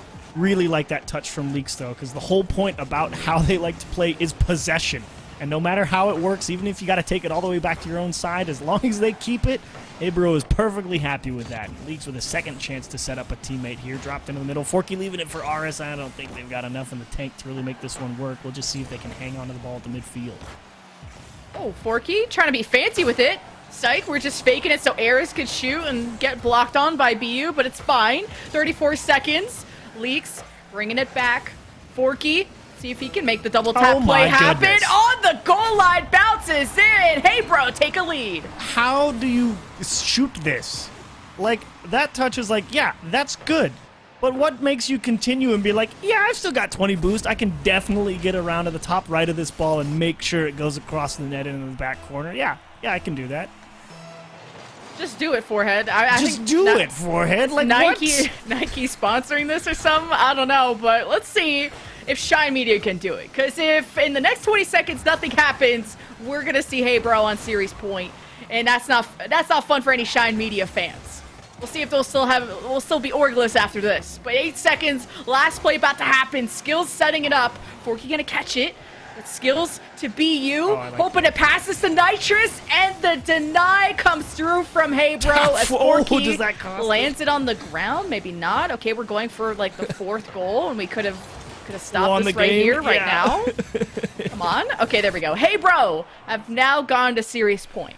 I will be honest. Part of me, like, hearing what I've heard about Forky, he absolutely just wanted to put that in to go, nah, I scored again just because I could. My hat trick. Yeah, exactly. Part of me really wanted that shot to go horribly wrong. They get counterattacked. They wind up in overtime just because that's always the dangerous game. You know, when you play competitive, you're playing for a lot of money here. Let the ball touch the floor, man. Just don't. It's not worth it. It's not worth it, bro. Don't do it. It's really not. Speaking of leaks, speaking of spoilers, one team will win this series and go to the finals, and we will find out sooner or later. But it is currently series point for Hebro. We will maybe, that's great, have a rematch if Hebro pulled this off. It was nice of you to spoiler tag that, Lemon. I wasn't sure if the People's Caster. And we'll put that on your Twitter bio. But a lot of work to be done here for Shine Media, and it's all going to start with possession. That's what I was worried about. Do they have the ability to take control away from Hebro? That last game, it was questionable, and did they just... Did they just run into each other in their own net, and that's why they didn't save that? Nah, skills. It's just skill. Watch the skill happen. Oh, Aris had to go around somebody who was dismounting, and that took him up the lip because he couldn't just come cleanly into the net. So while they didn't actually hit each other, they may as well have. Open net, though, as we have demos in the midfield. Now it's 3-on-2 for Hebro. See if they equalize. But that got cleared away. A lot of time being burned. Now reinforcements are back. And hey, bro, are back on the offense. Ares hoping to pass this to Leaks. And now Nitrous gets past everyone, making the magic happen. It's 2-0 for Shine Media. Commit if you're Nitrous. Play the ball, not the potential touch from Forky. If he misses, great, you're in position. If he hits it, that's fine. You are falling anyway. Way to commit to your line. Way to put a big amount of pressure on Hebro as well. They can score all they want, but 2 goals, 4 minutes, it's certainly not going to be easy now that you know a team like Shine Media can kind of back up a little bit, not have to play as aggressive and create opportunities on offense, and that's really the type of play that I think Shine Media is going to thrive off. I think they're going to be able to waste a lot of time here and really make Hebro work quite hard to find the back of the net. Now Forky pulling, Forky and Leaks helping each other out, go through the left, he even took somebody out in the process. Forky set up Ares. All right, Forky 2023 presidency. I don't know what to say. All him. The demo on Nitrous, man. And BU's like, wait, he went in front of the ball and touched it? I can't. So, in terms of working hard, kinda. He did have to string together a couple of difficult plays with a challenge, then the demo, then the perfect takeaway. Were they all hard to execute individually? No. But they did have to do a lot to get it through. So that's actually tough to handle if you're Shine Media, because you're thinking, great, big lead early, just hang on, don't concede too soon, and literally inside of 30 seconds they put one on the back, and now they're pressing again, and feel like the comfortability from that 2-goal lead just evaporating here. Leaks has now demoed 2 people in the last 10 seconds. He's just the fighter that you bring out in hockey, just to kind of exist, but also take everybody out in the process. So now you just continuously are having demos to the point you have no defenders, and now I guess you score off of that. Hit the ball! Forehead. Forehead! Oh, that's tough. That's tough if you're Nitrous. I wonder if he ran out of boost or something. I should have went onto his camera. I didn't. I don't know why he missed that ball. But I do know he missed that ball, and it cost him a goal. 2-2. 2 minutes left. How many twos happening? BU? Oh my goodness, what a save from Leaks. That was going into the upper 90. Be out of the woods yet. BU's leaving for boost. Nitrous says, I got this, bud. But there's 3 defenders in a way, so I'm not expecting any miracles. And Leaks, I'm expecting him to continue to demo people. Can't wait to see these stats at the end of the day. And now Forky's in on the job, so, you know, there's a newfound Rocket League strategy. If you demo the entire other team, turns out there's a lot of space. DFH just became a scrapyard. It really is a disaster zone right now if you're on the blue side of the pitch. And another one, this time it's actually Forky who's going to have to respawn on the other side, but physicality definitely going to favor Hebro. Love to capitalize on space, and demos are creating a lot of it. All right, second half. See the approach from Hebro. Ares versus Nitrous, keeping that possession there for Hebro. And Ares trying to keep the midfield control. Forky's going off to the left, hoping to receive a pass. Oh, great point. It's tough to get these shots lined up towards the net. Really good defense, and even better counterattack from Nitrous with the redirect. Gives Shine Media a lead. Absolute redemption here for Nitrous. You give up one with a mistouch, and then you hit the perfect redirect off the nose. Strong strike into the net. Give yourself the lead right back. Put that pressure back on Hebro. Say, we're not laying down and just having you waltz over us back into the grand final to play Torrent. We're here to play. Love the show from Nitrous there. Yeah, I'm not asleep. My eyes are just closed. And BU are just, his eyes have been permanently shut with Leaks just out demoing everybody. I wish there was just a demo set on the screen as Skills tucks this in. And now you got 2-goal lead for Shine Media. Tight line for Skills. This was not an easy shot at all. Had to get up early to make sure he was going to beat everybody on defense. Forky knew he wasn't going to be able to do anything about it. He was just positioned to say, if you miss that, we're going on transition, and it's going to be a 2-on-2 back the other way, and you better hope you can stop us. And Skills said, don't worry about it. It's already in. Well, where are your telescopes? Where are... Bias Caster says no. What happened, Achieves? I'm so sad that that went in. That's a brilliant fake, and RS freezes BU on the goal line because he can't go and challenge, because if he does, he gets demoed. And they just outplay him again, man. Oh my goodness, you guys are making Achieves mauled on his first day here. How could you? But we're also making the game exciting. I was about to say Smashgg telescopes out reverse sweep because Shine Media were looking real good to take this game. Now I'm not so sure. Hey, Okay. bro. Oh, they couldn't get back in time. Now you got a bit of a comfort goal. Oh man, what a steal from Skills. He really just threw himself at that challenge, and honestly, it worked out perfectly. Everyone from Hey Bros thinking we got to score, so we're all going to play really far forward in this midfield line. And Skills is just the perfect challenge right there. And I love that they've just been able to consistently get that 2-goal lead back, because almost 3 right there. Skills trying to drop one into the right side, but I like that Shine Media is finding ways to transition out of their own half despite the immense amount of pressure Hebro is putting on him here in this game 3. RS, top corner off the bar and out. Nitrous will happily clear that one away and keep this one at arm's length with under a minute. Eris, you're gonna have the A in your name. It's got to stand for accuracy. Leave that cross alone. It did nothing wrong. Now Leaks is demoed. The yearbook quote stays strong. 40 seconds left to get 2 goals. And hey, bro, doesn't look like you're getting the 3-0 sweep that easy. You're gonna have to work a little harder. Leaks getting above Skills and shoving it in. What a redirect! Forky's just chasing this air dribble the whole way. He's like, I'm gonna be there to follow it up. He jumps off the sidewall. He gets over Nitrous. Oh my goodness. Another pixel perfect shot, top right corner. Good grief, man. How do you keep him down? 9 goals later, and my vocal cords are thanking me. 25 seconds. Will Hebro turn this around? 2 goals in 30 seconds is pretty difficult.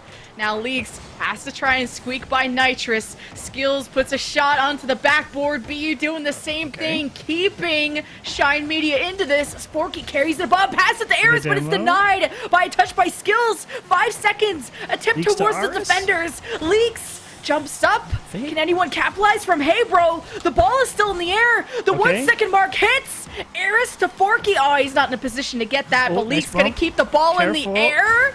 Can they make it happen? Eris and Forky working together. The commitments from Shine Media to the corner. Eris to the backboard. Leaks. Oh, no. You had the touch. It was just so flaccid. Shine Media. It was so flaccid. Shine Media. They're staring in the series. I believed for a half second they somehow were finding a way to keep that ball from touching the grass. And credit to him, again, trying to stitch something from nothing. That is the environment where, hey, bro, would make you really sweat if you were on Shine Media. You're just able to keep him out of the net. Whew. Okay, so 2 hat tricks later, too. A couple hat tricks later, Forky still finding the back of the net with force and verve. Glad that's continuing. I honestly think, though, if you don't get out to that 2-0 lead early, I don't know if Shine Media hang in there for this one. So I guess that's the answer. You got to have a little insurance to work with, because Hebro definitely winning the pressure game in general. Like you were talking about, all those demos, so much extra space. There's a lot to handle. We said, hey, bro, they had to do a little bit more work. The fact that Forky has 7 shots to his name alone. I mean, he's doing it all. I mean, one of my favorite plays, when he goes up the left wall, I think he demoed someone off the enemy backboard, drops it on to Eris, side roll, gets it in. I mean, Forky's just a really impressive player. But can't be a one-man squad. Got to be the effort of Hey Bro to see if they can pull it out. And that's where you got to hope you still got win in the sails, because this series not over. Shine Media are still in this. Yeah, long road back with the first step complete. Gotta find a way to get 2 more against Hey Bro, and that could have been it. Nitrous, to his credit, has actually been striking the ball quite well also when he has had the opportunity. Forky, nice job opening the net, but Leaks lost control of the ball going around the corner, kicked it a little too hard, and everything going to stay knotted up at zeros here. Oh, both teams are doing, especially Hebro, are doing a really good job of intercepting all these passes, especially to Nitrous, where he feels in a prime position to get a guaranteed goal. and now he's getting punished for it. What did Nitrous do? He didn't even score. Leave him alone. But he's back on respawn on the backboard. Goes right to Forky. Eris is there. Gosh. He got a 2-on-1 in front of the net. What? And it's Eris, just the accuracy not there yet. I don't blame him. That would have been a nuts shot. I didn't even think he was gonna try and shoot it. I thought maybe he was gonna pass it off the wall, but recognizing that he even had the space to have an opportunity there, impressive. And Nitrous in the one-on-one leaks. A lot of time to buy here. Now BU, I mean, this has been a lot of shots, or just, I feel like, okay, maybe not a lot of shots, but a lot of pressure. Yes. Now accuracy actually is what determines the shots there. So Eris carrying it to the backboard, almost a second touch. It flings back to midfield, where neither Leaks or Forky could catch it and keep the offense kicking, as Forky, as he turns around, gets demo in the process. Wow. Eris tried to be real quick with it. And man, Shine Media stopped him in his tracks. Yeah, big credit to Skills there, handling that 2-on-1 nicely. Recognizing the timing of when that dribble was going to get started, when he was going to have to cut, just placed himself in the lane and got as big as possible to give himself the best chance and stopped an early lead from Heybro from materializing, and again in charge of buying extra time. Dumped out to the middle. Skills again able to dodge a demo and again do an excellent job of buying a little extra time on defense. Nitrous, though, just diving on in the middle of the defenders. Crashes and burns, and now he has to rotate back as Eris takes his time. Skills reads it well. Goes to Forky, takes a shot into the upper corner. Wasn't going to go in. Nitrous there in case. Now Skills has to commit. Nitrous has to make sure he makes some space. Clears it out. Eris not going to make this easy, though, for the counterattack that's approaching of Shine Media. BU not even allowed to use the corner for bounce, as now Leaks gets this forward for Heybro, and both teams just stifling each other's offense. Yeah, really excellent challenge game from everybody on the pitch at the moment. Unwilling to allow anything through for free, and most importantly, giving themselves chances. Skills, huge stop. Didn't think he had a chance to save that ball, but thankfully placed right at him. Nitrous with his own shot. Aris going to make himself big right in his face. Dipped in front of the net, and again going to make a second clear there. Heybro fending off a couple of scary pushes.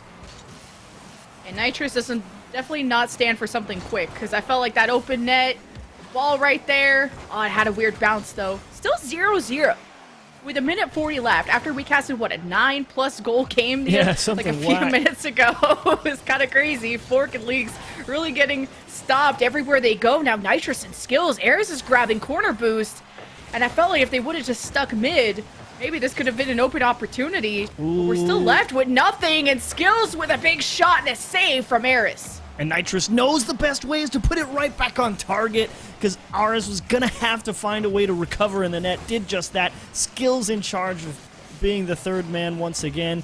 Dished across their own box. They know there's not enough time for Heybro to be in position just yet. And what a nail biter this one turns out to be. The last one was a nail biter for very different reasons. The last one was a barn burner. This one's a nail biter, and BU trying to clip it clean. 1-0, 54 seconds. Gonna bob and weave through a couple defenders out of the corner here.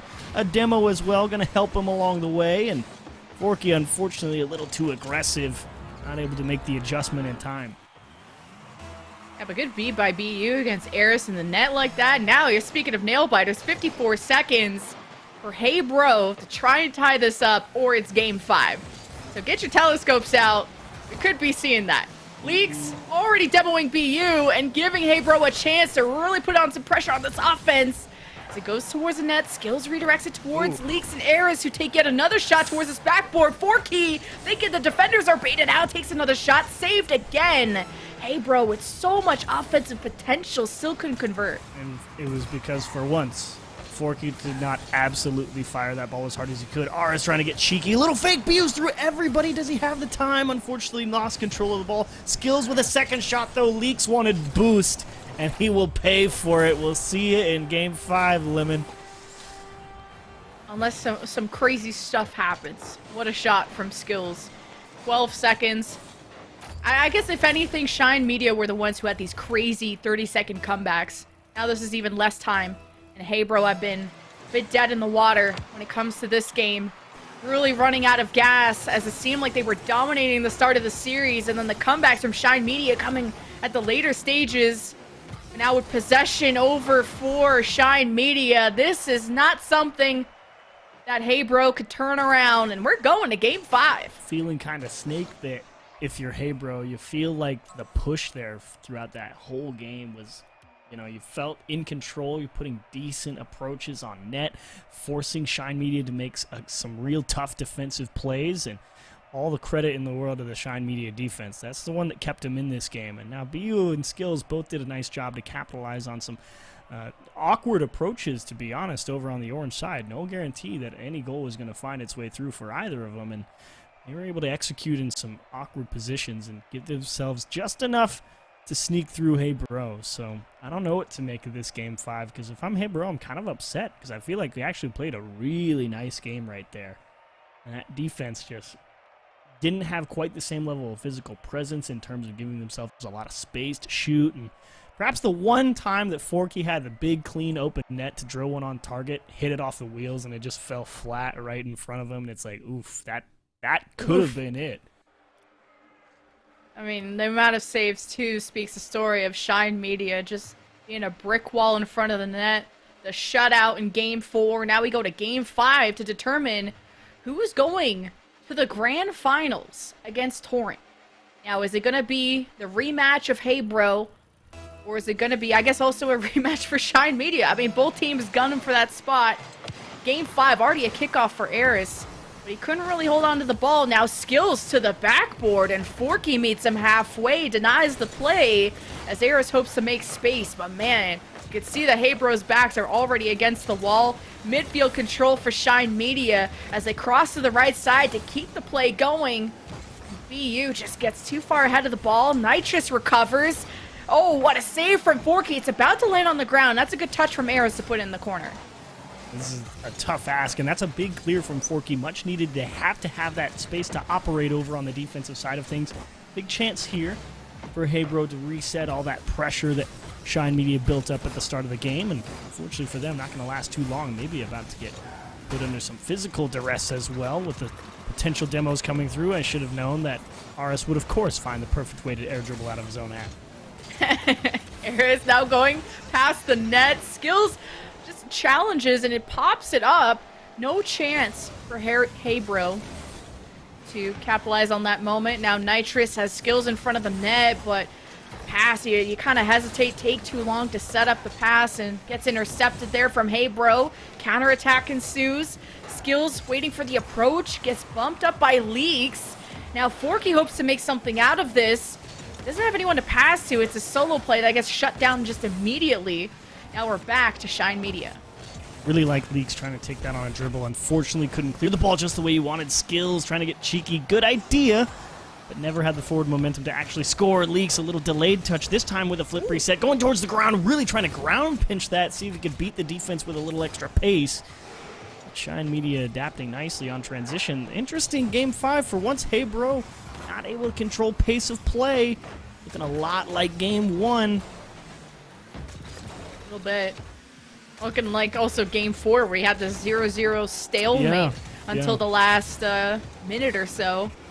Now Nitrous with the demo into Forky. You have a 3-on-2 developing for Shine Media. But these challenges from Eris and Co are just so good. It just messes up the possession.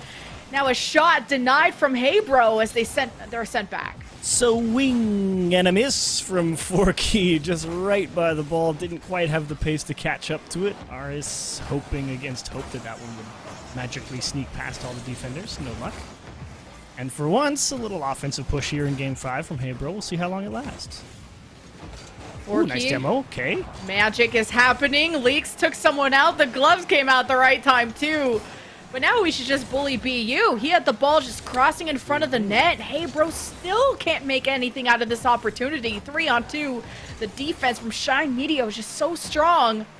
Time being wasted. Eris up in the air. Challenge from BU. Sends the ball to the left. Now Skills should be able to clear this. Kind of having issues doing so as the midfield is just completely controlled by Hey Bro as they bring the offense back. Yeah, much needed block there from Forky to at least keep possession, even if they don't really have all the pieces of the puzzle in the right position to really put an offensive threat forward. They'd rather be the ones controlling pace of play than their opponents. Forky, big save off the inside out of his back of the back of his net.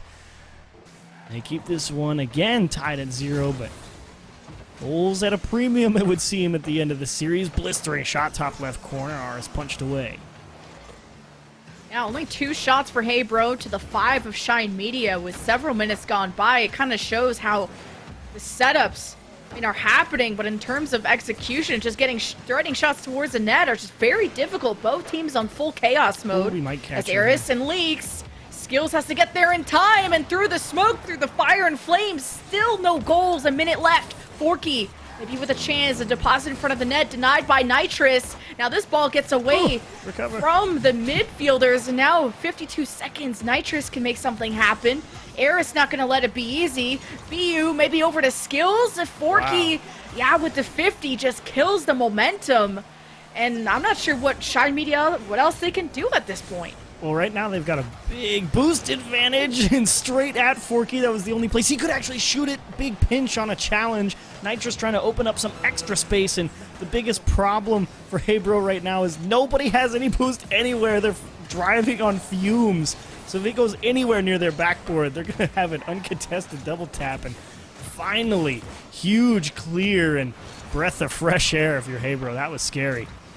12 seconds, scary. The next goal is the winner of this game 5, or we're going to overtime, and Skills almost with the redirect. What a deny from Forky, right in front of the net. Eris with the clear goes back to Skills. You're not out of the woods yet. Double commit from Hey Bro. Eris with another good clear. It's going over to Nitrous, but it lands on the ground, and 0-0 game 5 overtime. I just feel like the comms right there for Hey Bro would be like, really? That's how we lose? And then they just came back and made sure it didn't go all the way wrong off the bar. Air is so close to being the hero. Oh, man. Reverse sweep for Game 5 victory. Finals ticket on the line. BU with the setup. Leaks. Oh, I don't know about that touch, buddy. Forky's there. He's got your back. BU looking for some friends to pass to. Seems impossible to get any pass off entirely. Some mix up in the midfield. Nitrous keeping the offense going, but his teammates were rotating back for boost. Forky, dribble in the air. BU reads it. Nitrous misses the touch. Skills not getting overwhelmed yet until Eris shows up. 3-on-2 for Hey Bro, but it's on the defense, and it's Nitrous, and it's Shine Media with the reverse sweep. Huge clear from BU. Nitrous just turns and burns as fast as he can. Forky a step behind it. Nitrous been hitting the solid redirects all series long. They'll pull off the reverse sweep. I didn't know if they had it in them, but they will get a second crack at Torrent as well. Heartbreaking loss if you're Hey Bro. Oh, so close. Oh, so close it was. And I hate to say it, Lemon, but you're absolutely right. Aris with a couple of big chances. The A indeed standing for accuracy. Not able to close it out at the start of overtime.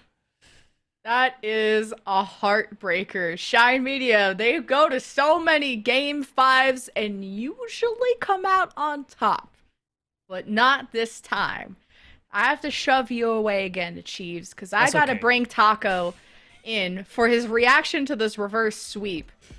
I've mispredicted Hey Bro twice now. Taco, what are your thoughts? The same thing is that it still goes to game 5, so it's not like they're completely out of it. In fact, as you said, the reverse sweep shows that they were right on the brink, and you're thinking it's just one more game, but it's so tough when you have Shine Media also starting to find their footing. Nitrous is always a player that I have my eye on in that roster, saying they have a lot of individual skill. They have those pop-off moments, and every single time I looked up, they're getting a crazy redirect. They had all these crossfield passes, so at the end of the day, scrape by, you're going to get those goals, and goal line saves be damned, and all those clutch fakes throughout all of game 3, 4, 5. It just amounts to a spectacular series. So yes, they will be getting another crack at Torrent in the grand finals. And do you think this match really galvanizes the forces and motivates them to take it, I would say, try again, except this time better achieves?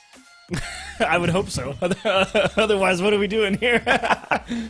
I think they can feel confident in knowing that they've already played Torrent pretty close one time. So it's not like they're going in here like, well, here comes the lamb to go to slaughter again. Like they know they can feel confident being like, yeah, okay, we've got a decent enough shot here. It went to 5 last time against Torrent.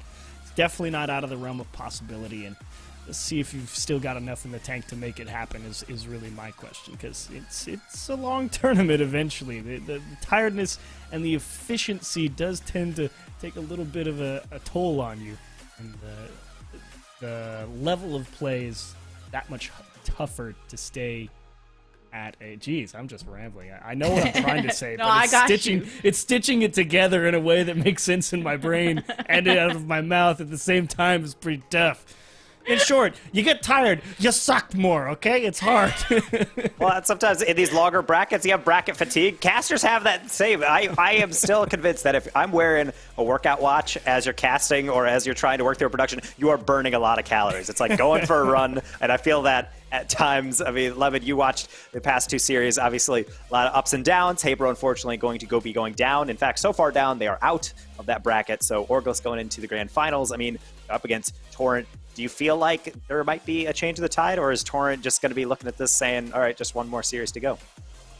Ooh, I mean, Torrent did it once. I think they can do it again. Torrent haven't lost yet. How could I pred against a team that hasn't lost yet? I'd be crazy.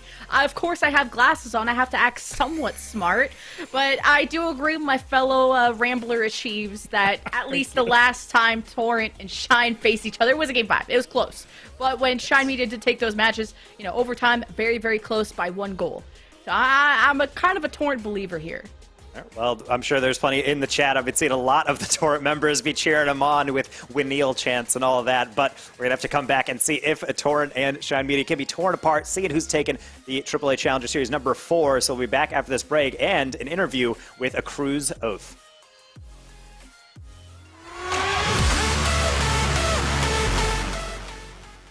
I think on the first few times we were going into this tournament, we were definitely a little nervous, not really understanding, like gauging the talent in the tournament. And I think by the third time when we won that Challenger event, I think we really started to understand what we were up against and what we were facing, and you know how much this thing is worth and how much it proves. We proved ourselves a little bit. We did struggle a little bit against a few teams. Obviously came through the lowers bracket, had a tough series against Gentlemen at the end, but we really proved that we can win.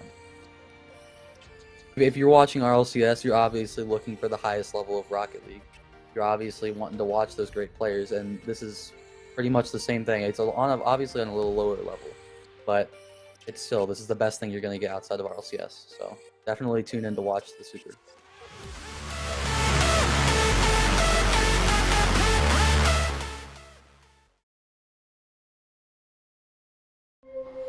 Our grandfather built it with his own 2 hands. It's been through 3 generations, going on 9 cribs. It's had a couple of facelifts over the years. The 70s weren't so kind. The scuffs and the cracks are just memories. And some have been patched up, others preserved. So when we talk about this house, we do it with love, not through some chatbot. I completely understand.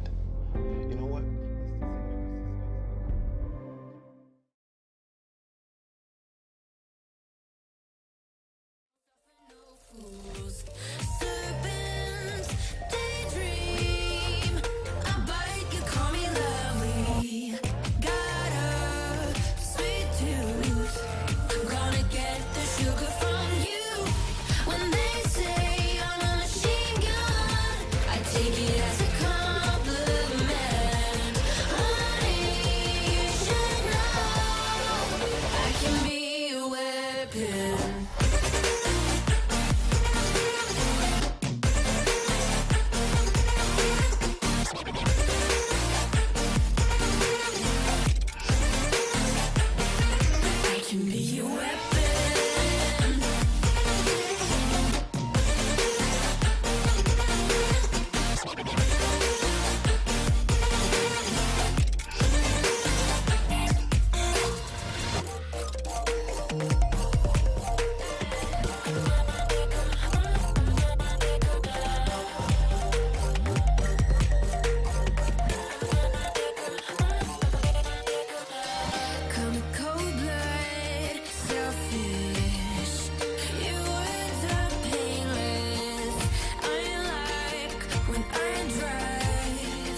Hello, everybody. One more time. I got glasses this time. I was told in There we chat go. that people wearing glasses are just better commentators. And, you know, I'm in this industry for a reason. I need to wear glasses as well. So we still have Lemon Kiwi and Achieves on the desk with me. And we got one more series to go. We got a nice best of 7 ahead. It is Torrent going up against Shine Media Orglis. But, of course, before we get to that, all that discussion, we got to shout out AAA Challengers on Twitter. That is going to be the branded account for all the AAA Challenger Series action that you can follow along. So please give that a follow along with FOB Gaming. That is the organization that's bringing this all to you in partnership with ProMedica as well as AAA. So follow FOB Gaming on Twitter, on TikTok, on Instagram, on YouTube, on your local gas stations ads that are being played. Buy all the merch and be able to just follow them everywhere.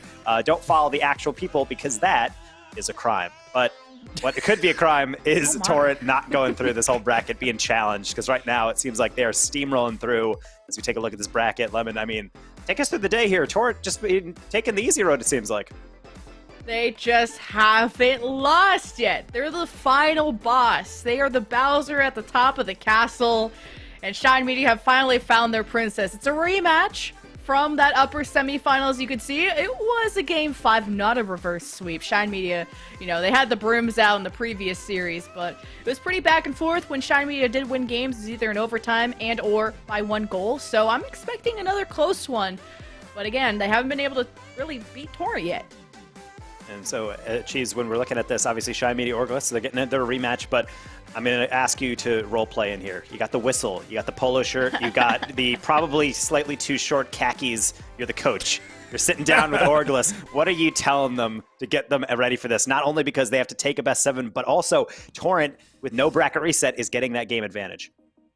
I would say don't waste your time trying to go for, you know, passes all the way across the pitch, because Torrent ate those up against Hey Bro, so that's just a waste of time.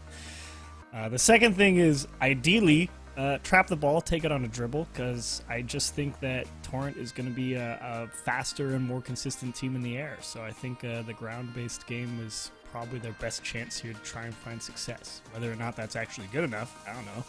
But that's what I would say. I think it's definitely a good thing to be able to keep in mind, particularly because there are some times where these teams are coming at each other and you're only playing it like a ranked game. Nope, we're just going to freestyle, we're going to air dribble through, and then you just get ego challenged at times, and they're just going right at it. So having the ground assault also probably a good thing as well. So taking a look at these two rosters on the screen, and View Nitrous and Skills, I mean, they've come so far. They've stayed together for a while, which I think is actually a really nice benefit of some of these bubble teams. Team Accelerate getting through to another main event, actually, in there. And honestly, I think there is something to be said about these rosters who are willing to stick it out, not make those kind of changes, and try to build that team chemistry. I know a lot of us wring our hands sometimes the scene watching these teams with promise just kind of abandoned. So it's a tough thing. It feels like Achieves, you had something to weigh in on that. It's like you raise your hand, potentially. Well, not necessarily on that in particular, because that was a great point that that sparks another thought in my brain. But I just remembered from the previous Torrent match, you asked about Zanil, and I wanted to make a point of, I'm going to watch Zanil, because I want to know why everyone likes Zanil. And the first Torrent match I watched, I wasn't thinking about, I want to see what Zanil does. So that's the first thing I want to talk about. As for sticking together, yes, Stop thinking we need to find the best players in the world to team with, and that's the only way we'll ever qualify for anything. It's not true. You need to find two people that have the same mindset as you, that want the same goal, because then you all understand what needs to get done and you make it happen. The mechanics, the ability to succeed at the top level, that comes. As long as everybody's on the same page, you're fine. You can all be at different varying levels of ability and skill and mechanics, but if you're sitting here in the bubble, don't be like, oh, we didn't qualify for this regional, let's just swap rosters. Time to drop everyone. That's stupid. Don't do that. I'm going to Apex. I'm done with this esport. We're moving on. Yeah, at the end of the day, retiring at the ripe age of 15 out of the bubble scene. But as we're kicking off at least into this grand final, we do have the teams starting to slowly get readied up. And I will say the one thing about the AAA Challenger Series for all these people tuning in for the first time, wondering, hey, what's really going on in this? These are all the teams that missed out on the main event for RLCS, and they are able to come into this tournament to be able to compete. And for a lot of teams, I think for a lot of them, I'm thinking, okay, this is cash prize, giving them some chance to be able to play for some of that money. But it's also, for some of them, just more eyes on you to maybe attract an org. If you're going through a bracket, you're making impressive runs, you're beating teams that are in the main event, much like Torrent is for Regional 2 in the spring split of RLCS. This is a great way of just showing, hey, we're deserving of your time, attention, and obviously the dedication that an org brings. So I think that's a huge narrative that I'm sure Orgless comes into every competition with, and they have a chance to prove it again in this best of 7 with the 1-game advantage. With that said, I'm going to go into predictions real quick. Lemon, we've already seen what Torrent has to offer. Orgless, they're on the come up. We've seen lower bracket runs before. Who's coming out on top? Last time I predicted against Torrent, I was dead wrong. So you know what? You know what's good about me? I never make mistakes twice. I'm going Torrent. They got this. The results are there. They haven't been beat yet. What could possibly go wrong? A fantastic question with potentially a very unfortunate answer. Cheers. How do you weigh in on this?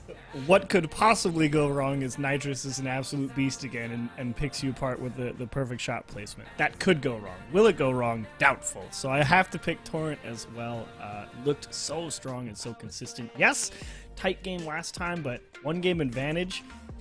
Very powerful in a best of 7, so they have a lot going in their favor in terms of stamina, in terms of how the format works in their favor from coming out of the upper bracket, and in terms of consistency. So I too would be quite foolish to pick against them here. It's all on geez, you just said the name Rocket of the League team like 5 Jesus. times.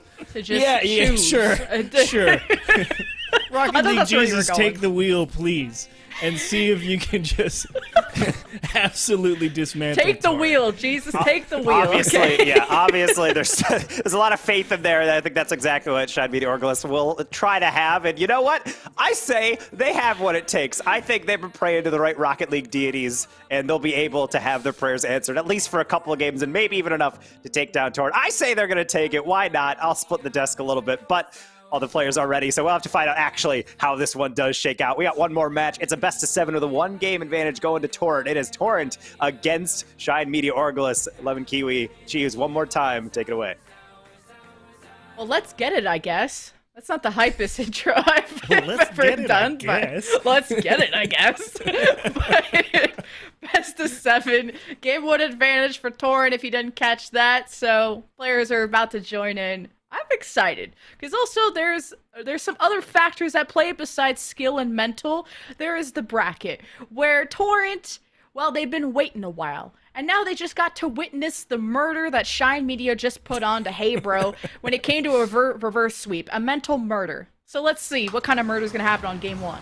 I actually really like the defensive structure that Shine Media were putting on. I think BU and Skills both in particular did a really nice job making sure that the back line stayed fairly well defended and manageable.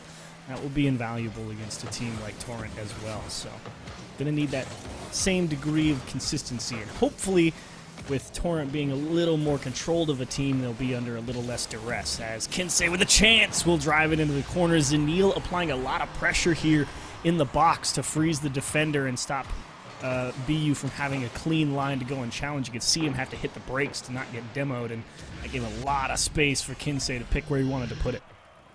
Yeah, and Zanil just had a really good read on Skills approaching and making sure he maintained possession to keep the play going. And That's something that the Shine Media's previous opponents haven't done, and including a double tap.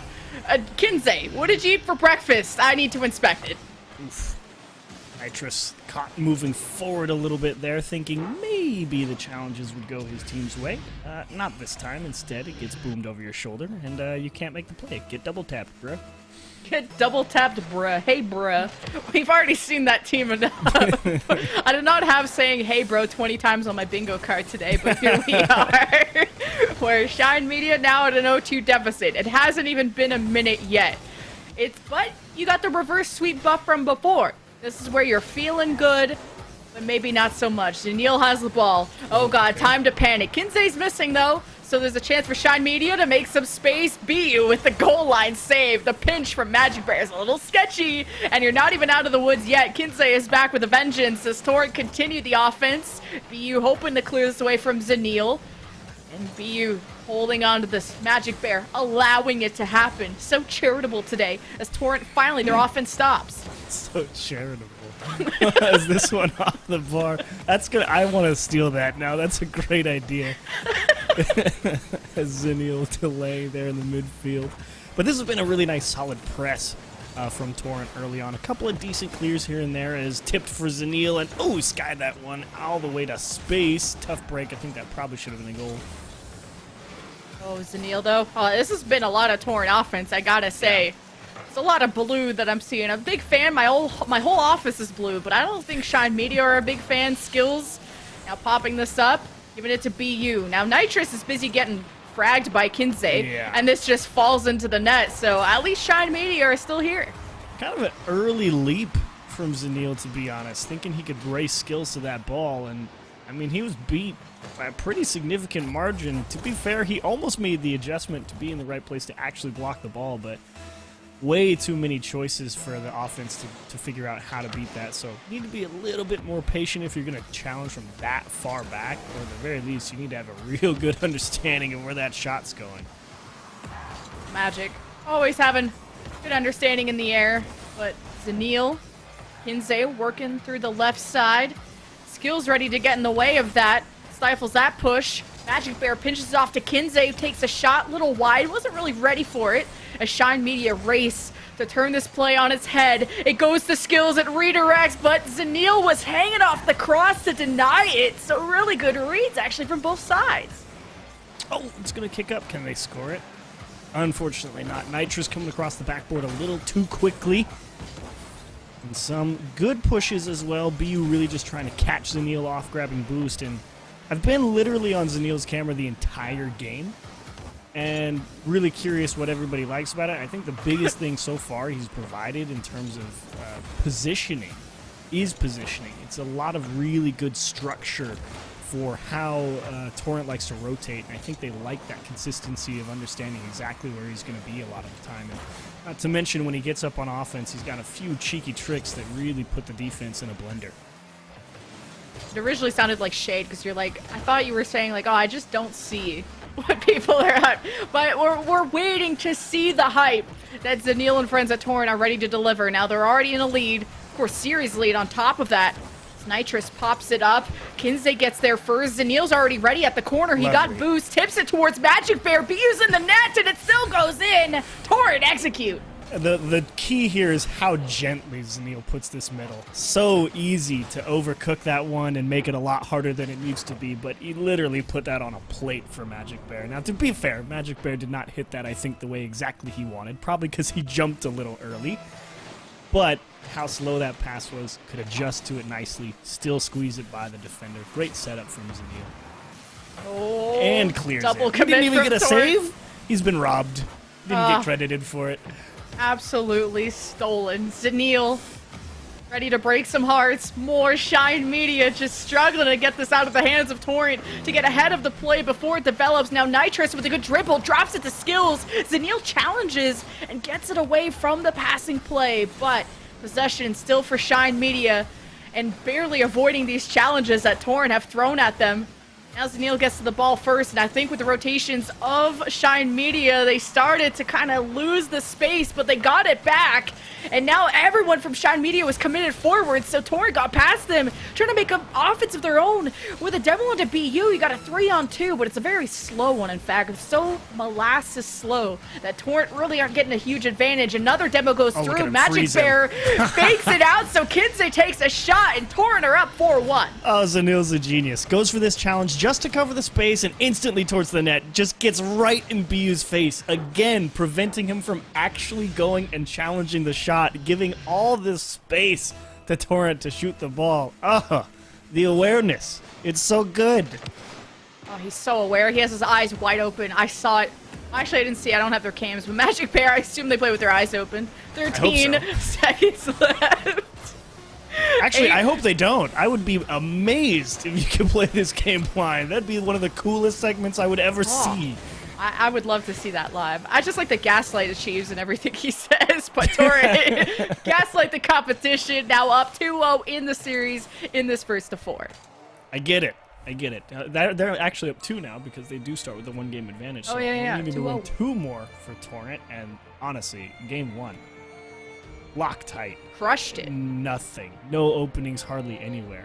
And I get the Zanil. He's a very logical-minded player, and perhaps logical is not the right word. He plays the game very optimally, I would say. Definitely making a lot of really good decisions in terms of rotation, in terms of timing and approach, and applying a lot of pressure to the defense. So I get the Winneal thing. I get it. He's really consistent. I love enablers, at least in the case of Rocket League, and especially when Torrent looked that good. All of their goals felt so intentional and so calculated. It didn't really feel like a mistake. And that's the type of experience that Torrent brings to the table, and why I should never pred against them. Maybe I just like the Hey Bro name before. Hopefully they don't hate me too much for that. But it's not over yet. Shine Media, they like to go down 0-2 in a series and then start coming back. They like the tension between them and the enemy. Like, look what Skills is doing right off kickoff. The fact Magic Bear had to climb that high for you, you're already making Torrent sweat. Nitrous and Skills just pummeling through towards the net, not able to connect yet. They got to be careful on how committed they are forward. They really could smell this goal, and Skills comes in and slammed dunks. Love how Akrew Skills got there. Definitely recognizing the big chance here with the touch over to BU, and he got up early. Didn't matter. That clear came out. It was going to go off the sidewall. He knew his team would have at least a little time to recover. Wanted to make sure he could beat the follow-up defenders. It paid off in spades. Great opening for Shine Media here. Shine Media, they don't go down without a fight. We've seen them live through on and on in this bracket. And Torrent, final defenders, the gatekeepers, if you will, of the finals. Boss that they hope to beat. Magic Bear catches it at the midfield. Oh, you see BU climb up there. Nice touch. Gets it away. Zanil recovers. Torrent not going down yet. Kinsey to the backboard. Zanil trying to tip it over. Skills hoping to make sure it doesn't bounce in front of the net. Good catch there. Magic Bear wanted to pass to Zanil, who just got his tire slashed by Nitrous. So, will Kinsey make it happen without him? It's right on the goal line. I can't believe Nitrous did that. I have no idea how that one didn't ping straight into the net off the bar, but Nitrous break check to keep it out. And how about a second one? They catch Torrent way too far forward. The big bump right there and the recovery from BU on the wall, and Magic Bear kind of just blinking like, wait, how did that get through the midfield? I don't understand. And it tipped off his. Oh, that's fine. Okay, that's a fluke goal if you're Torrent. You're just like, that was stupid. That shouldn't have happened. But here we are. Oh, okay. Finally, Torrent get on the board. Took a while, kids. It took you so long. Right off the kickoff too. Both teams cheating up. Oh man. Kinsey just dangling Nitrous. I mean, that bounce out of the corner as well, that was just nasty. I kicked all the way back mid.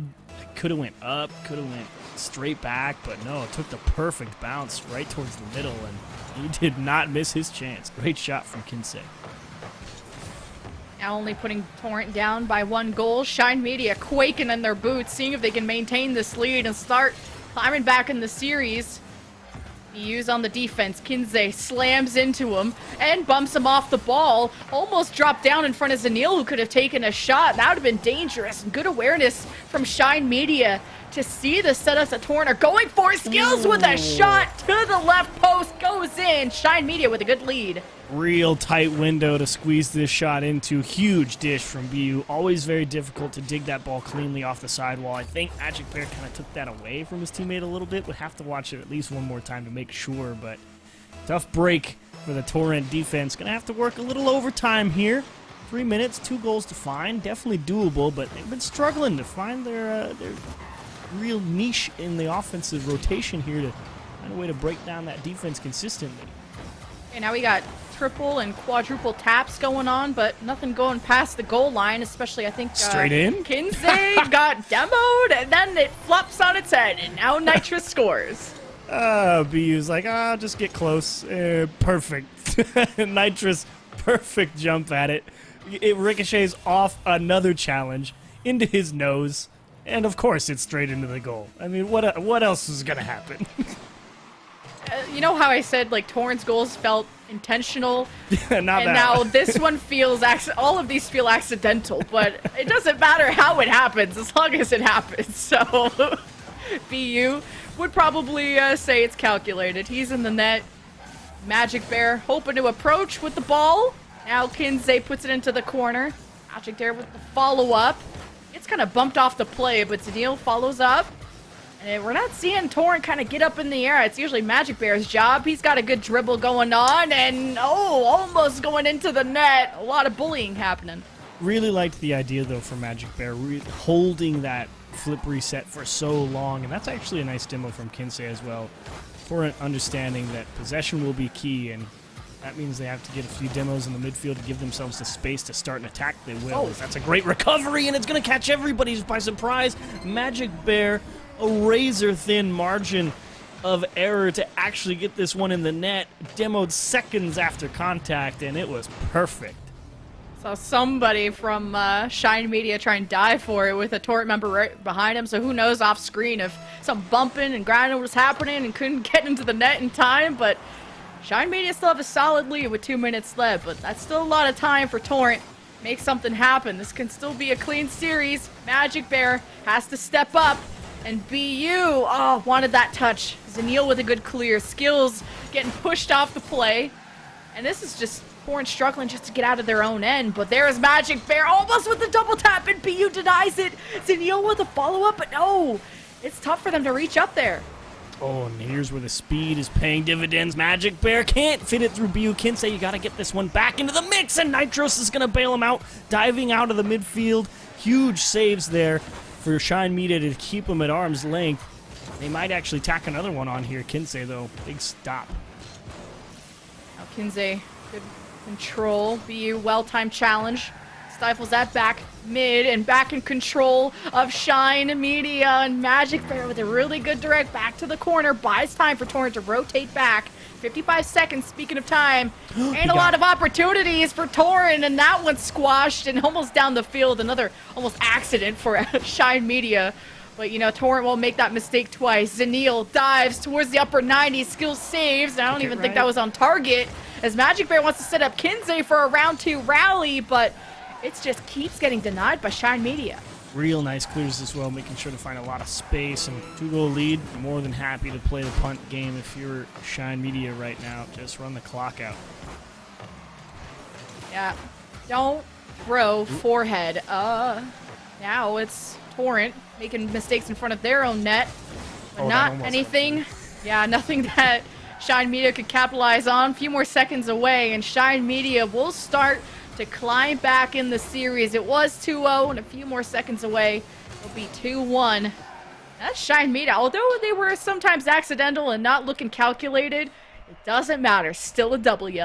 Yep, that's all that counts. Doesn't matter how they found their way into the back. It matters that they did. Shine Media find a win here, and a nice job as well. It's really keeping Torrent off the offense as much as they could hope to, at least, but I think the biggest contributing factor, obviously, out in front early and by a significant margin, and Torrent trying their best to get up in their face, and Shine Media, it's kind of nice when you can just play the long, clear, boom it away game, because then you know you don't ever have to really get up, get aggressive, because you've already got a nice, comfortable lead. You don't have to sit there and really strain to win consecutive challenges in the midfield line and worry about boost steal so much. You can just be like, you know what, we'll give you a little space and make you beat us. And Shine Media definitely showed in their series against Hebro that they're more than capable of sitting back and saying, you know, if you're going to score on us, you got to do something incredible. And unfortunately for Torrent, they just didn't quite have the firepower this time around. Very close on a couple of opportunities, however.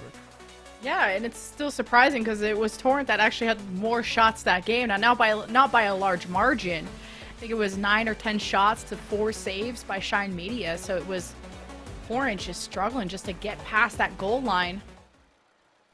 Hoping to connect on those passes. And there were a couple of demos, too, from Shine Media that kind of stopped the transition. So we go now into Game 4. Torrent still up in the series 2-1. And it doesn't start off well for Skills, who already gets demoed. Now a 3-on-2 for Zanil and friends. Drops down. Magic Bear recovers. At least a corner. Maintaining possession now is the name of the game for Torrent.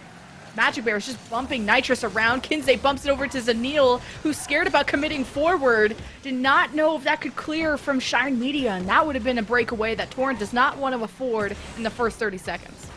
Absolutely correct on that regard. Nice dig out into the middle. BU again been a star all night long on defense. Nice pass from Zanil. Perhaps Magic Bear a couple of steps too far away, but the idea is there and the space to execute it as well. So just a matter of his teammates positioning, but BU over on Shine Media. Whew! Wizard on the defensive front. Continues to be Magic on the defense. I mean, that's what Torrent struggled with in the last game. Now it's Torrent back on the offense. They seem to spend a lot of time on that blue half, as we pointed out in previous games. Good touch from Magic Bear, and a double commit from Torrent just to not let that drop down. But this gives maybe possession back over to Shine Media and gets pinched off towards Kinsey, so never mind on that.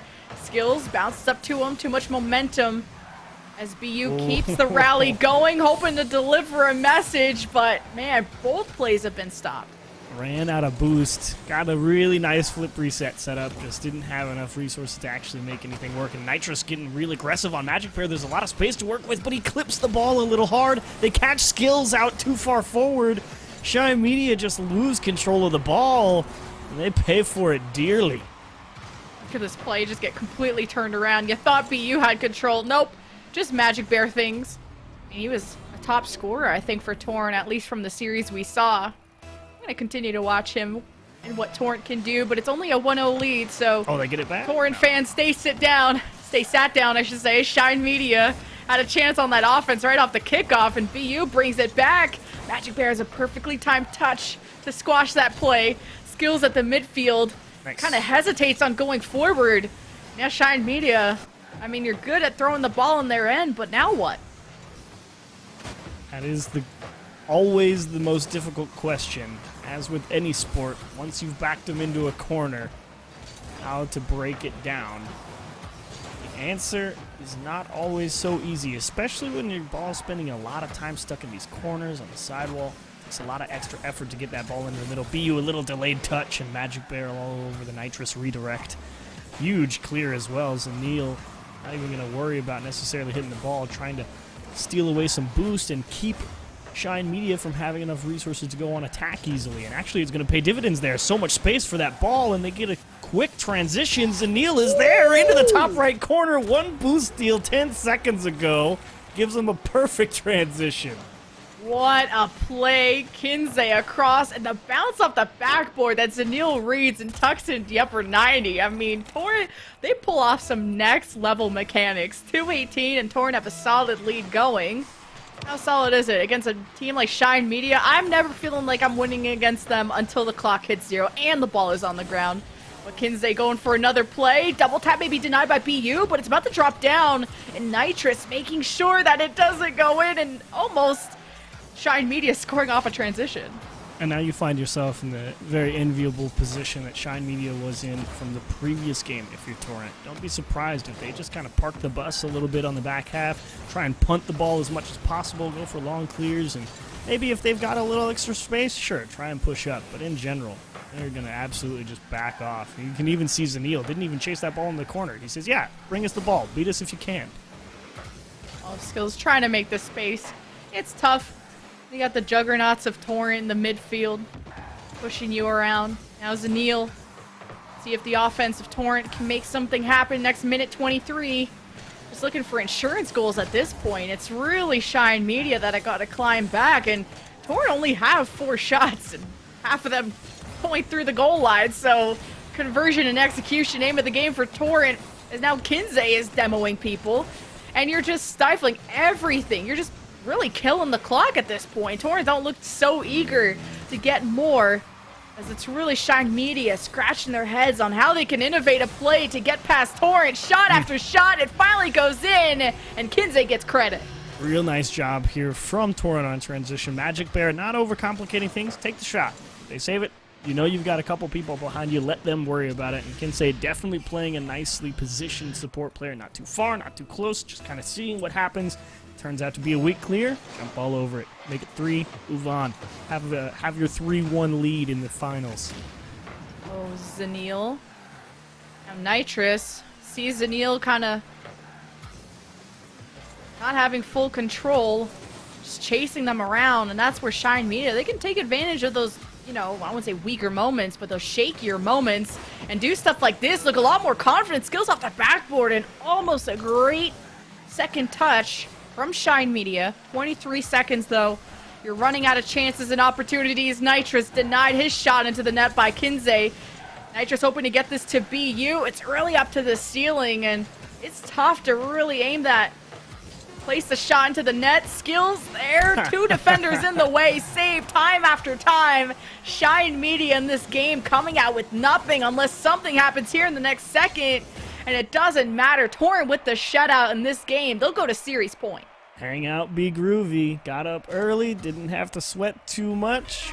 Shine Media press, but too consistent. Not able to even apply the physical pressure, and that's always such a difficult thing because you're thinking, man, we can't break down Torrent. How do we get it done? Well, generally your 2 options are starve the boost, and that leads to you eventually being able to hopefully move the ball left and right across the offensive third and off the backboard so that they have to waste all of their boost. The problem with that is that they weren't necessarily in command of the ball enough and consistently winning challenges in the midfield. So your second option is, okay, maybe we get a few demos and we have a little extra space to work with. The other problem with that is that type of play is so timing dependent that if you don't have full control on like a dribble or an air dribble of some type and people already with you or ahead of the ball, demo's almost never going to work. And especially when you've got Torrent all just camped over there on the orange side, there's 3 people waiting for you. Like, 1 demo's not going to make a big enough difference. The lead too early is so significant in a series like this, where it really just depends on, if you want to beat a strong defense, you got to rely on outplay potential. And that's all just comes down to, can you execute on incredibly difficult mechanics against multiple people in a row? And that just doesn't happen very often, regardless of how mechanical you are. At least Torrent physically executing them as well with 8 demos, like just absolutely commanding the field. And in the first 5 seconds, Daniil's already got his gloves out. Now he passes it to Magic Bear, and you see Shine Media just floundering on how to get this out of their end. Yeah, BU's just stuck in his own corner with 0 boost the whole way, and he sees 2 of his teammates in front of him in the corner, so it's not like he can just drive out there and throw his car at it. Well, they both absolutely get crossed up and don't even get a touch on the ball, and BU's thinking, guys, I still have 12 boost.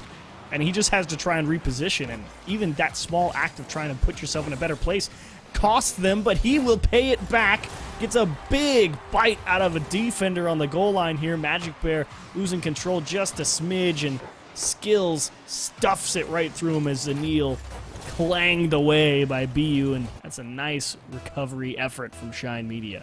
Yeah, like there's more coverage from Shine Media on someone like Magic Bear. You just had to swipe away at the start to make Magic Bear quake and then just overwhelm him, especially when he's in a critical spot in front of the net like that. So Shine Media, I like that they never go down without a fight. They never get boomed, as we like to say, but now it's Torrent on the offense, already applying good pressure, chasing these defenders around, not letting them do anything. As Nitrous squeaks by, Skills might have even bumped a Torrent member to allow that to go through and stopped at the goal line. Not out of the woods yet. Kinsey hugs the corner post. Nitrous going in for round 2. Good dribble, but you took too long. Sunil's going to slap that out of the air. Some really good ideas, though, coming out from Shine Media. You can see them trying to get creative and the angles that they approach the challenges, and it's paying off pretty nicely right now. A little extended stay out in the orange half. Of course, as I say it, it's over everybody's head, and it's going to get own goal as well. Oh, mama, why? Not like this. Kinsey with the shot. Skills, thanks, bud. I can't even really blame Skills, to be honest. You do have to try and tip that ball away, because if you don't, you already know Kinsey's going to just rip that into your net. You have to try. It's just unfortunately not enough. When they say die trying, they don't really mean go and die on that, but 2-1 Torrent. Only a small lead and a double commit. Skills barely saving that. Nitrous and Skills now clearing this, but it goes right to Magic Bear sitting in the midfield. Zanil brings it back, working with Magic Bear to squeeze by these defenders, and Nitrous clears it, but Torrent always have that third man back to the backboard, and a shot. Kinsey crushes it, and Torrent are up 3-1. How are you supposed to read this as BU? Up the back wall, okay, I see Magic Bear. Okay, it's bouncing around, and Kinsey is like, yeah, it's back in the lower left-hand corner. They just drew a giant triangle from top to bottom, and Shine Media is like, I cannot compute that trajectory that quickly. Don't have the physics degree for that one. But you know what? Shine Media always have a response, and it got so close that time. Magic Bear quick to turn the play on his head, especially with the demo onto Skills. 3-on-2 for Torrent. Nitrous, really good challenges in the midfield just to buy time for Respawns to get back. Nitrous with the catch, with the dribble. BU right below him, but Torrent are committing more members to stop these plays from happening, and, well, Shine Media get nothing. This is so awkward. I don't even know if they really have the boost here. Thankfully, it'll spawn back in the midfield, so all right, everybody take a moment, collect yourselves, and retry. Try again. Try. At least for the next 2 minutes you can. Torrent, though, they don't have to try too hard. Already up 3-1. Skills. Challenge there from Magic Bear, but it's a bounce maybe that Nitrous can work with. Zanil gets in the way. BU with the follow-up. Skills starts to rotate back. Score it. Oh, but maybe this is a chance to capitalize, and Zanil kind of helps out, so now we only have a 1-goal game. They panicked. Huge miss for Magic Bear. Skills just slammed on the brakes, and actually a really nice job not half-flipping. He actually jumped, turned around, and then pressed his jump button again to get to the ground faster instead of just trying to half-flip into the ball and potentially lose possession. And Skills capitalized on a little bit of panic there and let the defense do the work for him, so got back into the mix here. If you're Shine Media, there is a chance. Oh, that's a shot, and that's a save. Good job by Nitrous. BU's missing. 2-on-3, and it's Shine Media on the attack. 1:30, though. Now that BU's back on Respawn, could you do anything to get this away from Magic Bear? It does. Goes back to Nitrous. Play happening for Shine Media. If Skills can help out here, it's getting real threatening.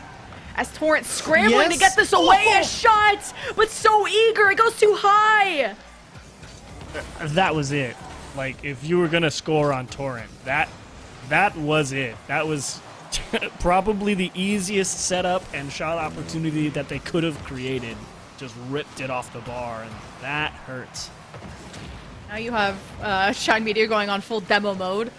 We'll just remove you physically as BU and Nitrous work the counterattack on the staggered Torrent members. And now you're making Achieves mauled more. He's going to be balled by the end of this game. 38 seconds will Shine Media come back. Torrent on series point. They just have to hold on a little bit longer. It's mostly just the sadness, you know. I can feel like the frustration, because I'm the fan of I want to see, you know, teams that deserve something to, you know, capitalize on it. Genuinely feel like Shine Media earned that goal there, and to see him just fall short of the potential, it just hurts my soul, because I feel like they deserved it. Now they've only got 13 seconds left, and one thing you can't doubt, Torrent would certainly deserve it if they win. Played an excellent series all throughout. Ooh, ball still in the air though. Pause champ. Oh, Zanil gets a touch. BU has to fall back, or Skills gets it done. It's off the backboard. BU has to keep it going, and you got a lot of meters to cover. BU brings it up in the air. Nitrous below him, and Kinsey denies the touch, and there you have it. Torrent are your AAA Challenger Series champions. Well played, Torrent. Can't say they didn't earn it. Like you were talking about all night, haven't lost yet, and this time in an even more convincing fashion over Shine Media than previously in the bracket. A well-deserved win, 100%, roster move, paying off in spades. Shine Media, real decent run at it. Just unfortunately not enough options in terms of offensive potential to break down that Torrent rotation, and they looked great out there on the pitch. You know who also looks great? My boy Taco, with the upgraded background. He's looking good. He's got the contrasted shirt.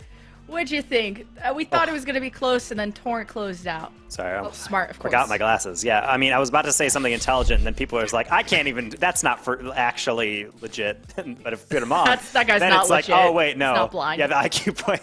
It's like the RPG item. It's like the intelligence boosted up, +1. That's how you work it. But yeah, I mean, that's how you work it with the glasses, but that's also how Torrent do. They're just going through the upper bracket, making it look easy. I gotta say, my heart did drop in that Utopia Dust game, that final game. Just off the crossbar by Shine Media. That close. Just so incredibly close. But good showing from them. Better luck next time. But Torrent going to get our actually first ever 2-time AAA Challenger Series event winners, and with technically 2 different rosters. So very impressive work by them. And ultimately, I would say if I'm looking at Shine Media Orgulus, I mean, or LK, if you're looking at them, I mean, where do you feel like it all kind of went wrong? I felt like they had a really good series. They had a really good look at it. I saw fist pumps from Achieves in the camera while just rooting them on, but just couldn't pull together. What's your, I guess, takeaway from that series from them? It's just like the bit of panic under pressure, and I think they were able still to go toe-to-toe against Torrent, just like they did in the upper semifinal. But like the big play that started making a Chiefs cry was Nitrous having the beautiful open net, and you get so eager, you speed on in there, that's your moment, that's your time to shine, and then come out dry, unlucky. But that's just the accuracy issues that were happening because of that pressure, and I think Shine Media, though, still put on a really good series. And so as we then pivot over to Torrent from Chiefs, I mean, they're going to take home, obviously, the lion's share of the prize pool, having taken that W, but even without that game victory, honestly, they were looking pretty solid. I think, what is setting this team apart? I mean, you had said you wanted to watch Zanil. Were you happy with what you saw? Yeah, absolutely. I spent the entirety of that first game. Camera, 5 minutes. I just wanted to see how he played, and again, very, very logical approach, optimal decision making. So I totally get why you make the swap away from Jordan. Not that Jordan couldn't do that. It's just I can understand they were like, I'm not saying Jordan's bad. I'm just saying like, oh yeah, he's very, very consistent and applies a lot of well-timed pressure to his opponents. So I definitely get the pickup. So Zanil, Winil, you know. They qualify for their first RLCS Regional as well, I believe, a couple of days ago. So, I want to see Torrent play everybody else. That'd be great. We're going to be seeing them in the main event, so people are definitely going to be able to get a look at them in RLCS. And I remember, I mean, at least just on that Zanil thread, it is 1/3 of a team. I always said, like, it's kind of strange how you just change one player and suddenly the entire team atmosphere changes. Hawks are coming into Ghost was another change that actually came through. And Lion Blaze, I remember I was playing in a charity event with them, and they were just saying, yeah, I mean, at the end of the day, one person is 33% of your team, so that can really shake things up. And I will say, I was looking for some shakeups here, but as we look at the bracket transitioning over, it was just Torrent's day. We're taking a look at it from top to bottom, and started off with a crazy match in Heybro and Sixlit. Unfortunately, they had to run into the buzzsaw that is Torrent a little bit later. But, I mean, looking around the bracket, some orgs falling down. E United getting taken down by Shine Media Orgulus on their way through. The Gentlemen, a little bit underperforming in their bracket, getting a loss, taking a win, and then getting right out of the bracket. And I would say this is somewhat par for the course for the bubble scene. I don't know if there's too many surprises in this bracket. Heybro, of course, still looking for a representation, still looking for that consistency, I would say, throughout all of this. But overall, I'm fairly happy with this. Any thoughts you have about this, Lemon? You know, we started off the day with "Hey bro!" exclamation point, and then we ended the day with "Hey bruh." So, you know, sometimes you a bro and sometimes you bruh. So that's what these tournaments are all about, is a learning and a platform that keeps you level-headed, a platform that keeps you grinding and really striving for more. And it's cool to see these teams return and just prove that they deserve to be on top. So big congratulations to Torn, especially two-time. There's no doubt in my mind that they were some of the best that come here. So, Chiefs, you are our guest commentator for today. It was lovely having you along for the board. And I have to say, did you enjoy your ride here? Were you liking this insight into the bubble scene? Yeah, it's a lot of fun, and I have to be honest. Now, when people go on Twitter or Reddit and they're like, "Yo, who's the next player?" Now I can actually look at it and be like, "Okay, I've seen at least a couple of them." So now I can have a somewhat semi-informed opinion. So that's what I'm really excited about. But this is a lot of fun. You really do get a sense of, okay, there's a few teams that are really, really trying to push and consistently qualify for main events and such like that. And you can understand why this is such an important place, because you need to have the tournament experience. You need to go out there and consistently find teams that want the exact same thing you do, and there's a lot of drive and competitive spirit around that, and can only find that in an environment such as this. So totally get it. I think it's awesome. And so AAA Challenger Series is going to be wrapping up for today. This is event number 4, the first one of the spring split. So everybody, if you're looking for more of this, you're trying to follow along, of course, AAA Challengers on Twitter and, of course, FOB Gaming on really all the socials you can follow to go along. The next Challenger event, number 5, is going to be coming up in 2 weeks. That is going to be May 23rd. But Lemon Achieves, it was so nice to have you on the desk. And, of course, shout out to Squid and Shiksa in the front half. Be able to follow all the lovely casters on their socials as well, because, of course, that's always a nice thing to do as well. But until next time, it has been lovely being able to guide you all through this tournament. And congrats again to Torrent for taking their second win of the day. We'll see you on May 23rd.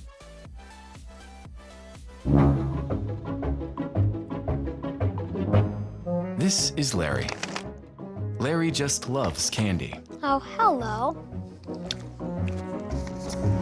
And even though these sweet, glorious pieces of candy don't seem expensive, This one's only a dime.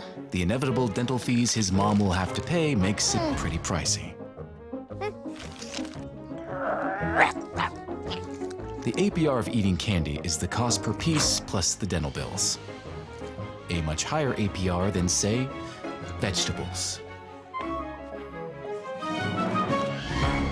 Why can't I quit you?